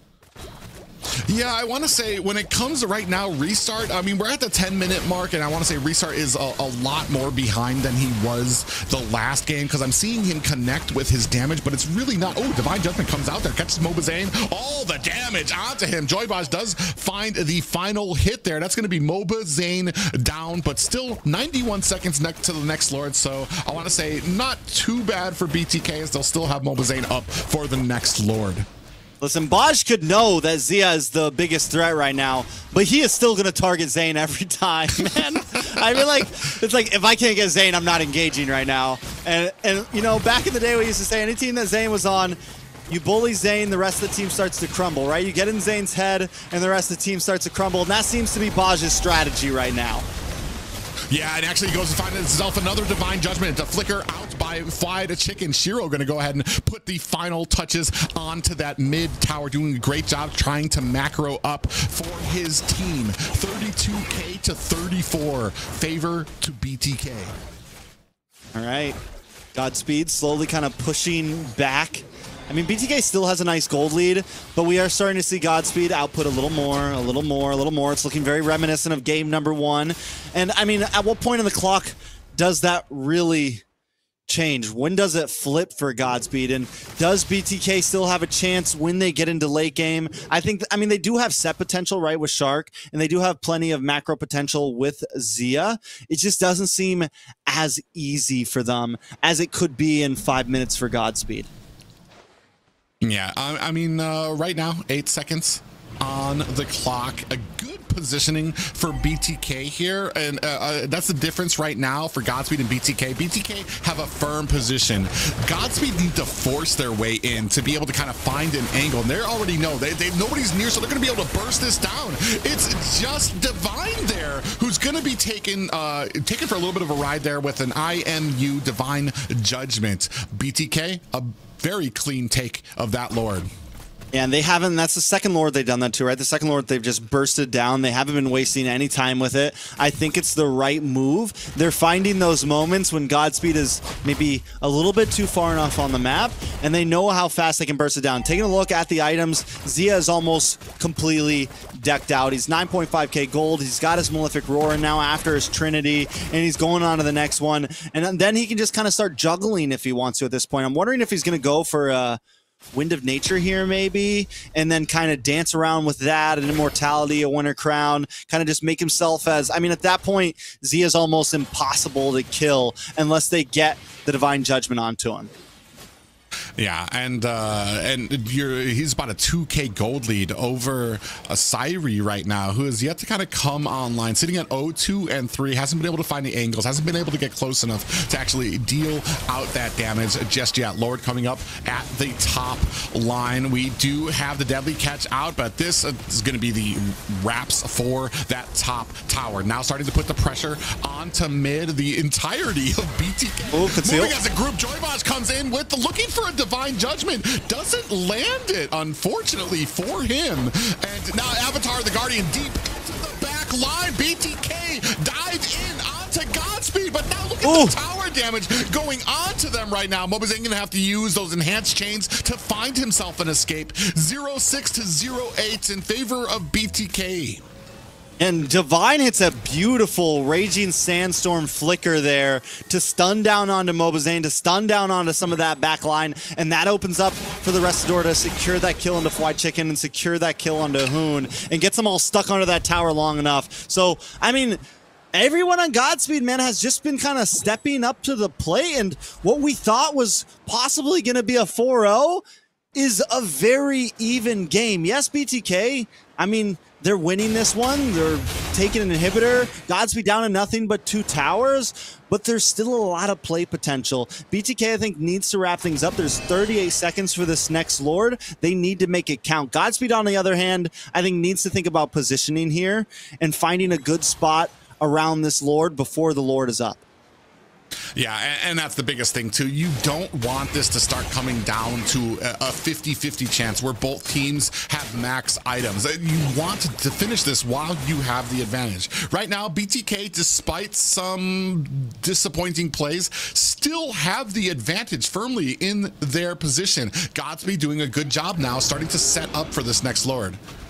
All right, so let's see how things turn out. Godspeed does have positioning over this Lord. Shark trying to come in. I mean, I think Zia honestly should just play long lane at this point, man. They shouldn't even try to force this Lord. Play the macro. They have more speed. And you can see Zia kind of like playing with it, like he's moving back, he's coming back in. He's like, do you guys need me? Should I go? We need some decisiveness from him and the team. Yeah, and here's what's going to happen. As soon as he shows himself at this bottom lane, I want to say Godspeed is going to probably look at this as an opportunity to maybe go in. They're still kind of being a little hesitant here. Oh, we have a conceal play well into the back line, led by Joybaj. They don't find anybody on BTK, but they do find themselves some positioning that might actually shock Mobazane or Fly Chicken if they go up there a little too hesitantly. And that's a dangerous spot. Fly Chicken walks right into it. Yeah, we do have the Avatar, the Guardian there. Fly Chicken getting bursted down. Shiro finds the kill there. Shark on the backside as well. Mobazane finds a kill onto Shiro, and restart is down to Zia as well. Finds a second kill there. Down goes Divine. 4 members of Godspeed are down, and just like that, a controlling lead by BTK. They're not even going for the Lord. They're looking to finish this. Yeah, and I mean, it's 30 seconds, 20 seconds, 22 seconds on the clock. A bunch of members of BTK and the minions. That should be it. Yeah, Joybaj's not going to be able to do much but watch here. And a decisive reply coming from BTK. All right, so it's 1-1. BTK comes back with a strong win. They come in clean. I mean, and they perform well, and they even kind of switch up the strategy a little bit. Zia starts playing the off lanes. Mobazane and Zia kind of play more wide than just being tight with the team. BTK shows that they're more than just a one-dimensional team, I feel like, in that game. Yeah, and even with the advantage there, I want to say the gank coming out from the side of Godspeed there, BTK still able to answer back because the person who was getting ganked was Fried Chicken, has a lot of that tankiness, had the Thunder Belt there, was able to withstand the damage while the rest of his team answered back. They didn't even focus on the Lord. 0-7 to 12 in favor of BTK here as we take a look at some of the damage stats. Yeah, taking a look at some of the damage stats. Mobazane actually dominating with 49,000 over the team. Zia closing in behind that, and I got a feeling that gap was going to close more and more and more as it moved forward. And taking a look at Godspeed, man, the big problem was Toru, man. Sire was never really able to get online. Damage taken, Divine as well seemed to constantly be the one to jumping in, and I feel like Joybaj is a little bit better at that, and they needed Joybaj to be that more set, group set worthy roam instead of just a single focus down roam. Yeah, and not just that, but sometimes the targeting doesn't really benefit BTK. They were starting to find some of the tankier players on the side of BTK, even sometimes finding Shark, which is not, I mean, you take down Shark, but you waste all of your abilities to take him down, and then the rest of BTK closes in around you. Definitely, I want to say a different play style there from Joybaj, and I'm not sure how much it really benefited the team, especially in some of those team fights that we saw there, as we take a look at some of these highlights. Yeah, taking a look at the highlights, this is early on in the game. BTK immediately gets a huge lead in the beginning there. I mean, they're leading 4-0, and then we start to see Godspeed come back. They get the kill onto Mobazane, and they really start to focus down onto Mobazane. Joybaj just continuously targeting him, even up here at the top once again, trying to take down Mobazane. They lose Sire for the price of Mobazane, which at this point, 7 points in the game, I feel like it wasn't worth it as much then. I think they really needed to start switching gears about halfway through that game and focusing more on Zia than focusing on Mobazane. And that might have been the downfall. That might have been where the mess up was. Either way, BTK has enough of the lead, and they're able to take themselves to the victory. Here's the big last fight. And Divine does a beautiful flicker sandstorm, gets the big stun, gets everything they want, but it's still not enough. Yeah, and I want to say like a big difference there when it came to those AOGs there from Shark is catching 2 members every single time, 3 members sometimes, able to get in there and then grabbing the aggro from all of them. A great job by the whole of BTK there. And so I think now it's time to talk about the curse that you put onto BTK at the beginning of this cast, saying that they need that 4-0, that they need to show that dominance.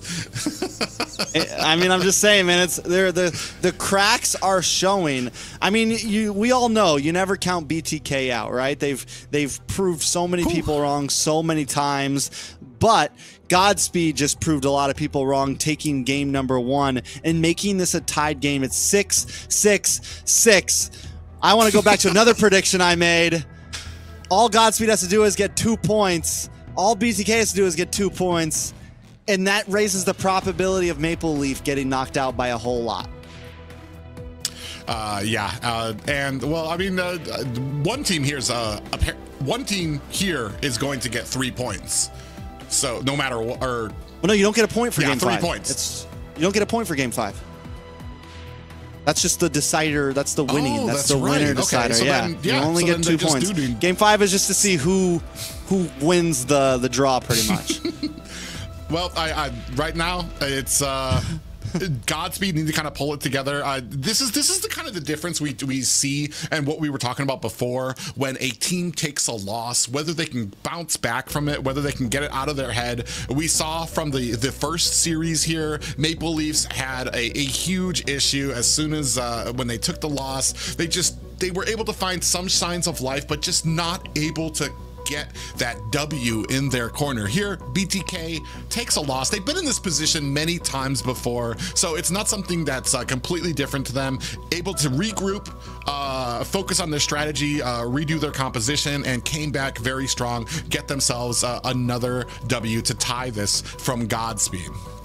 Yeah, so I'm wondering, like, does Godspeed just kind of go back to that initial game 1 strategy, you know, double fighter off lane, create the box, let Baj be that roam? I mean, I guess they can still test out picking up a gold laner, like still go for the gold laner, but I really think Baj having a dive worthy group set roam is going to be huge for this team. Someone that can really, you know, someone that can, because Baj has the ability to make a play to change a game, and I think that's the type of hero he needs to be on. Yeah, and then you took the words out of my mouth. For me, the biggest thing is that Joy Baj is on something that has the setting potential for his team. Not just that one fur where he can grab one person and the rest, then you have to rely on the rest of the team to kind of be able to burst it down. In fact, there were many times he got the Divine Judgment. The team tried to burst it down, and they were still able to get away. The first game, completely different story. Able to find members, get those setting potentials, able to kind of keep them CC'd down for long enough for his team to be able to do enough of that damage. And then also maybe some of these we saw when it came to the gold lane, maybe the carry not the best pick when it comes to some of those. It takes a little bit long. Carry has to get very close, especially from a composition that BTK had that was very mobile, able to close the distance very quickly, and that's a problem for carry, especially in the early game where you need a lot of peel. You need to kind of create some distance for them to get that speedy light wheel, be able to get those auto attacks off to actually put on the damage. Okay, so this time Godspeed back on the red side, the winning side so far. So far, red side has won both games. The Hylos gets let through, and there's no Cecilion, no Bane, both of them being banned out. BTK putting some respect on those picks from Godspeed, and this forces Godspeed into a situation where they have to do something different again in game number 3. Yeah, and this is going to this basically means they're going to have to go with something, a completely different composition, completely different focus than what they had. With the Bane, you have the focus on the objectives, you have that late game clearing potential from the Sicilian. Here, they're going to go ahead, they're going to scoop up the Matilda. They've got some CC and tanking ability coming from the Ruby, whether that's going to be in the marksman or in the gold lane or the XP lane is yet to be seen. But on the side of BTK, they're going to go ahead and scoop up Harith. I mean, and there's a lot of just a lot of power picks on the side of BTK right there with the Gatot, with the Hylos, Zia getting a comfortable pick in Harith, all kind of solid picks. Godspeed on the other hand, I mean, the Hayabusa is open. They could go for something aggressive like that instead of the Bane now that there is no Bane. There's also no Alpha, so they're kind of forced into this pocket where maybe they have to go for an assassin pick. And with the Haya being open, if Shiro has that in his pocket, it's time to pull that out. Yeah, and then that kind of leaves open where we're going to be going for the side of BTK. I mean, Mobazane has even shown he's able to put out the Nolan as well. He does have some assassins under his belt that he goes with. I'm not sure how well Nolan works here, though. He doesn't really have a lot of early game to kind of help him along as well. Potentially, maybe you can use it as a split pushing tool that we've seen from other teams like Cloud9, where the Nolan doesn't really favor it in some of those team fights. So you're using him to kind of clear out the rest and create that pressure in some of these side lanes here. Godspeed, they pick up the X-Borg before banning out the Valentina. And I mean, the X-Borg, it fits into their ideology of, like, you know, their compositions. If this X-Borg is jungle, it could also be the big hole in their armor, right? The fact that maybe Shiro doesn't have a Hayabusa in his pocket. Maybe Shiro doesn't have that type of option. And Godspeed is falling into the more one-dimensional slot of compositions where they just kind of have to play this steamrolly comp where they all stick together. They pick up the Matilda, unless, of course, this X-Borg faults over into the XP lane, right? It could be XP X-Borg, Gold Lane Ruby, and they're just going to surprise us all here.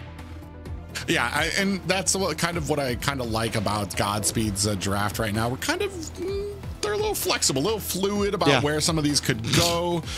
So it's kind of hard to prepare up against. Lilia taken off the board. We're still waiting for those next bans.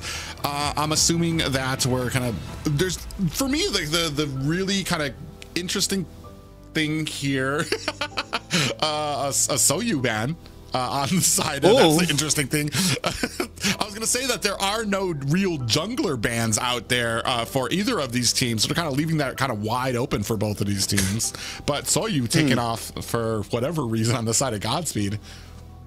We're covering our bases, Private. We're covering all of our bases, and that could be the wild card. You know, you gotta cover the wild card. BTK on the other hand has a very straightforward plan. They're going to ban out the Lilia. They're going to take out some of these mages. I'm wondering if we just see Mobazane once again, you know, pick up the Julian. He played well on it last game, could definitely work, or go for something like the Nolan. Plenty of options. At this point, with the Gatot and the Hylos, you have a nice, solid front line. BTK's compositions for what they picked, yes, it's very straightforward on where these picks are most likely going. But it gives a lot of freedom, I feel like, to what Mobazane and Hoon want to pick. Yeah, interesting here is that they take out the carry. So apparently BTK definitely doesn't think that this Ruby is going to be going to that gold lane. They think that that's still open right now. Still 29 seconds to see that first pick coming up. Right now, this draft is kind of like all up in the air. There's so many options out there for both of these teams to go into, whether it's the mage and jungler side for BTK, or the probability of different answers on the side of Godspeed, because I don't know where two of these picks are going to be going. Yeah, it's definitely very debatable. Godspeed, right? I'm still wondering if they're going to pick. All right, so they do pick up a mage, so that doesn't really tell us too much, honestly. Very similar to the Sicilian style of backline burst damage, waiting for the chance to shine. It definitely fits Restart's MO in terms of mages, and it fits Godspeed's playstyle. The Nolan gets picked up for Mobazane. They also still need a mage, and Vexana's open, Aurora's open, Chang's open. There you go. All right, that's a interesting pickup for the side of BTK. I think flashbacks. Really Remember last time who picked up Chang? Leaning into the Gatakacha and the Hylos kind of running into the front line, getting an immense amount of CC, the taunt coming out from Gatakacha as well to kind of hold them steady while that meteor shower goes out, and Hoon just switched with Shark. Oh, okay, they switched back. I was about to say, man, they're killing me here. And we pick up the Fanny for Shiro. Okay, so they do slot the X-Borg into EXP. They slot the Ruby into Gold. They go back to kind of very similar of the playstyle of what they brought in game number 1, except this time instead of the more stable, solid, just walk with your team Bane, you have Shiro on the Fanny. I think we saw Shiro on the Fanny last week, and it did not live up to my expectations. Hopefully this time Shiro proves himself. Yeah, there are a few things that happen depending on how well. I'm very interested in this early game right now to see how well it goes for Shiro, because that's going to tell the story of how well this Fanny is going to perform throughout the game. But ladies and gentlemen, 1-1 apiece. BTK taking on Godspeed. Their future in the playoffs up for grabs.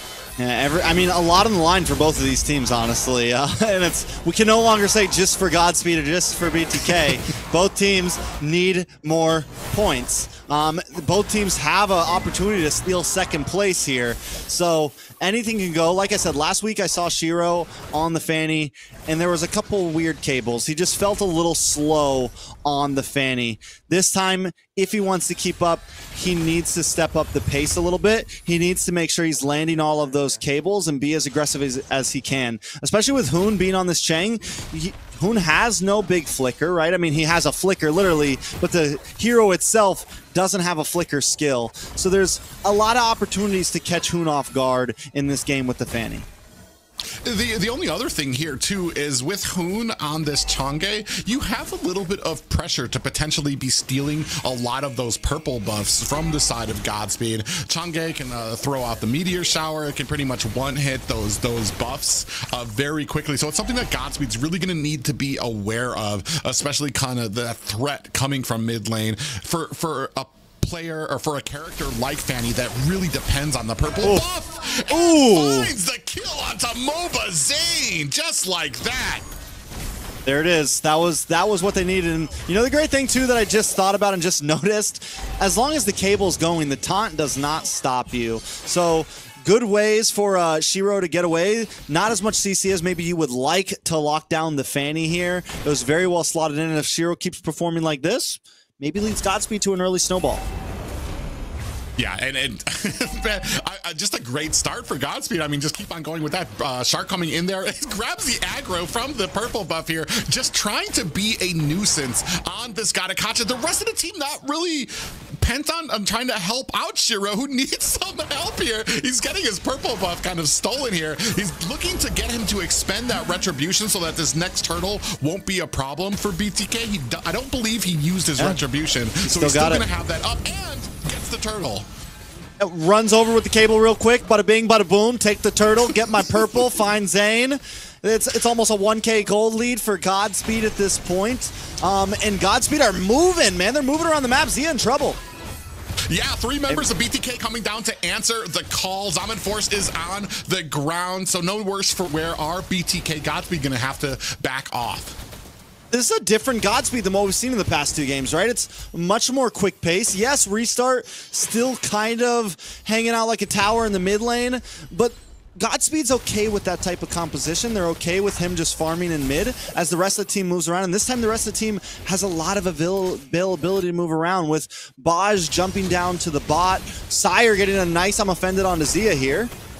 Oh, we do see the Astral Echo from the backside. Shiro coming in, looking for the cutthroat. Is not able to find it, but Joybaj comes back. Avatar the Guardian comes in, taunted onto 2 members, and down go. No, Shiro able to get away. I don't think he has health. There's an error with this game. That was messy, man. And Godspeed, we saw it with the tower last time with MPL. We're definitely in the 0% bug right now. But no, Godspeed, big whiff right there coming down, man. So close to getting Zia. Maybe not a whiff. Zia with the outplay. Zia cleanly dropping the Zaman's Force. And then Shark coming in too in the nick of time. AK Big Brother Shark saving out the team members. I mean, in fairness, Godspeed, I would have expected them. I thought they were going to take a death there, especially that Avatar the Guardian going in on 2 members who were under tower. So that was very, very lucky for the side of Godspeed, as they were able to disengage still, even with that, I want to say, that little recoup from the side of BTK. And Sire's doing a great job. Sire's actually winning out in lane right now, getting the rotations in very cleanly. And this is, like I said, this is a Godspeed we haven't really seen the past 2 games. We're only 4 minutes in, and they are already grouping up into 4 or 5 members. They are rotating quickly. They are all over. Yeah, and you see right here, Shiro trying to look for another opportunity. Avatar the Guardian comes down. Shark looking to push away Godspeed, and Shiro still able to get the Lord. Now Godspeed looking to try to put on the damage. Mobazane finds a kill on to Joybaj. Out comes the Meteor Shower, though, putting on the damage to Godspeed, who's going to go ahead and back up 1-1 apiece for BTK and Godspeed. Yeah, BTK is able to hold on. They get a kill. They might lose 2 turtles, but at least they get a lot of pressure and restart down. Zane might be in trouble, though. Should be able to get away. Shiro not able to make him pay on the back end. Syrie comes in, finds the kill. Now Shark actually maybe being a little bit in trouble. Syrie putting on the CC. Joybaj from the back end, looking to help him out. Is he going to see a guiding winds? No! Hoon finds the kill onto Joybaj. Now Syrie's going to have to find himself an escape. You know, it never seems to not surprise me. I mean, it never seems to surprise me, or it always surprises me, how much damage Ruby does, the gold lane Ruby does, man. Like, it's just a hero. I don't know why, but somehow we're only 5-6 minutes in, and Sire is just chunking people down, but BTK has definitely found a groove. They are still behind in gold, but Mobazane, even though taking 2 deaths, starting to find some moments where he's able to pick some people off, but we got to still keep our eyes on Shiro, because 1-0-1, the torment has only just started, possibly. Yeah, it's going to be very interesting how the next few minutes of this game go. Still 31 seconds left on the next turtle. BTK only about 900 behind Godspeed right now. So I want to say it could even go up to the next turtle that really decides who's going to be in the lead. Shiro does find Chicken, gets a stun for his efforts. Joybaj coming in with the guiding wins.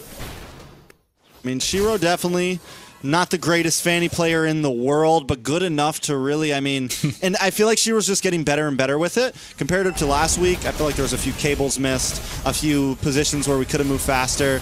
This week, still a couple angles off, a couple things off, but definitely stepping up the pace overall. It feels like all Godspeed's been doing for the past week is training for this game right now. Hoon stuck in this defensive mode on the Chang. I'm wondering when, like, what's this Chang really going to be as we move forward? Is it really going to be a game changer, or is it going to be, you know, a penalty?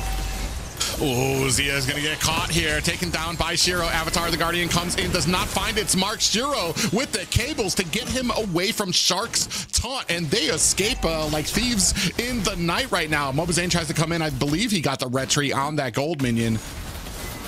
Again, you know, Shiro hits a couple curbs on the way out, but still gets the mark, you know, still, and they finally find Zia, which is huge for Godspeed. They've been looking for that gank for a while. They've been looking for that one for a while, and they finally actually, you know, lock in. And knocking Zia down, not only have they gotten kills on their damage dealer Zane, but they've also gotten a kill onto Zia, and this is going to set Godspeed even more ahead. Hits a couple curves on his way out, messing up his rims a little bit. Yeah, you know? So it's not as pretty. But still, yeah, getting the job done, getting that transportation out there. Mobazane hiding up in the bush, now looking for an angle. And on the backside, Shiro, might be in a bad way here. A whole of BTK around him, and still able to find his way out there. Shark takes a whole bunch of CC. Syrie might be lost here for the side of Godspeed, and Avatar the Guardian comes out. Syrie gets caught there. The glorious pathway is out. Wide Chicken now charging the hills now into Godspeed territory. Zia finds a kill onto Joybaj, but Divine is right there spraying on the damage, getting those stacks onto Wide Chicken. You know, you just said the name Divine, and I haven't even really mentioned him all game, and it's something he's just kind of flown under the radar, but an X-Borg that's 0-0-0 is a scary X-Borg at 10, 12, 13 minutes. Divine's just going to get harder and harder to kill. He hasn't lost lane up top. He's actually technically been winning, and Shark down! Shiro finds another one. But yeah, Divine's gonna be a tough target as this game moves forward. Man, you put it right when you said that it seems like Godspeed has been training for this moment the entire season, because this is a completely different team than we've seen the rest of the season. Now, Joybuzz locking on to Zia, who has the Zaman Force out there, Fly Chicken trying to put on the defense. Is it going to be enough? Blown up by the last insanity of Divine. That's going to be one down. Is this going to be enough for Godspeed? Shiro finds Mobazane in the mid lane. Oh. I just watched Mobazane's cam too. The classic Mobazane rubbing his eye comes on cam. They're just like, man, this is really happening right now. They all know. And it's all smiles on Joybuzz cam right now. I mean, they're feeling themselves. They feel good. Yeah, they do. Hoon's going to have to flicker himself out. Meanwhile, Godspeed still focusing on this Lord, and that's going to be a clean pickup for Shiro. The rest of Godspeed going to disengage. Okay. Big Lord. Over to Godspeed. AOG comes out, hits nothing. They're all good. And you notice how, remember last game, Shark, the AOGs were so clean when BTK was winning and they were doing well? And now we're starting to see Shark use these AOGs preemptively, more as engages instead of during the team fights. And this is more of the problem I saw when they were against Cloud9. I'm seeing some of those same issues come out from Shark now with the Avatar Guardian. Yeah, exactly. And the reason being, like, and it's just not as successful. Maybe a little bit of frustration coming out of the side of BTK when it comes to kind of being on the back foot. And that's exactly where I want to say Godspeed wants to be right now. Big engagement comes out. Astral Echo giving them vision. Mobazane looking for an escape. Syri finds the cleanup there, even with Divine coming in with the last insanity just in case. Now Lord swinging away at bottom. Syri comes in between three members. Joybuzz on the side there, giving the guiding winds for the clean escape. Okay. Oh, Shiro still wants more. He keeps coming, bro. He's trying to swing it. Yeah, you saw Zia there thanking his lucky stars. Avatar the Guardian comes out there, does stun up to Syri. We do have a little bit of the healing coming up from Joybuzz with the guiding winds. Is going to pull him away to safety. I don't even know what BTK can do here right now, because every single engagement coming from Godspeed, they can't even punish them for, because right there, there's always a guiding wind to pull them out to safety. And Mobazane gets his clock cleaned again. Shiro picking up the kill. What is going on? And his clock is definitely clean. His head is bald right now. The man's been getting trimmed down for a while, and the fight keeps continuing in the mid. Yeah, and Zia gets taken down. Joybuzz finds the kill there right now. The lead firmly in the side of a Godspeed, looking at a 6K gold lead. That is something right there. Godspeed 6. I mean, we're on 7K now at this point. It's raising every second. And Hoon on the Chang, man. The Chang. I'm so confused, and I'm having PTSD. Last time I saw Hoon on Chang, it was not a good day. I don't know if everyone remembers it, but, you know, it happened. And it did not work out, and right now it's also not, I mean, yes, he's 1-0-1, but his gold, man, he's so far behind. He's got 3 items locked in right now, and Restart is just having the time of his life. Yeah, and we just saw that him unload a meteor shower that Syri basically tanked the entirety of and barely did 10% damage to him. That's just how far behind Hoon is right now on the mid lane and providing that suppressive fire. Oh, Shiro comes in, takes down Zia, is down for the count, bringing it to a 10-kill lead for Godspeed. I mean, and here's the big thing too, because against something like an X-Borg, you know, there's certain picks. You want to be able to really burst down some of these heroes on Godspeed, and BTK just doesn't really have the answers to any of them right now.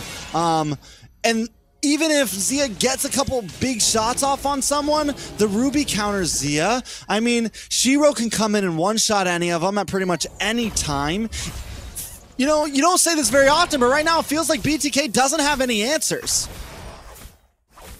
it's all going to kind of come down to these the fights right now. I mean, if anybody keeps it together, it's usually BTK. Even when they're behind, they're just looking for an opportunity. Right now, though, Godspeed is not giving it to them. They are on the offense. They're able to still find the pickoffs. They're pushing down. They're able to find these objectives as well, getting the Lords. They're refusing jungle. They're doing everything they need to do to win the game. And BTK basically is down to the point where they're looking for some type of opportunity that Godspeed can potentially give to them. Meteor Shower goes out to kind of clear up this lane. We do have the Circling Eagle onto Shark. Avatar the Guardian is looking to kind of get him back out of harm's way. Shiro comes in, finds Zia, and then escapes out into the night. The Lord up at top, trying to bring out the damage, charges into the top lane, taking down the tower to 25%. Now that is a high ground tower down. In comes Shiro again, looking for a target if he's able to find one just yet. Into the back lines, Fly Chicken defending his position against two members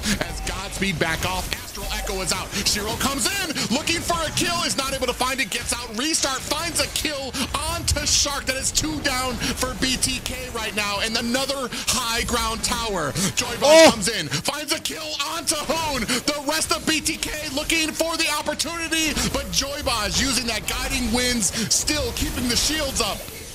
Restart, and Joybot's very low. Are they gonna find a kill onto Mobazane? They do, and Aaron comes a last insanity. Minions pushing on the core. Godspeed looking to take the lead, 2-1 favor of Godspeed. Look at Bozzy Boy. Look at Bozzy Boy. He's hype. I love it. Bozzy Boy, 2-1. 2-1. Godspeed with the lead, the back and forth. Are you not entertained, Private? I was about to say, I don't know what happened, but Godspeed actually looks like they might want to win this thing. It's kind of crazy there, but a different Godspeed than we have seen throughout this entire season, holding BTK down to 4 kills to 14 here. What a dominating game for Godspeed. Mobazane with the bronze, with the chocolate next to his name right now, 2-6-1. I mean, it's been multiple games of them just focusing down onto him, and even then, man, Shiro was all over him from the very beginning. The first kill of the game, Shiro gets it onto Mobazane, and it immediately slows down the pace. You pair that up with Hoong on the Chang, and it's just, you know, it slows down BTK's whole rhythm. And then this time, what Godspeed lacked in their previous game is they never really switched gears. Eventually they did, and they started focusing onto Zero. Onto Zia. They started focusing onto some of the other heroes, and it just helped secure their dub even more.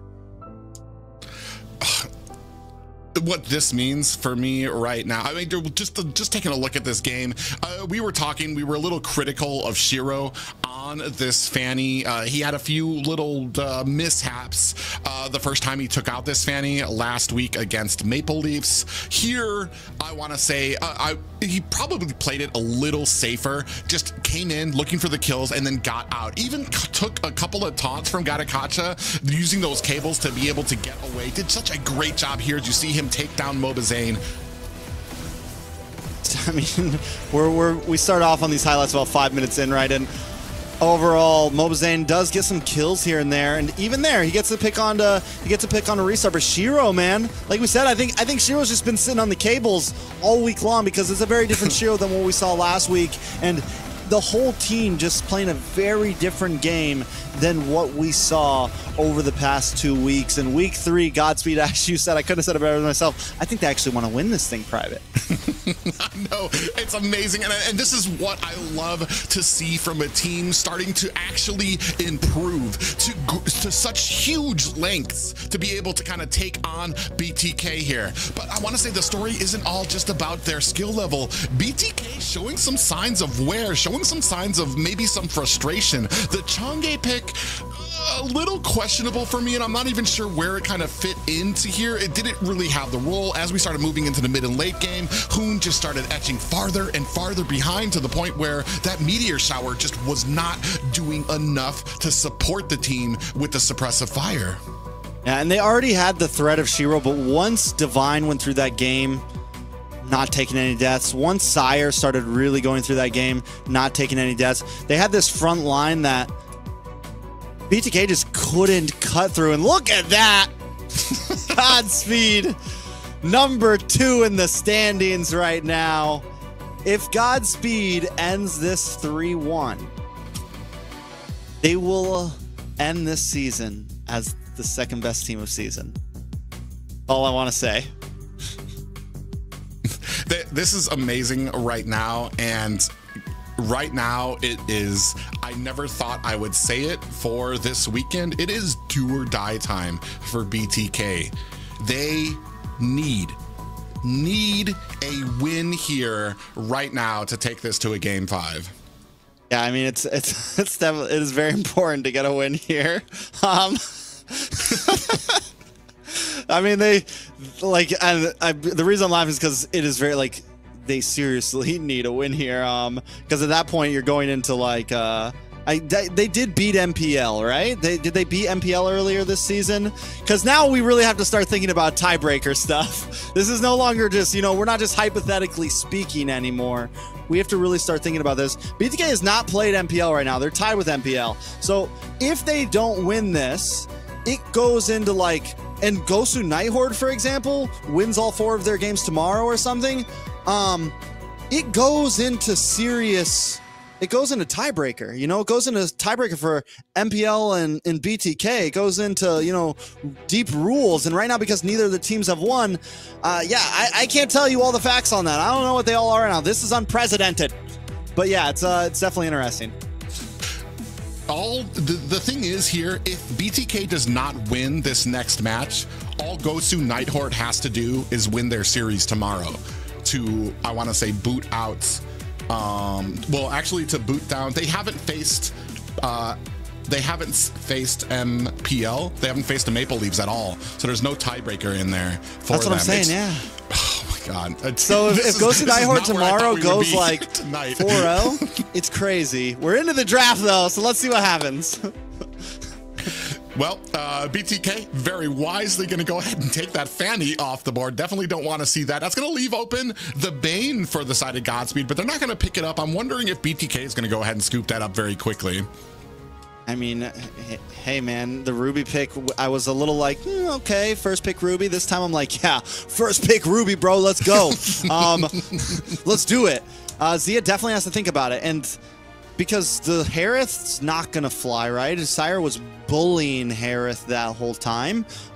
There is still the Matilda open. Joybaj made it work very well. And Godspeed has continued to show that they have plenty of options. Bane is still out there. Godspeed can fall back to the Bane strategy if they want here. They could pick up, you know, Bane. They could go for the Bane X-Borg if they wanted. They could pick up the Bane Sicilion here. They seem to have a lot of options still, to where BTK has to kind of reach, I feel like.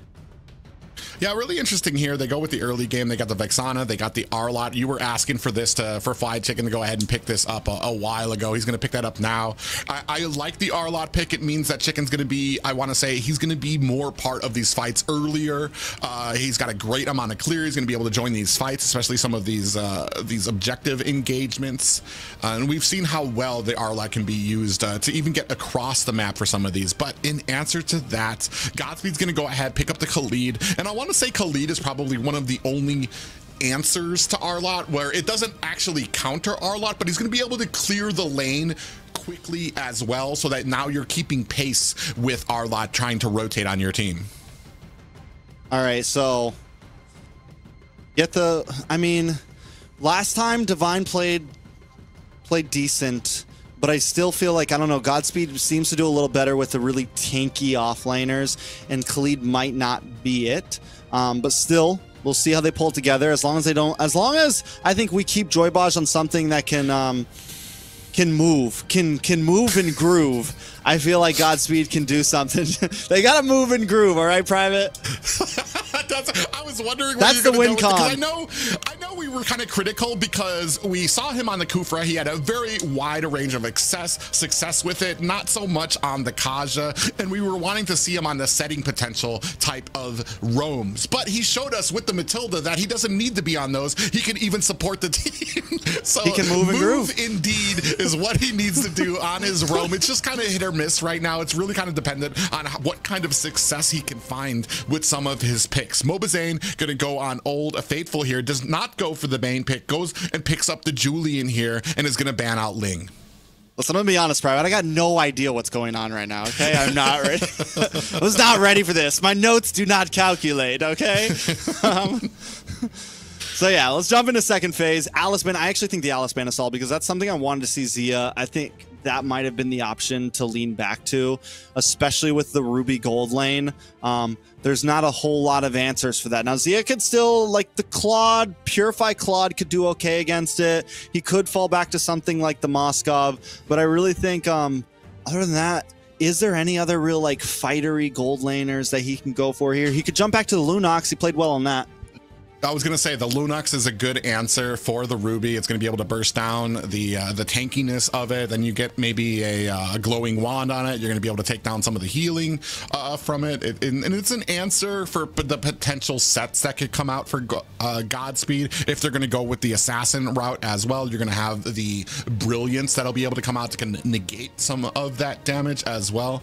But like you said, like right now, we're kind of really leaning on Zia, where you're going to have Hoon on a little bit more of a, I want to say, a better pickup here when it comes to that mid lane, something a little bit more dependable in the Vexana, the amount of CC that she can output in that early game damage as well. So it's looking a little better of a draft. A much better draft from BTK here, even with just these first 3 picks. And they're going to go ahead and take Matilda off the board for Godspeed. And I love the way the Godspeed is just like, come on, Zia, pick up the Harith, man. We banned out the 1-1, we banned out the Owl. They're just like, hey, you ain't go for it. And we do have the Claude get locked in, so solid pick there. Shark still needing a roamer. Does he fall back to something, you know, a bit more simple? Maybe just something like the Tig, something, you know, Edith is gone, but just something a bit more straightforward, nothing too crazy. Godspeed, on the other hand, we also need a roamer, need a jungle. Hayabusa open right now. He could play the Fanny, bring in the Haya this time.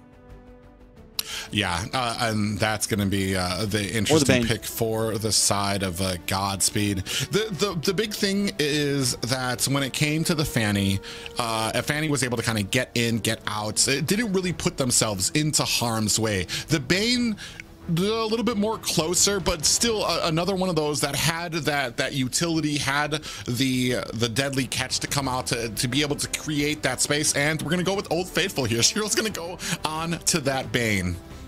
And not only that, but the Kadita Roam. I mean, yeah, it's got to be Kadita Roam. Bodge on the Kadita Roam, man. Not something you see really at all anymore, but Godspeed has been continuously pulling out clutch picks, and this is Baji Boy we're talking about, and that is still an aggressive pick. My problem is it is a little bit squishy, and that's where we saw them kind of lack. And there goes the Tigreal pick for Shark. Yeah, and especially with the CC that you're gonna see from Syri, they're looking for like the wombo combos. They have a lot. They have the CC that can come in with the Sandstorm. They have Syri with the I'm Offended. Even the Deadly Catch provides. So you have ample opportunities to get those the wave, the ultimate from the Kadita out there. But like you said, very squishy, and it's really going to come down to placement. And with Shark on the Tigreal, it's going to be very interesting to see how Godspeed deal with it. And man, I'm actually very excited for this matchup right now. If anyone's wondering why me and Private are like, so I mean, that's the real thing. It's like, this is exciting, right? Like, this is nobody expected this to happen. You guys, we saw the caster votes, right? Every single one of us voted on BTK, and we were, I mean, the thought was that Godspeed just needed a point, right? Godspeed just needed to get on the board. Godspeed just needed to maybe get 2 points, but now we're in the discussion of Godspeed maybe 3-1-ing BTK, and that is insane for NACT, right? Like, and that's I think I came into this NACT just expecting everything to be very straightforward this season, and Godspeed is a team who's throwing some wrenches into the plan of things. Yeah, really making a name for themselves right now. We never thought we would be here. BTK fighting for their survival and potential of getting into the playoffs against Godspeed, who hold a 2-1 lead over them. All right, so we're right back at it. Shiro back on the Bane. He's performed well on it. He does great with the Retribution, great with some of these neutral turtles. The real question is can Joybaj perform on the Kadita, can restart? Can they create space for restart? BTK's big job, I think, as they've done in past games, is get to the back line, split up Godspeed. Yeah, and that's going to be the answer too. We saw some of the points too where Godspeed was having some trouble trying to get to the back line. And we need to see that again coming from the side here of BTK, where Z is going to be untouchable, where he's going to be able to kind of get his items and be able to kind of get to that back line of Godspeed as we hit that mid and late game. But it's going to have his hands full, especially dealing with a Ruby in his lane. Definitely. And it's just the Ruby. We've seen how well. It's not just any Ruby. Like Sire's been doing amazing on the Ruby, man. Just overall, especially when Sire gets involved. If Sire has a free experience of just farming up, the damage starts to add up. And there's some damage on a Shark. Oh, and he gets caught. Shark and flickers back, but still gets caught by the back end of the deadly catch. Meanwhile, Fly Chicken going in onto Divine and Restart, defending his lane. That is one kill for the side of Godspeed, and they might be able to pick up. Looks like Zane looking for an opportunity to kind of get into their Hoon, backing him up. Joybaj comes in to separate Zane. Shiro picks up the turtle. Hoon finds a kill onto Joybaj. The rest of Godspeed disengaging. Okay, so one for a turtle. They lose Baj. Overall, fairly even trade, I think. Godspeed does come out on top with gold, but honestly, BTK closes that very quickly. And man, I want to say right now, Divine actually doing very well against Fly Chicken in the lane right now, even with that, when it comes to the R-Lot and the amount of offense that R-Lot can output. So doing a really great job, and I want to see how much of an issue this might become with some of these next objectives. Yeah, it feels so strange that like BTK hasn't been favoring this R-Lot early on. I'm an honest believer that right now the R-Lot is probably the S-tier EXP laner right now. He is a game changer. I think he pretty much outplays just about. He's honestly probably the best EXP laner I think you can pick right now. And they just haven't really been picking up. So I'm glad they finally lock it in the end here. It could be the pick that defines the game here. Yeah, it's definitely, especially when you adding that final slash into some of these objective fights. 49 seconds left on this next turtle. We're going to see if it becomes a part Divine and Shiro and Joybaj looking to come in onto BTK. Not exactly finding the angle, but it looks like they're trying to set up a position. Now, three of them going on to Fly Chicken. Joybaj on the backside looking to close off his escape. Deadly catch is out. Fly Chicken goes in, gets petrified, and might not. He's going to use that flicker as well. Final slash is out, does miss two members. Divine takes a little bit of a stun there, and Fly Chicken finds the cleanup. Yeah, and that's a big kill for Fwide, right? I think Fwide needs that to kind of keep up, and the fact that Divine goes down one, it's going to put Fwide in a nice position over the Khalid right now in terms of just scaling, in terms of pushing. Divine loses, though, that wave right there as well, loses some EXP, and overall, in coming into the second and third turtle, it's going to help BTK out a lot. Yeah, I do like the Astral Orbs coming out from the side of Restart. Does force a Fly Chicken to back off. Shark takes a lot of damage. Joybaj comes in onto Mobazane. Deadly catch is out. Is Mobazane going to find the angle? He does not. Shiro finds himself a second turtle of the game. And now that's another turtle over to Godspeed. So Godspeed hanging in there like we've seen them do multiple times. Not only are they hanging in there, they're leading in gold right now. So you could almost argue that maybe BTK just hanging in there. Godspeed, though, keeping it clean. Let's take a look at the items right now. Shiro sitting at about 2,800 to where Zane 2,700. So Shiro's getting the upper hand. Shark, though, landing some nice implosions. And there goes another kill possibly. Yeah, that's going to be Divine taken down there. Great. Oh, final slash comes out, but nobody there to help with the kill onto Restart. And Shiro up at the top, meanwhile, finds himself the first tower of the game.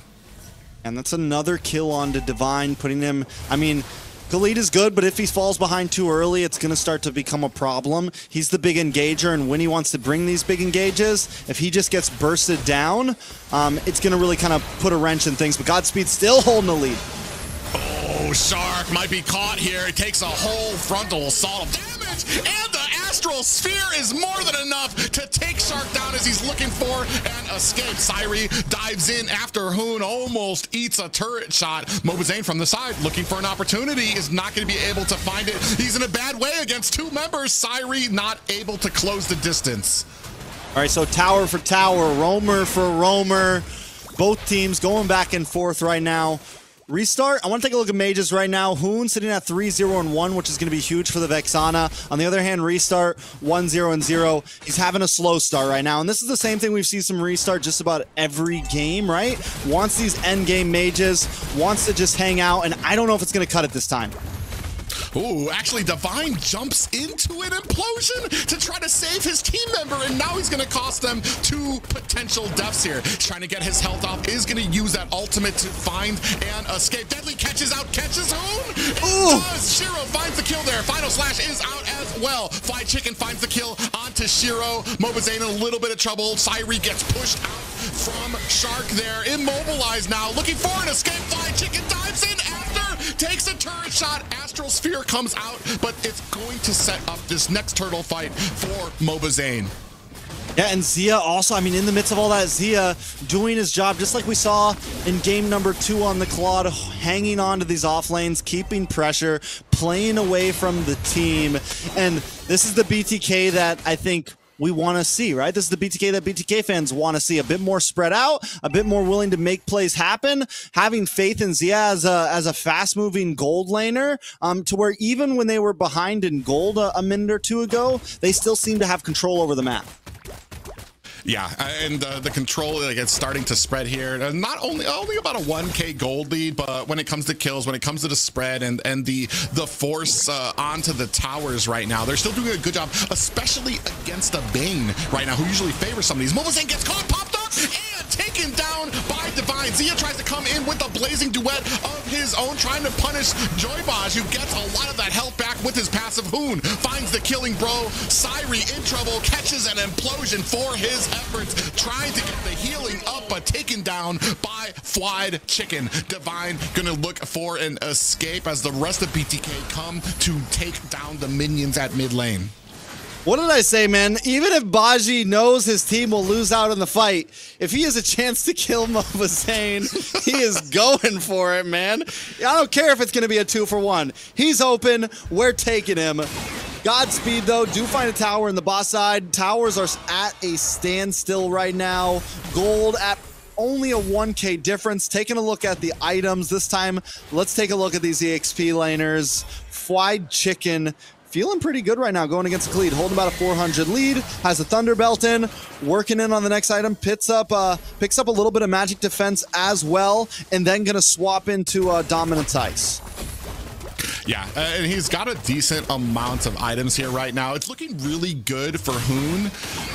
Restart's slowly starting to play the little makeup game here, but Hoon's in a very firm lead when it comes up to the mids. We only have 1 more second. Lord is going to be up. I want to say this is going to be the big time for BTK and Godspeed to kind of man up for these fights. Are they going to be able to take it? Are they finding their positions? You can see right now BTK a firm position, looking to kind of hold it against Godspeed.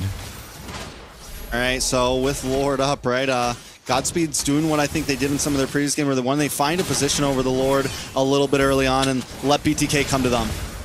Oh! Big Final Slash goes out onto 2 members. Syri gets caught there, popped up. Is that going to be enough damage? Hoon finds the kill. Shark in the back line finds Shiro with an implosion and a push. Hoon finds the kill there. Blazing duet by Zia, dives under the tower, still trying to take down Divine. Joybaj finds the kill onto MLBBN. 5-10 right now in favor of BTK. 2 down for Godspeed, 1 for BloodThirstyKings.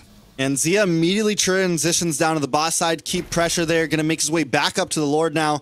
They do lose MLBBN, so they can't, I don't think they can exactly rush this Lord. Shiro's not on the map, but he'll be up a little bit quicker, but still BTK gets a strong position. And then once they take this purple buff, this is what I think this will really start to catapult them a little bit ahead now. Baj needs to really start landing some big ults, I think, and that's what we've always kind of needed from Baj. If they can't, I mean, they need to stop maybe targeting MLBBN, and once again, go for Zia, go for Hoon. Target some of the other big damage dealers on the team. Yeah, especially because Hoon is really kind of coming online 6-1 and 3 right now. He's really going to be a threat if they continue to ignore him, continue to kind of force it onto MLBBN. And Zia, I mean, he's still yet to kind of, I wonder if he does have that Trinity build. He should have it by now at the 11-minute mark. So he's going to start coming into some of these team fights and really start pouring on the damage. So still no Lord taken. Both teams taking their time. Everyone's farming up. Both junglers kind of making sure they got their buffs ready to go. Fried Chicken does use that final slash. Should be up again before this Lord gets, you know, into a critical position. MLBBN locks into Crystal. Holy Crystal should add a bit more damage to him, but still MLBBN, man, it's tough on the Julian, man. Every time he goes in, he's getting just instantly melted down or grabbed up by Syra so that the rest of the team can burst him to bits. MLBBN has to approach this Lord carefully. Yeah, you see him kind of baiting out this Lord, pulling. His team is nowhere in a position to really kind of help him with the Lord right now. Shark does find an implosion and a push. Pop-up lands on. That's going to be all that's going to be all of it for Divine. He gets taken down as Shiro and Restart backing off. This might be a setup that they're looking for. Now on the backside, look at the positioning of Joybaj on the backside. Rough Waves is out looking for the escape from Chicken, who dives in after him. Final slash, he gets petrified before the final slash can come out. What a move by Joybaj to be able to get taken out there. Shark now trying to zone out the rest of the team. A little bit damage on their Shiro with the deadly catch coming out. Oh! Duet from Zia onto the back line. Finds himself 3 kills. Down goes the rest of Godspeed, and Zane is going to pick up this Lord. This is what they needed. Give Shark a hero that can set. Give Chicken a hero that can really set and make game-changing plays. And now BTK looking to tie things up. Yeah, now they're pushing in to the core. MLBBN's going to use those enhanced chains to get away from some of the damage. And now the rest of BTK doing what they do best when they have the lead. They're going to go ahead, take away any advantage from the team, start clearing out enemy jungle. Mid lane coming in for the push right now. Shark in the front. Astral Echo is out. Syri comes in, looking for some CC, gets pushed into the back line of BTK. Deadly Catch does not connect, and Fried Chicken finds a kill onto Syri. Deadly Catch out on the Shiro does not find its mark. All right, so with the Lord getting melted down, Godspeed should be able to survive here. Ooh, Zane Baj, bro. Baj. I think you were absolutely correct. Joybaj I'm telling you, man. One job, one mission in this entire game, and that is to be a nuisance, to be the hell of MLBBN here and take him out. He doesn't even care. He's like, the no comes out. And Joybaj, man, he's been so impressive here in these in this entire series. But I mean, right now, really trying to put the frustration onto MLBBN. Baj is just laughing as he's dying, pointing at Zane. Like, it's definitely entertaining. It's definitely what we want to see. And right now, BTK with this type of lead, about 2,000, 7,000 up. The game seals pretty comfortably in their face. And, you know, Divine, I'm not saying that Khalid is a bad pick, but I just don't know if it really fits Divine's playstyle, man. Divine does so much cleaner, I think, on those tankier guys. You know, kind of almost the opposite of Chicken, right? Where Chicken does great on these very aggressive EXP liners, Divine does so much better on these tankier EXP laners that can just hang out and create space for his team. And right now he's going in and he's getting taken down a bit too quick. He's getting caught off guard by Shark. You know, multiple implosions have landed onto Divine, and he's just not really able to hold his own out there by himself.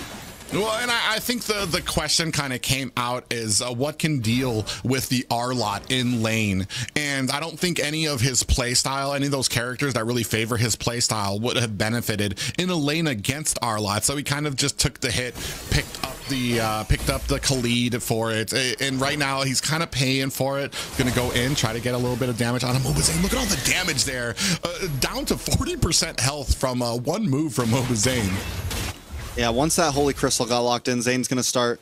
It's definitely going to be packing a punch, especially on the squishier members of Godspeed. Sire feels like the only hero who can really, like, you know, the Ruby feels like the only one that can really sit up close and personal with everybody. Also does a nice amount of damage, and look at Baj once again being a nuisance to the back line. Yeah, Fly Chicken trying to chase him down, trying to create some distance. We do have a conceal play out there. Good job by the mage there to kind of spot Shark out.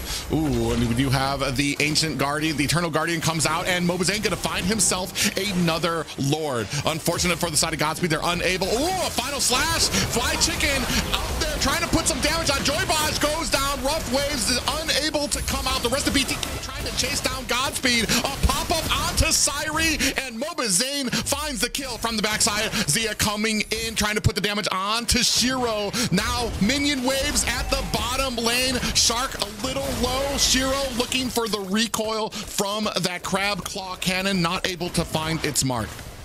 I'm waiting for that Crab Claw Cannon to just start hunting heads. I feel like we're at a time span where if Shiro can land some of the right ones, it could be devastating. Lord coming out, and look at Divine just pulling it back. He's like, nope, we're gonna hang out here in the mid for a little bit, but he's got to get back to base.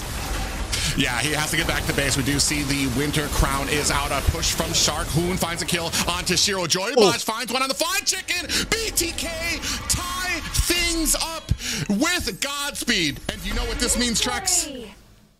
This means game number 5. A bonus game here. Our first ever in the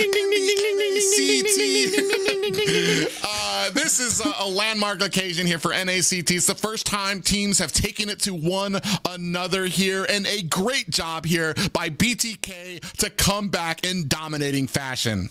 And who would, you know, what game would we have wanted it more from than, you know, the Baj and Zane grudge match, the bromance, whatever you want to call it. It's definitely, you know, I think this is the last thing we expected tonight, and here we are, Private.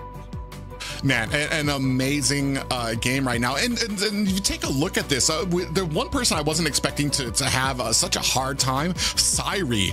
BTK did a really great job kind of focusing down, making sure that they became a nuisance for Syrie when he came in. Hoon kind of raining down damage onto him. 0-5 for this game, earns him the bronze there. And that's mostly due to BTK kind of holding the line against him. Okay, so taking a look at some of the stats, damage dealt.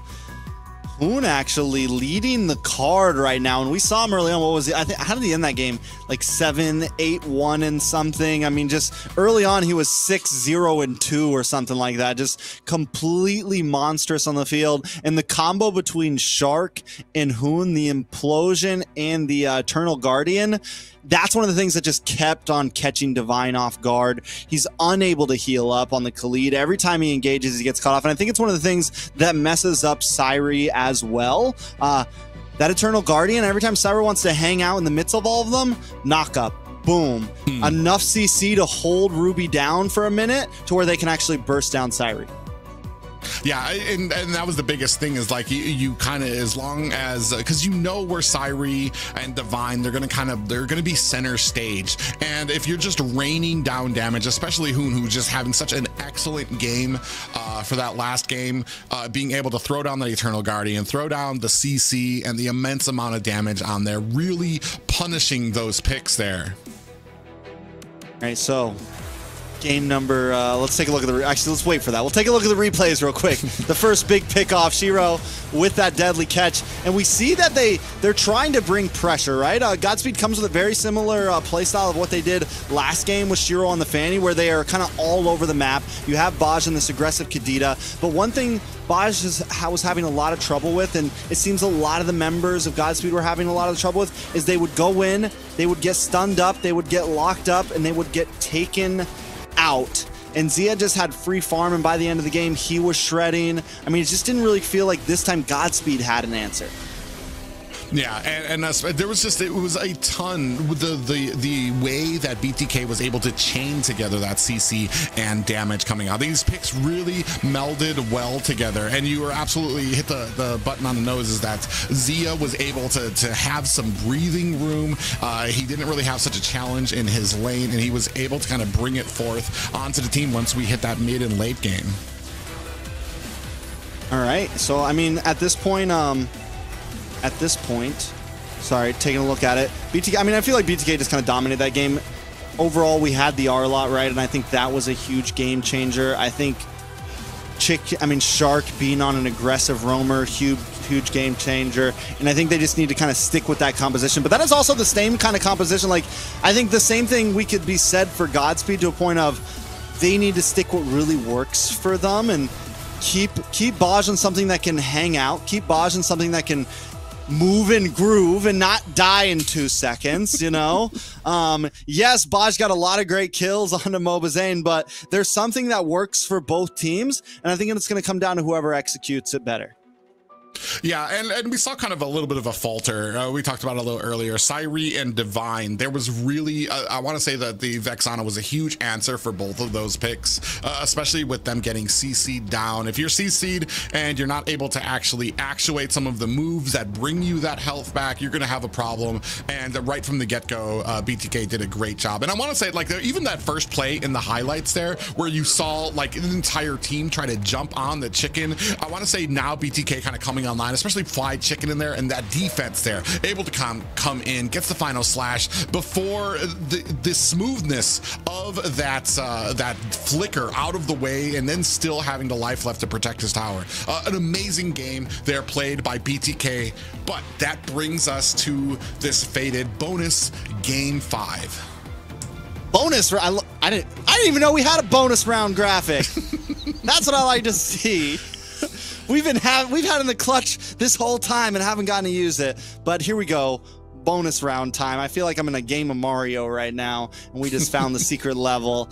It is Godspeed up against BTK. Private Dancer, you can recast your vote if you want. Who do you think is going to take this? I'm still, well, here's some things to kind of throw out there. You mentioned it before. First pick has been the winner here for when it comes to this series. It's been who's been on the red side has gotten red side. The yeah, victory. Second pick. No, second pick has been getting the victories. Has it been second pick? Second pick, yeah, red side. They just picked Ruby first. They lost. Last time they picked, yeah, red side has won every game so far. So, I mean, and who's got red side this time? Is that going to be BTK or is that going to be... I think loser picks. Loser normally picks what side they're on. I don't know if it's a back and forth. I didn't read that part of the rule book, but I don't know if it's a back and forth. Maybe we'll get clearance. We'll figure out. I'll tell you what, we're going to know in a few seconds. Godspeed's red side. My futuristic powers are telling me. Yeah, so I mean, Godspeed on red side, so I want to say a little bit of a favor in them, but I mean, we're talking about BTK. They've been in positions like this before, where the pressure is on, where their kind of future in the playoffs hang in the balance. Is Godspeed going to be able to take this pressure and flourish from it, or will BTK kind of shine through? Jumped into this one quick. Whole draft, half the draft is already down right now. We got a Lolita pick, we got a Ruby pick, we got the signature Lolita pick from Shark, Hoon on the Valentina. A lot of comfort on the side of BTK, but Baj picks up the Kufra. And with the Lolita pick, with the Bulwark, you have the potential reflect of the deadly catch from Shiro. I don't know if you guys have ever seen it, because I love playing Bane, and when I see a Lolita on the enemy team, I love playing Lolita. It's so annoying to have all your sharks coming back at you when you think it's going to be a great upset for the team. I do like the picks here, though. We're going to go on to Old Faithful for Joybaj. He gets onto that Kufra, who had such an amazing game and was, I want to say, a pivotal role for Godspeed in that first victory they had here. And Edith picked up here for Divine. You were talking about it earlier. You like to see him on some of those tankier picks where he has an answer or a potential escape with that tankiness and it won't get bursted down as quickly. I do want to point out Arlot is still open, which I feel like is a little bit dangerous here. I kind of want to see Godspeed maybe ban that out here. They ban out the X-Borg. I thought maybe they would maybe pick up X-Borg here and ban out the Arlot, but they go the other way around. So maybe they pick up the Arlot here. Maybe they steal it away from Chicken, because with that, and then, I mean, they could put... I guess, I mean, we've seen them go double fighter off lane. That's all I'm saying. I think at this point, they go back to a game 1 strat. Maybe they still pick up a marksman here. But they're in a weird spot, because if Chicken gets that Arlot, it's scary, man. Yeah, well, and then I'm kind of trying to sit here as I try to think of reasons why you would not pick up the Arlots. I mean, he's done well. He's got an amazing amount. The Lu Yi left open and scooped up by Restart, who's had some amazing games so far this entire series here. Now we're waiting on what the replies are going to be from the side of BTK. I mean, the Lu Yi, I think, fits Restart's strat. Whoa. Su you?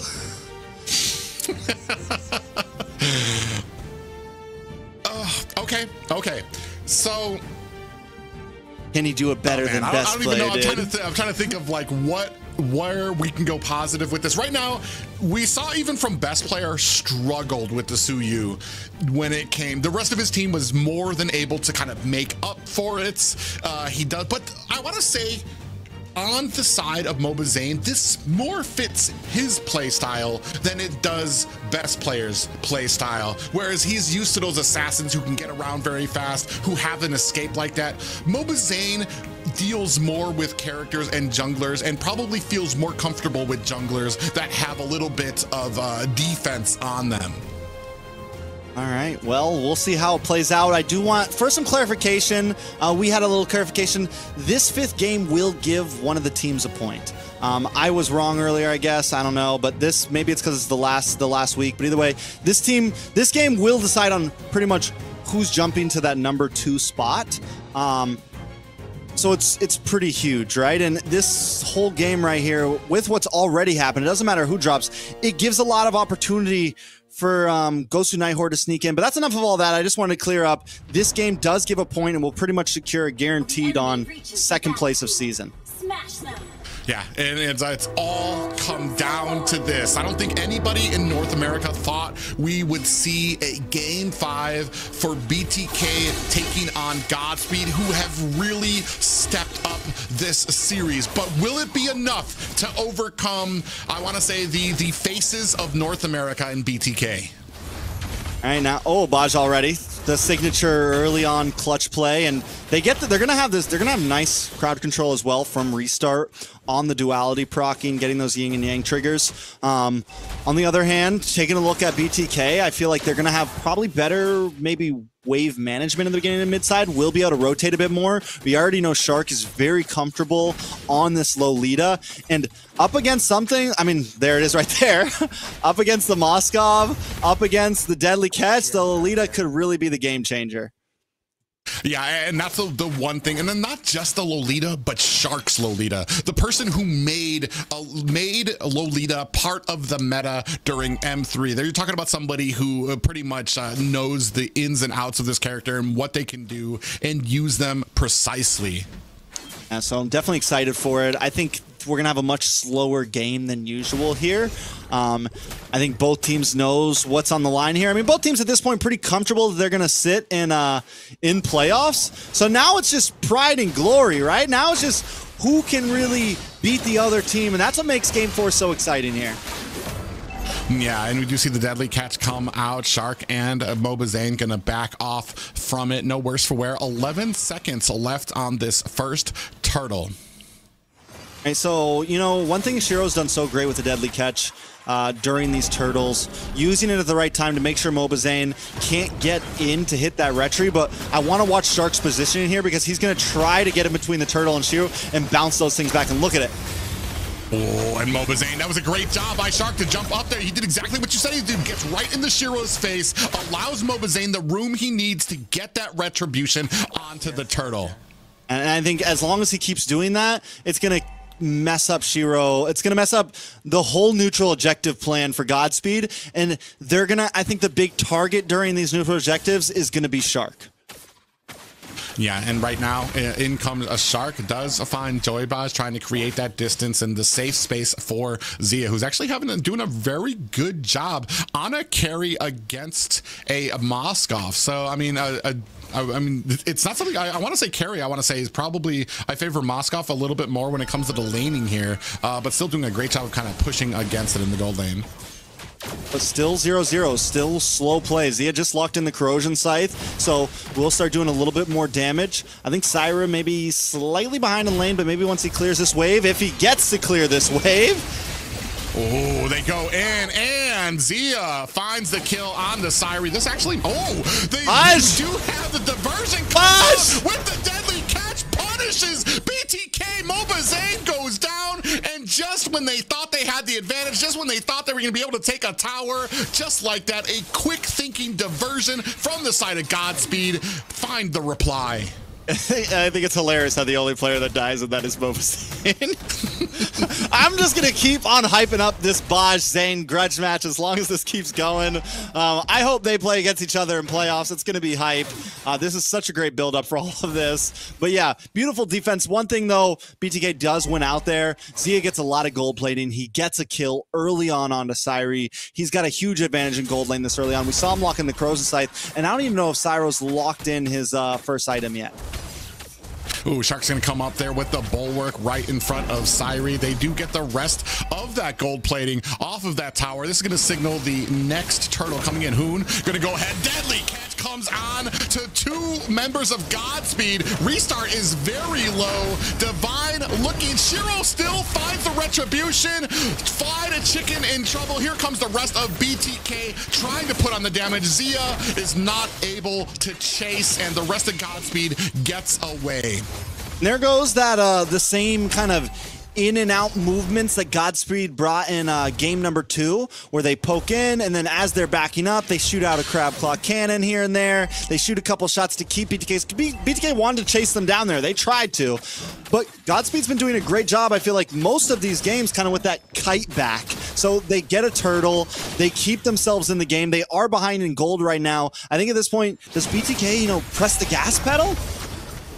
Yeah, and that's where we're wondering. We do have a fight here. Shark in a little bit of trouble. Ooh, deal with the deadly catch coming out. Joybaz from the side. Numenon Blast comes out. Zia finds a kill onto Shiro. And I want to say Zia's doing such a good job, especially for such a hero that is such a late game hitter. Ooh, in comes a diversion from Restart and Joybaz, but not able to find its mark. Zia comes in there looking for some damage onto the rest. Syri looking for an escape. And Joybaz there hiding in the bush, kind of keep up that vision. All right, so taking a look at it, BTK still holding a gold lead. Godspeed has been the first one to crack a tower down, though. So, I mean, it's still very open on either side. Taking a look at some of the emblems, MLBBN did go for Warcry. Will help scale a bit. He is now building into, straight damage. It feels like he's been using more of the, the warrior stance or the fighter stance on the Suyu. Able to do a bit more damage. Oh, what a combo coming in. Deadly catch comes out. MLBBN's going to dive under this tower. He's looking for Joybaz. He's going to make him pay. And then down goes Joybaz. Restart is next on the list there. But what a combo coming out from the side of BTK. You have Fly Chicken come in there with some CC, the Numenon Blast, and then the IMU deadly catch from Hoon. I don't know, man. The more I look at Suyu, the more... I do feel like it has some mechanical pretense in it. It has a lot of possibilities. And I think it could be a hero that, after some time, might be used a lot more. I think there's definitely some possibilities there. Diversion, though. Yeah, diversion with 4 members. Joybaz was ready. He was looking. He was headhunting for MLBBN there. Deadly catch comes out there. Shiro in trouble there. MLBBN finds a kill. Divine using his flicker might be in trouble. Numenon Blast shuts him down.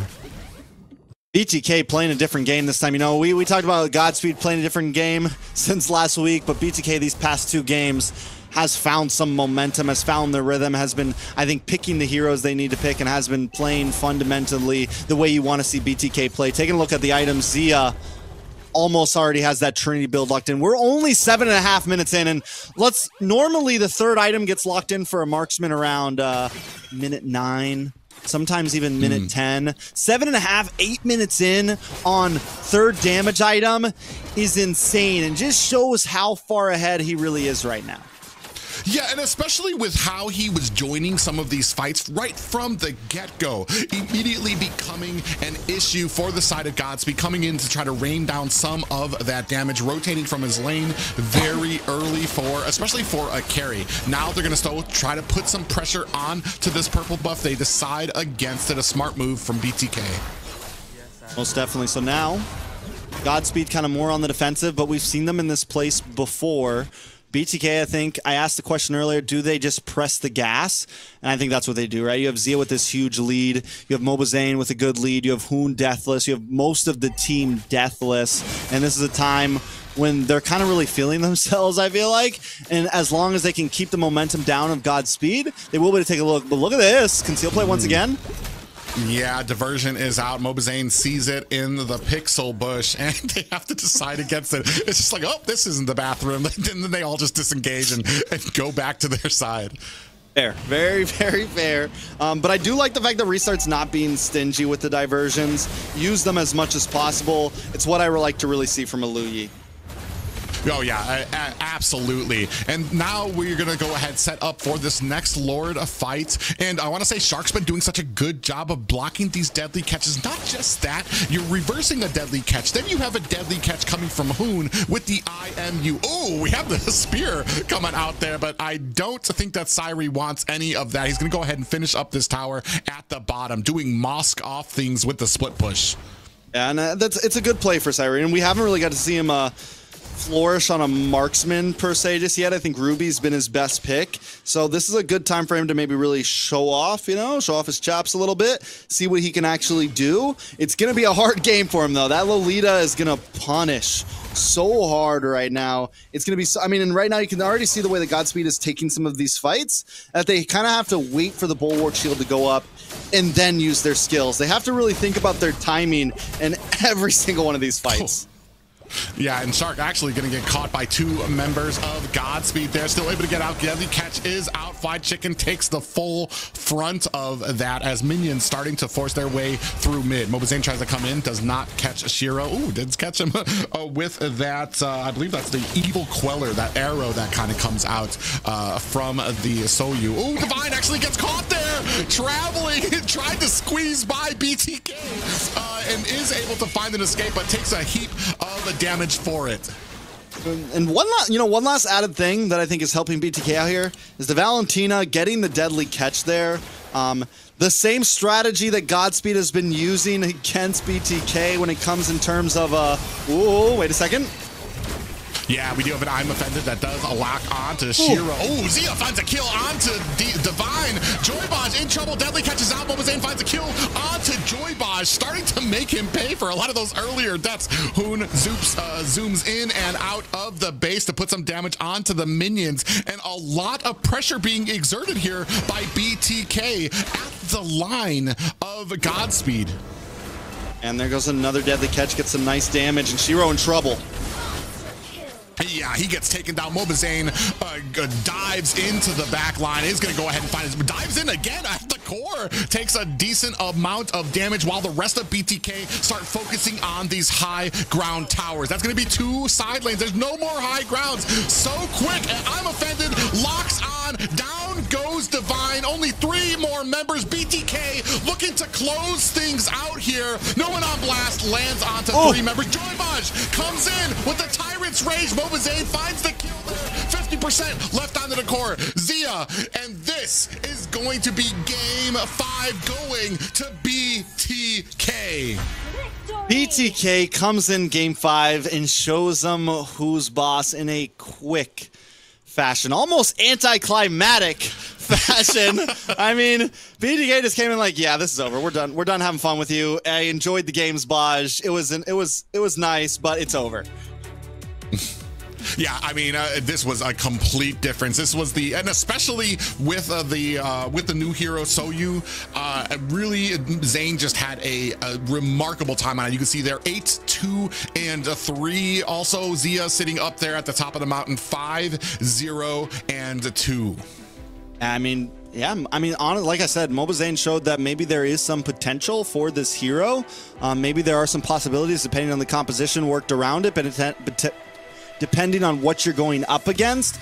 Don't know if it would fare amazingly against certain assassins and everything, but I think there definitely could be a place for it. We don't know quite yet, but it's cool that we at least got to see it today in NACT.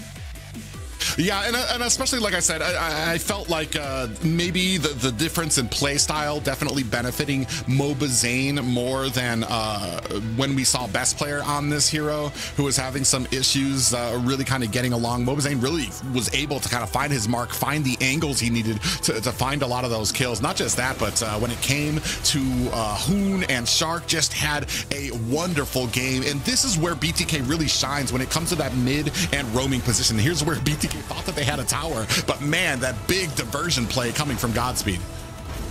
Yeah, beautifully well played, and I feel like this whole game, even when Godspeed had a few moments, this time BTK brought all the answers with the Lolita, with Hoon on the Valentina. It felt like every time either team won, it was because, I mean, it kind of came down to draft, right? It kind of came down to certain picks that just completely nullified what the other team wanted to bring. And in game 4 and 5, BTK brought that both times. MLBBN all over the place on this hero, making it look like he's been playing it for a while, playing it extremely cleanly. And even Hoon, man, bringing out those deadly catches. Just overall, BTK plays game 5 textbook.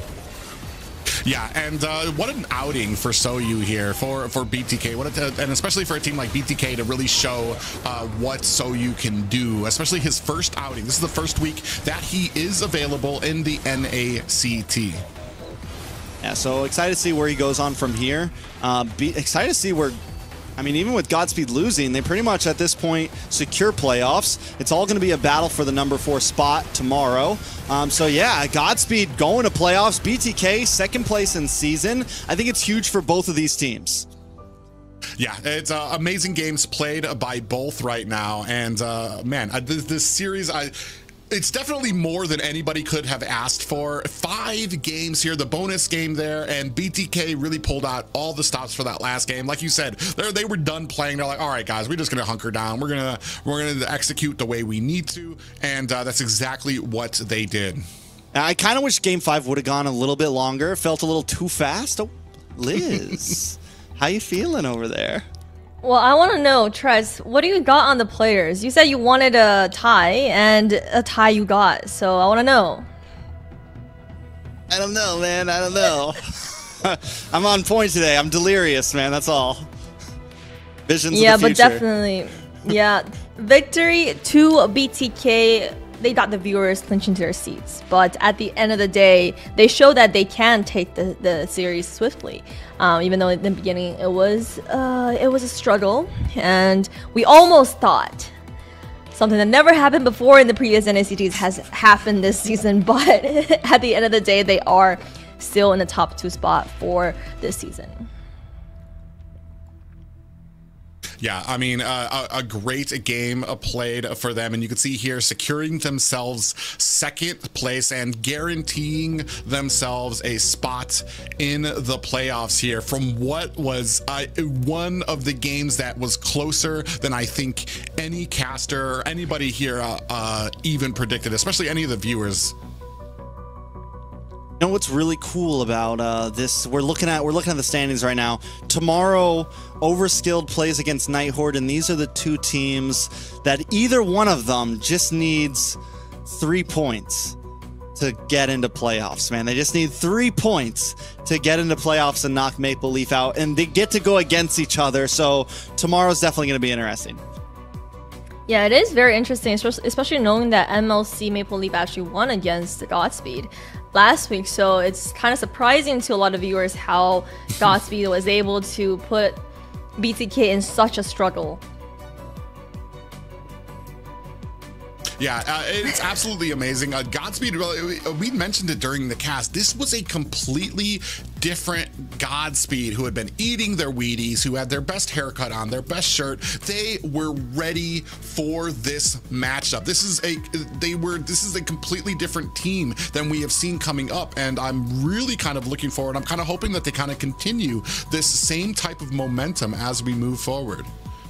Yeah, I think Godspeed definitely just, I mean, we still saw some weaknesses there. I think they still show that they're a pretty one-dimensional team in a sense. Like certain strategies worked very well for them, but if they stick to those strategies, it could definitely take them some places. Like there was in game number 2, there was really 0 answers, right? They were able to come in extremely strong and just pull out crazy things. So very well off to them.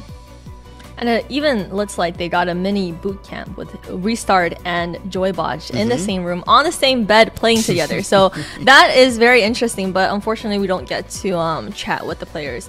But the MVP of the series will be shown right here. Looks like the MVP is Shark. So you guys mentioned how strong his Lolita was, and he definitely proved himself with the later series that he is the menace in the roamer position. Yeah, absolutely, and even Shark or even Trex was talking about the potential of this pick against the Bane, able to reverse a lot of those deadly catches, which allowed Hoon to come back in with his own deadly catches and really being a staple for this team when it comes to these setup potentials. And like we said, Shark really shined when it came to these type of heroes. Even Tigreal in some of the earlier series he had such a great game with it. Yeah, I think when Shark has the right heroes in his hands, he can do some amazing things. I think as any player, there's always room to grow, and I hope that Shark continues to improve. But honestly, yeah, on that Lolita, it was refreshing to see him play that, and just the way you would expect that last game to kind of pan out once he had that pick, it went right into his hands. And I want to know this time for the casters, what is something that you want to know from the players, like regarding this series, because you guys didn't expect how the series have panned out?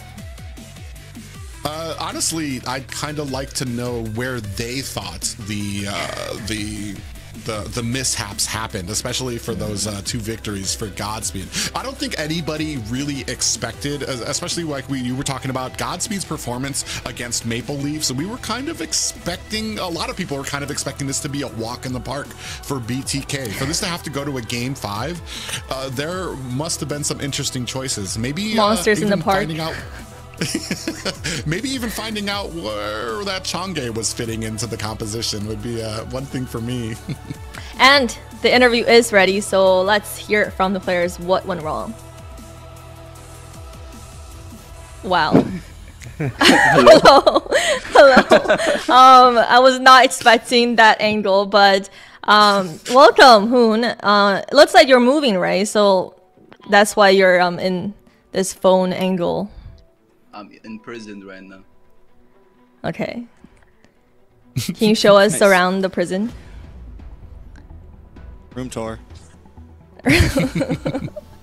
Well, so have you moved away from Las Vegas then? Yeah, hate that place. And where are you now? I'm in Washington State. All the way in the, like right below Vancouver. Oh, it's very, very convenient now. And moving to the games, I guess the question in the room is, what happened? Why the struggle? Did Shark not take his shower today? What happened? I don't know about that one, but I don't know actually. Maybe the picks. Maybe we didn't play as serious.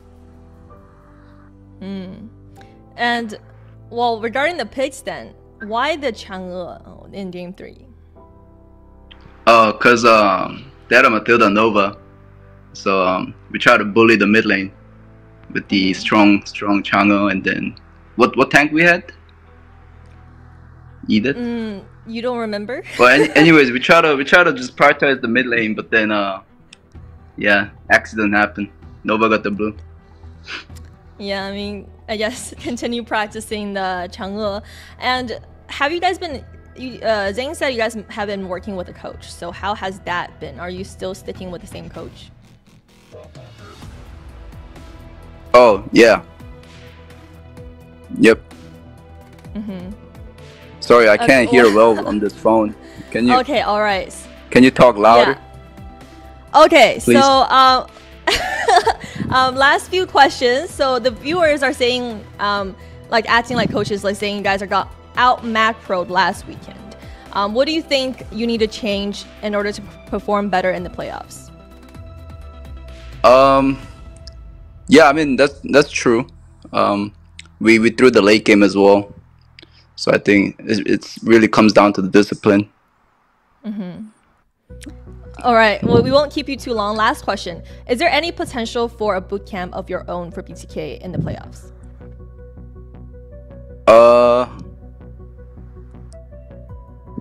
We'll see. Okay. And we will see. Congratulations for securing your spot in the playoffs, and we wish to see you in a better light and a better view next week. Bye. Oh my gosh, scared me a little with that ankle at first. But yeah, I think a lot of changes happening for the players, so maybe the moving really kind of affected their gameplay as well. It could all be possible. Well, especially when you're up here at this level, any little mistakes will be a huge issue for a team, and especially when you're talking about the BTK Cloud9 matchup, the BTK Godspeed matchup. You're talking about Hoon, who's in the middle of a move here. I think Zane has even made mention too that they're going to be looking to try to get themselves into like a boot camp or at least a group for the playoffs. We'll see if that comes to fruition as we take a look at tomorrow. These are the actual results for today. Sorry. And they were great results. They were great results. C9, 4-0s. I think we all would have liked that to maybe be a bit more even. But we finally got a really close, drawn-out series, and it's something I've been kind of hungry for this whole, it was a pretty... We only have 3 weekends of NACT, right? Then we could jump into playoffs. We only had 3 weekends a season, and it just felt like a lot of games were very one-sided. So it was very refreshing to finally get a game go the distance. It was fun to watch. I think it's what us as casters, it's us as esports fans, we want to see. So it's definitely really exciting, and it kind of builds up the hype on tomorrow's games, and then even going into playoffs, it builds up the hype. So NACT, it's still very much alive, and I'm excited to see how things move forward. Yeah, and definitely it allowed our producers to use that graphic that got saved up for the bonus round, and it allowed us to kind of see what the bonus round it really means. And it does mean that right now BTK has the lead with that series, and also a lot can happen with tomorrow's matches. Tomorrow's match will be the defining points on whether Private Dancer's favorite team will make it to playoffs. So tomorrow we will have at 4:30 p.m. Accelerate versus Last Minute, and in the second half we will have Goes to Nighthawk versus Overskilled. Yeah, it's going to be an exciting matches, and so much on the line for both of these teams, and what for Maple Leaf to affect the playoffs. I thought it was Accelerate. I'm sorry, my bad. I was like, wait, what? But no, Accelerate versus Last Minute. Yeah, keep going. I'm sorry. Joke wasn't that good, I guess. I won't see you guys for tomorrow's matches, but I want to know what your predictions are for the top 4 teams, guys. For me, I'm predicting some shocking matches. You're gonna have to find out tomorrow to see my predictions. Yes. I agree with Private Dancer. Shocking matches. Let's go bonus round, baby. Let's make sure those every graphic counts. I think Nighthawk has a good chance of maybe stealing something, but who knows? Maybe Last Minute will steal something. We'll see you guys tomorrow. Yeah, very, very possible, and Overskilled as well. They are both tied at points, and we get to see how these teams match up against each other. But with that being said, casters, any last words before we end the day today? Man, tonight was phenomenal. I'm actually like sweaty and tired right now just from like the excitement that we had tonight. Just everybody thought that the BTK match was going to be pretty much a wash for them. To see a team like Godspeed step up, it just really tells you that there's more to come here in North America, and more shock from a lot of these players and the talent coming up here. Yeah, you know, I came into today after working a pretty long shift, and I was like, oh man, here we go, let's do this. And by the end, I'm ready to go. I can go another 4 hours, man. Give me another best of 5. Give me let it go the long haul. I'm pumped. So I'm pumped for tomorrow. It's gonna be really exciting. Yeah, and we did give you a long shift. You got 1 extra game compared to all the other days, so to wrap your beautiful day up. And you guys did amazing, as always. This will be the end of the regular season this weekend. And tomorrow will determine which teams will make it to playoffs and which 4 teams will have to say goodbye to the NACT. And we're so happy to be here with you guys and for you guys to stay along with us for so long. And that being said, we'll see you tomorrow.